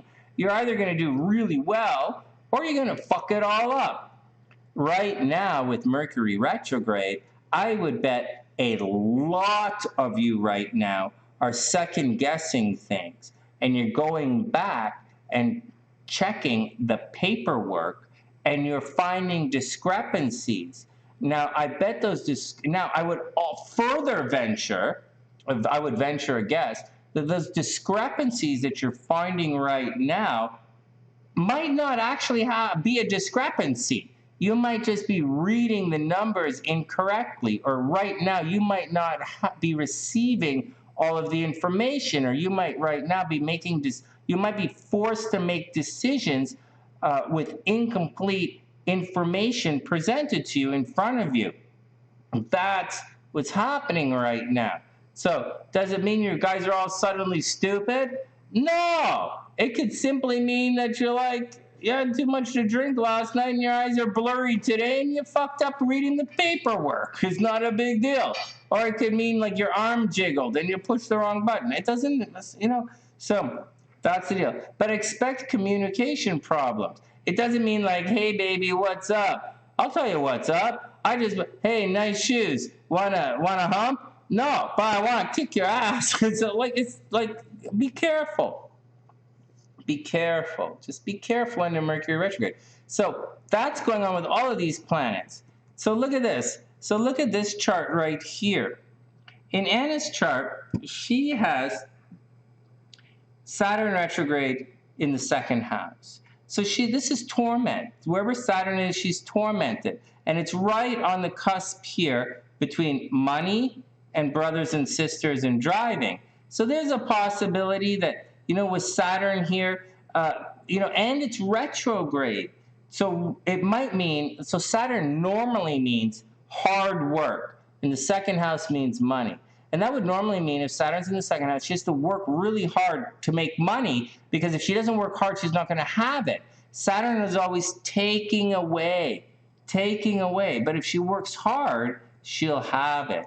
That's how Saturn works. But Saturn is retrograde. So she might feel that regardless of how hard she works, how much dedication, how much perseverance, how hard, what much time she puts in, the retrograde says she's not making any money. She's not making the money even for the work. So you're going to have to sort that out.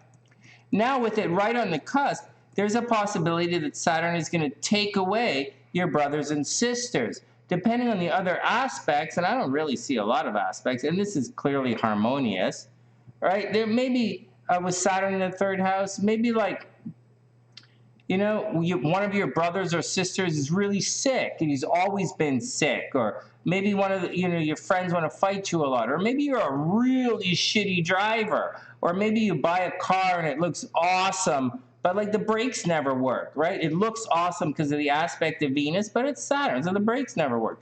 You know, it's some kind of fucked up shit like that, and that's what happens with the R's by the planets.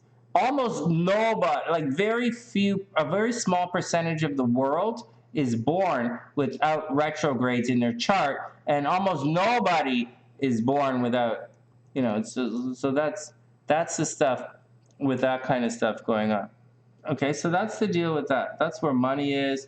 That's what's going on. That's the deal with retrogrades. Now, I just want to say some stuff about Annalyn's chart before we move on to some other stuff. Okay, so first, there is apps, and I might have said this before. Annalyn should be ridiculously famous. Ridiculously. Holy fucking hell. This is it right here. This is a sign of being famous. Unbelievable. Jupiter conjunct the North Node with Venus right here. You're supposed to be super famous. But Pluto is here, so it's going to change your life. So they might mess you up. You have to do it. And this is an extremely auspicious year for you, meaning good, with Jupiter, and Jupiter is right here. So Jupiter is going to cross Saturn, which is no big deal. It's going to stress you out a little bit. But this is the year for you, Anna. If you, I don't know what you do for a living, but you should be super famous. It's very, very, very good time. Again, don't do anything till February 4th, right? Wait till the 5th of February, February 4th to 5th, obviously, when everything is retrograde. But there's a possibility you're going to be super successful. And right now, Jupiter right here is super accentuating this line. You're so lucky. Jupiter is just about to make this pass. You're just about to be super lucky. You should buy lottery tickets right now. And although you're fighting with your boyfriend, aren't you fighting with your boyfriend or something? Although you might be fighting with your boyfriend, you might just, in 2 weeks, when we get into February, you won't care anymore. You guys, you're not going to care anymore. Now, having said all of that, you have cheating in relationships, you have fighting in relationships, you have a possible death of your partner. Your partner might die in a relationship, and there's a possibility that you're going to, strong possibility you're going to get divorced. There might be violence in your relationship, and you might have accidental pregnancies and stuff, so watch out. Miscarriage, accidental pregnancies. You're tormented. You're clearly tormented sexually. I have no idea what you look like, but I have a strong feeling that guys just want you for sex, or you think they just want you for sex, and it torments you and it really stresses you out. But anyways, you're really, really lucky for the next little while. Great time. You're supposed to be famous. You're supposed to have a lot of friends. And this right now, and I'm not joking, is the time for you to be famous, for you to do it. And if you don't do it, you're going to have to wait another 6 years, or another 4 or 5 years anyways. You're going to have to wait until Jupiter is in Cancer. And when Jupiter is in Cancer, all you're going to be worried about is love. You're not going to be worried about spreading the word and work. You're going to be worried about love. You're not going to make any money. So excuse me, so this is the time to do it. All right. Just a little heads up on Anna's chart. Next, let's look at your boyfriend's chart.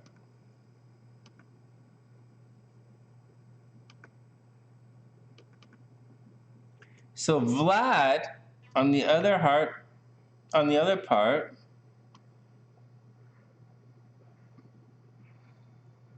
Struggling to get the job. Yeah, I can imagine you struggling to get the job. Anna's here somewhere. Okay, we timestamp in. Struggling to get the job. Well, let's just check your partner's chart. Things are going to get better. Anna, just wait a little bit. Just hold off for another till the beginning of February, and you're going to be okay. All right, here we go. Here's Vlad. So Vlad should make a ton of money. Holy crap. Oh my God. You are welcome. Holy snikes. Oh God. Do you need to know anything else? You really?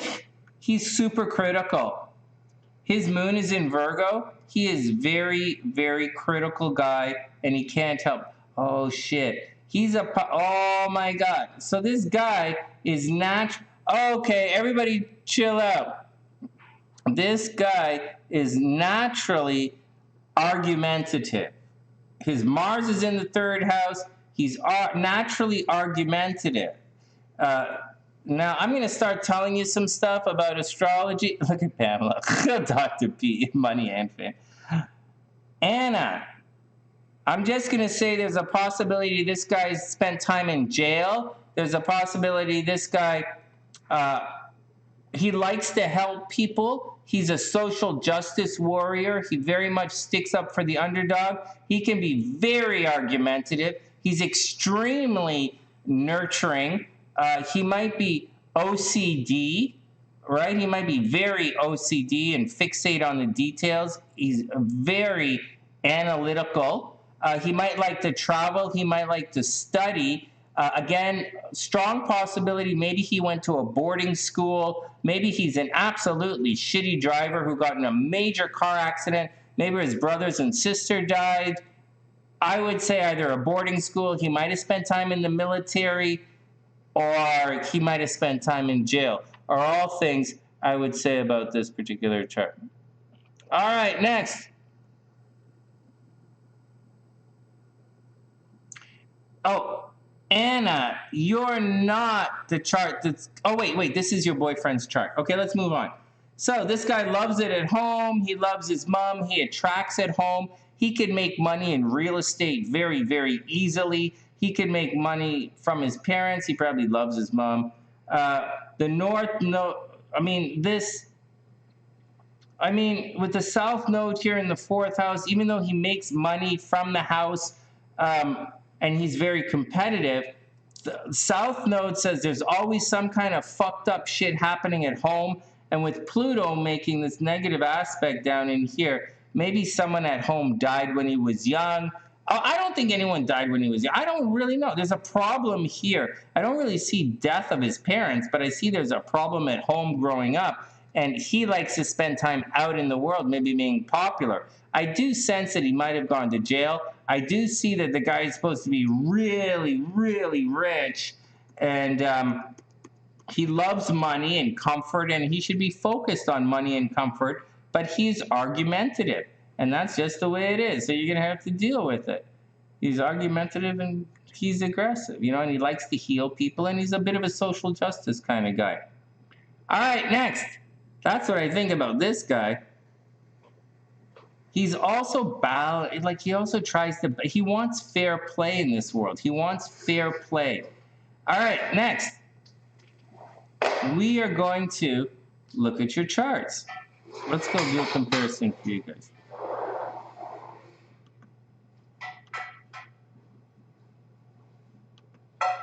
All right, Anna, let's do your synastry. Let's compare your charts, and then we'll get out of here.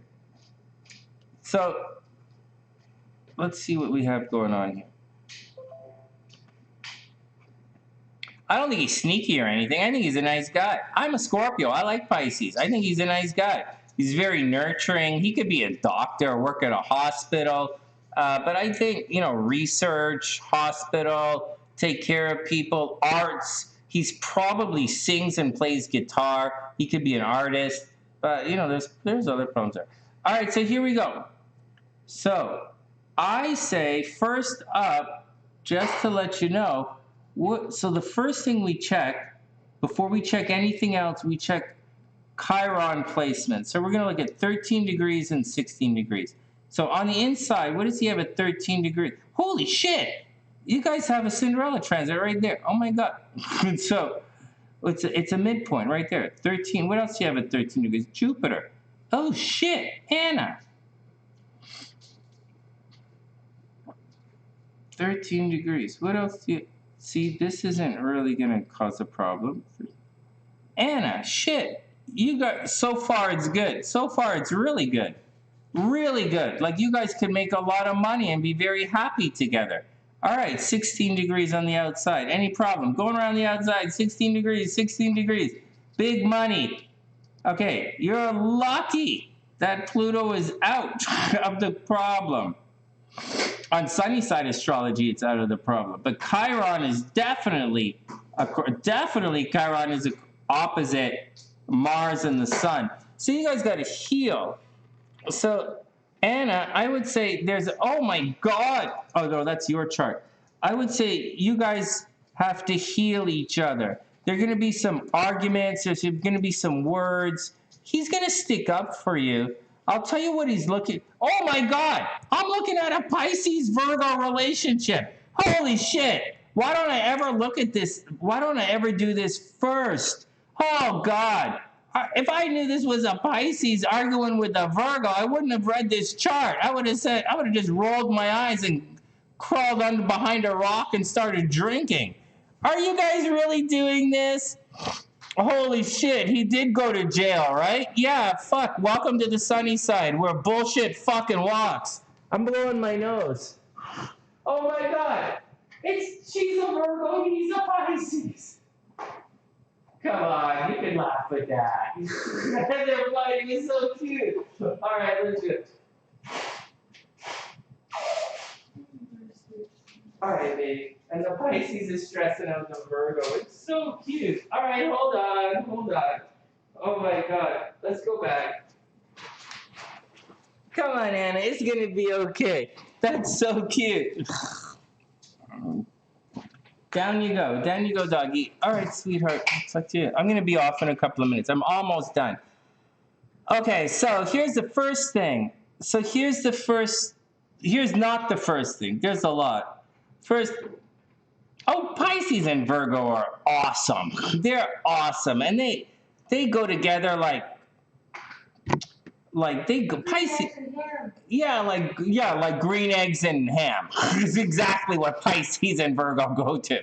More like purple eggs and 6.2 grams of ham that's lightly salted on one side to 3 degrees. That's the Virgo. That's Pisces is the purple eggs. All right, so here we go. It's so cute. All right, so watch. First, I don't think you guys are breaking up. I think it's going to take a lot to break you guys up. His Saturn is directly, not kind of, directly across from your sun.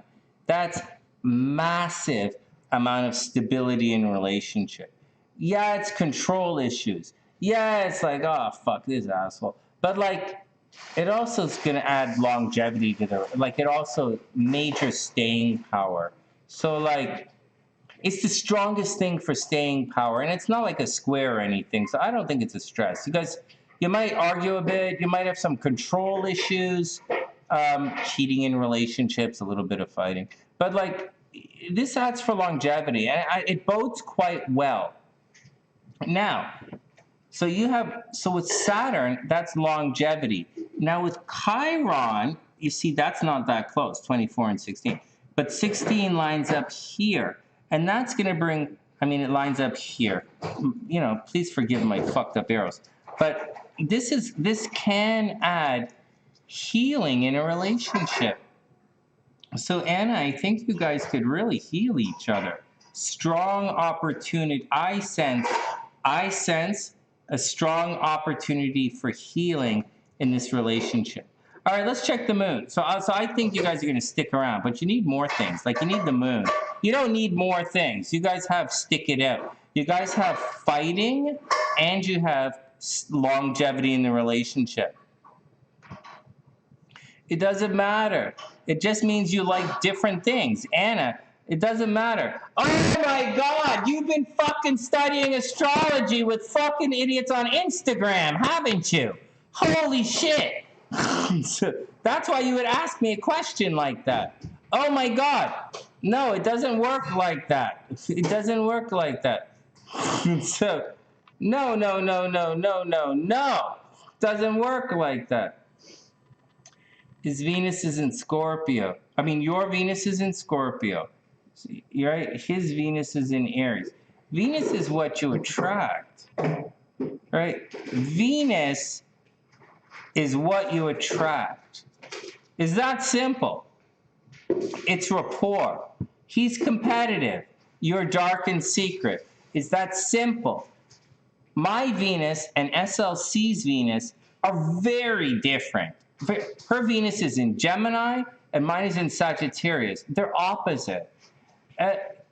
It means she has a different aesthetic than I do. I listen to different music than she does.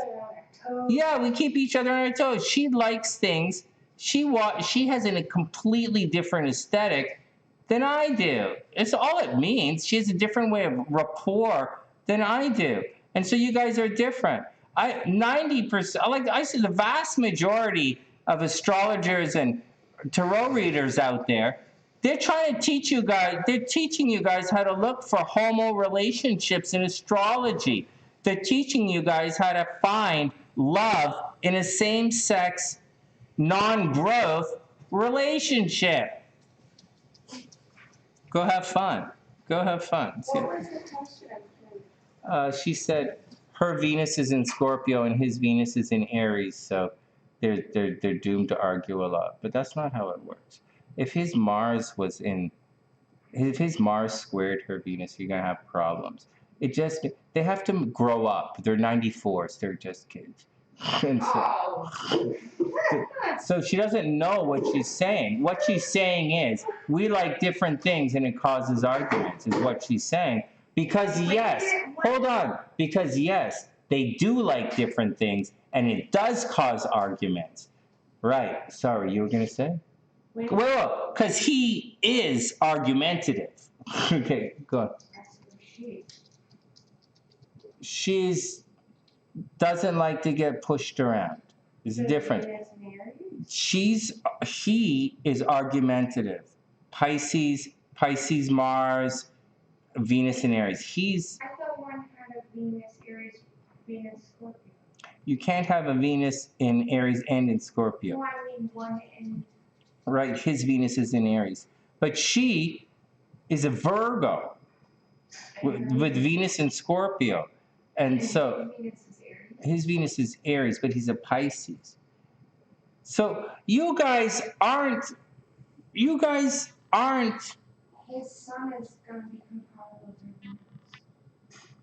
That's right. Her sun is compatible with what I'm trying to say. Is why I get so angry when I hear all this talk from those fucking idiots who try and teach this shit. Every fucking donkey with a dick and a fucking YouTube, everyone with a pair of tits is making a fucking tarot channel, and every donkey with a dick and a fucking Instagram is making a fucking astrology channel.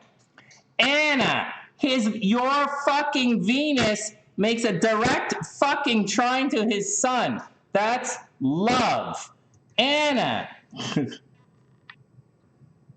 His Venus is completely in conjunct your Mercury, so whatever, your sun, so whatever. No, man. That's how it works. Watch. I don't understand why these people don't fucking get it. Watch. Dick.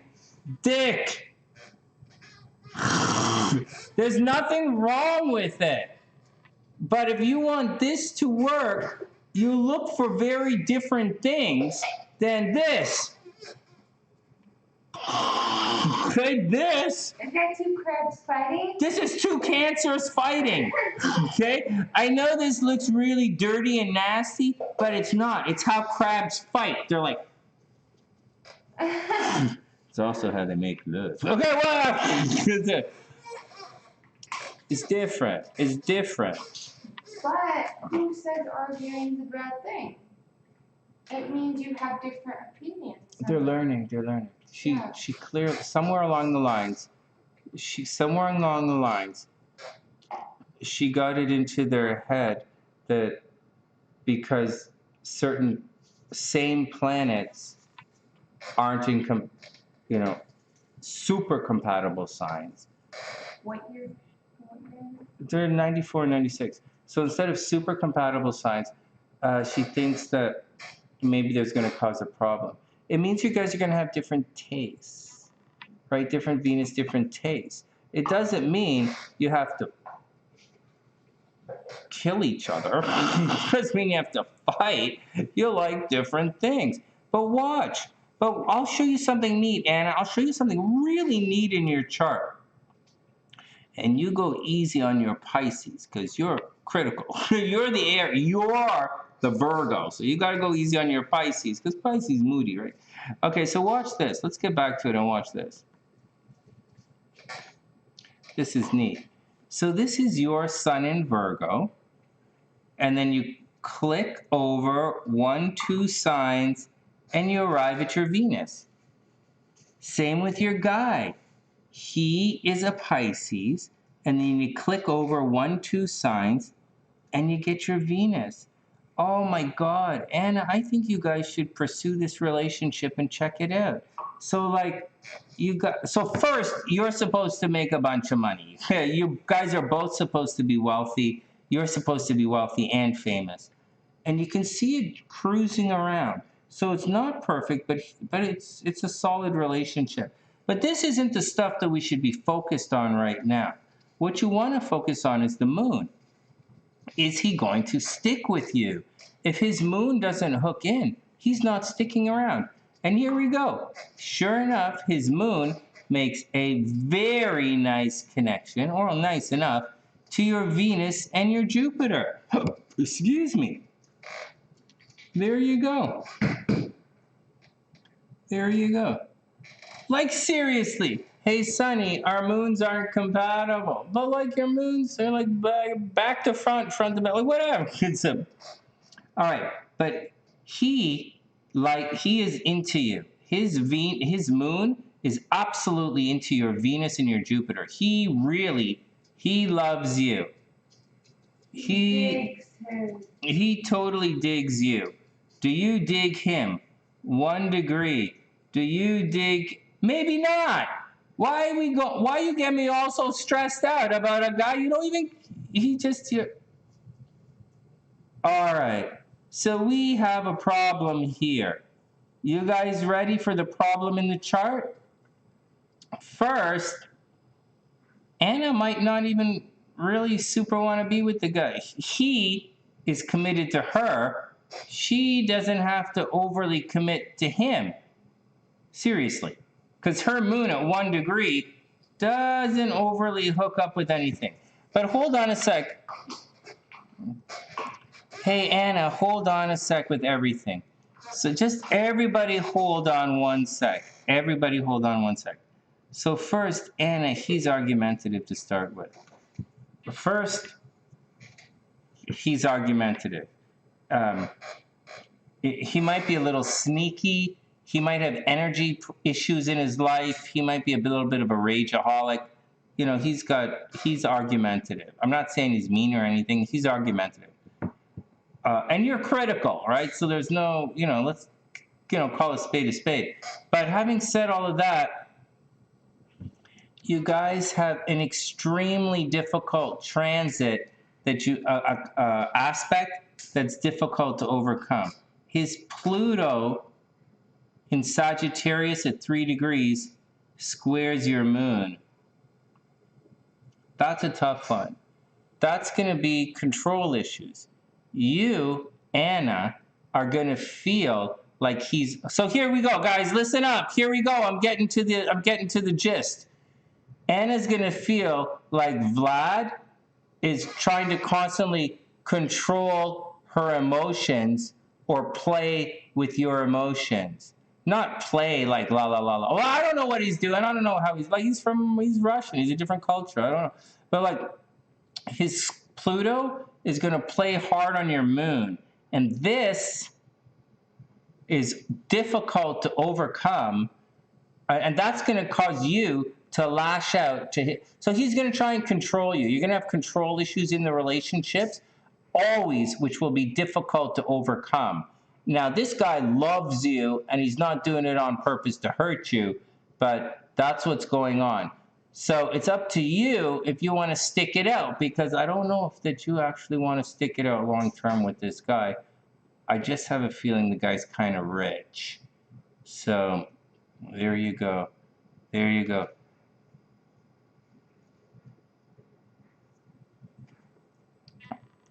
Oh no, he's just a Pisces. he's just a Pisces. But I think you should go with it a little bit. Anna, just go with it a little bit, and then but don't go too serious about it. If you're gonna have to be able to handle this for the rest of your life, and I don't think you're gonna be able to do it. This is the type of transit that if you want to, this is the type of aspect, not transit, aspect, that if you want to survive a relationship, you both have to be very mature. He has to not do his Pluto, which is possible, but you have to not do your moon, which is absolutely impossible. So that's where that's where we're going to get problems in this. So on top of being argumentative, that's what's going on. And I don't see you as being argumentative. You like to debate, you know? Look, your Mercury is right on top of his North Node. You guys have destiny together. He's argumentative. You like to debate. Holy fuck. Her Mercury's in Libra. she likes to debate. Oh my God, and Dr. P. Pam says enjoy his money. I'm with Pam. Enjoy his money. Yeah. Yeah, Anna, that's the deal. That's all right, there we go. I gotta get out of here. But that's the gist. You guys are okay. But you're gonna have to become to peace with that control issue. Because everything else is awesome. All this Scorpio lines right into his Pisces. And you have Pisces too. I wouldn't worry about it. Maybe you might get a little jealous because his Mercury is in Aquarius, so he's a kind of for everybody kind of guy. And he's a competitive lover. He might string a couple of girls along at once.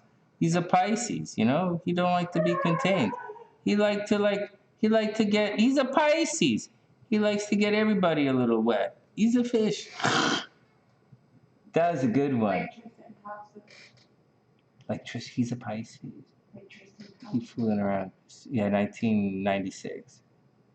Yeah, they fooling around, right? He's fooling around in a crowd. He's dumb. She's gonna cut him. All right, guys, let's get out of here. He's a starter husband. Oh my God. Oh my God. They're like. That means she marries for love, and then the next time for money. No, you don't never marry for love first. You're supposed to marry for money first. That's a starter husband. You don't marry. You fucked it up. You married for love first. Why would you do that? That's so silly. Oh my God. S.OZ's like, I don't need money from you, Sonny. I got my own money. I just gotta wait for you to die to collect it. And then I'll have my own money. And I don't need you. Oh my God.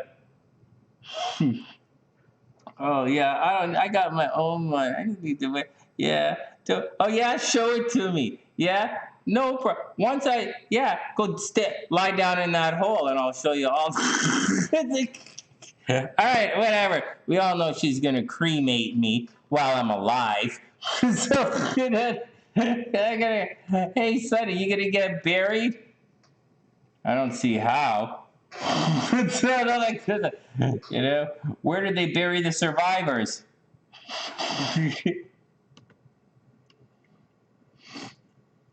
And you have a real loving chart. You guys have a loving chart, but you have it's a thing in your chart where you guys are gonna love hate. So if you cool with that, then that's what's going to happen. Do you want, that's, So that's what's going on. It is in your chart. Hey, WingOne. No, I'm all done. My readings, I've been going on and on and on and on. I've been doing like 45-minute reading, like going on and on and on. Also, WingOne, check it out.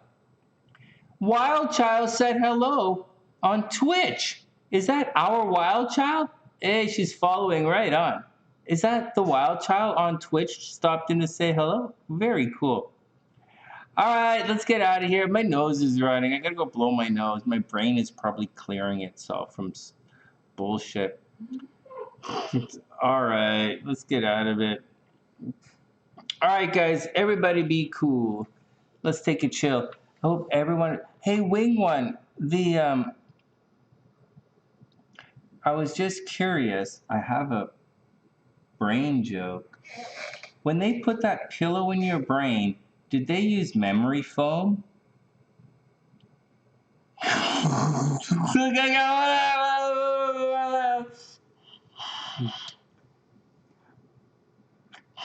Okay, whatever. I've been shoving memory foam up my nose so that I can help me study. Does it help you study? Does it? I'm working on a memory foam joke. Just everybody calm down. Oh, it's like 3:30, time to go, right?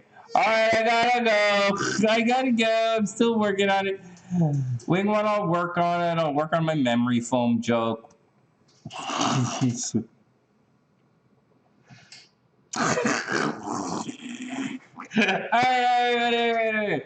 right. Anybody remember where I put my memory foam? It remembers for me. Okay. You know, WingOne, go ahead. Quick question, but I gotta go. The missus is stressing out. She says, "Oh, Anna, you're welcome. Tonight I got to spend time with everyone. It's cool." Today was leg day, so tomorrow's just cardio. I'm okay. So, what's the question, WingOne? Oh, she's typing. All right. Let's wait. Oh, in a minute. You go ahead in a minute. Mr. Pooh Bear. I guess you have, if your name is Pooh Bear, how do you get a name like Pooh Bear? You must have stick. Loving Winnie the Pooh? No, that's not how you get a name like Pooh Bear. Do you think he had sticky fur? I'm sure that's not his real name. I think you get a name. I think you get the name Pooh Bear by either having diarrhea or sticky fur. Let's just say I've been called Pooh Sonny before, and it wasn't because I had sticky hair. Although I sometimes do have sticky hair. I do. When I put that shit in it, my hair is sticky. And then I could be called Pooh Bear. Sticky Pooh Bear. Why? That's so gross. If I had that sticky shit in my hair, you could call me Sticky Pooh Bear. We do it to ourselves, don't we? All right, let me get out of here. Okay. Your mom gave you that name. Oh, that nasty. I know, I'm just joking, Pooh Bear. I'm tired. I'm just joking. I'm just bugging you. All right, next.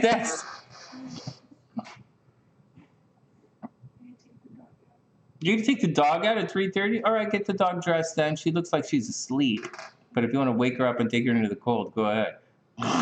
So, at 3:30 in the morning. All right. Yeah, WingOne, that's the nodes. That's it. The 19 years is the node cycle. That's it, WingOne. Your cycle is, you're not on this one. You are right here. And your cycle is, you are going through,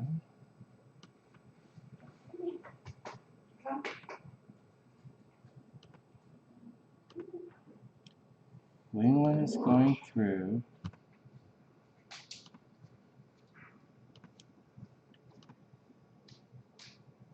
nodes are okay. Nodes are okay. Nodes are okay. They're not that close. They're in different signs. Then it's moving through here. Not for a while. Not for a while. It's got to go through a couple of signs to get there. What about Saturn? Oh, well, Saturn, yeah. Saturn, you're going through your Saturn return. It's right here. You'll go through it later on. And it's retrograde. You're going to go back and forth a bit. What was it that you were asking? It's the 30-year cycle, WingOne. You're going to go through your Saturn cycle. 27 years is what you're going. 27 years, 28 years is what you're going through. That's the cycle you're going on, your 28-year cycle. Your 12-year cycle is good for, depends on what it's aspecting. Oh, Jesus. Your luck.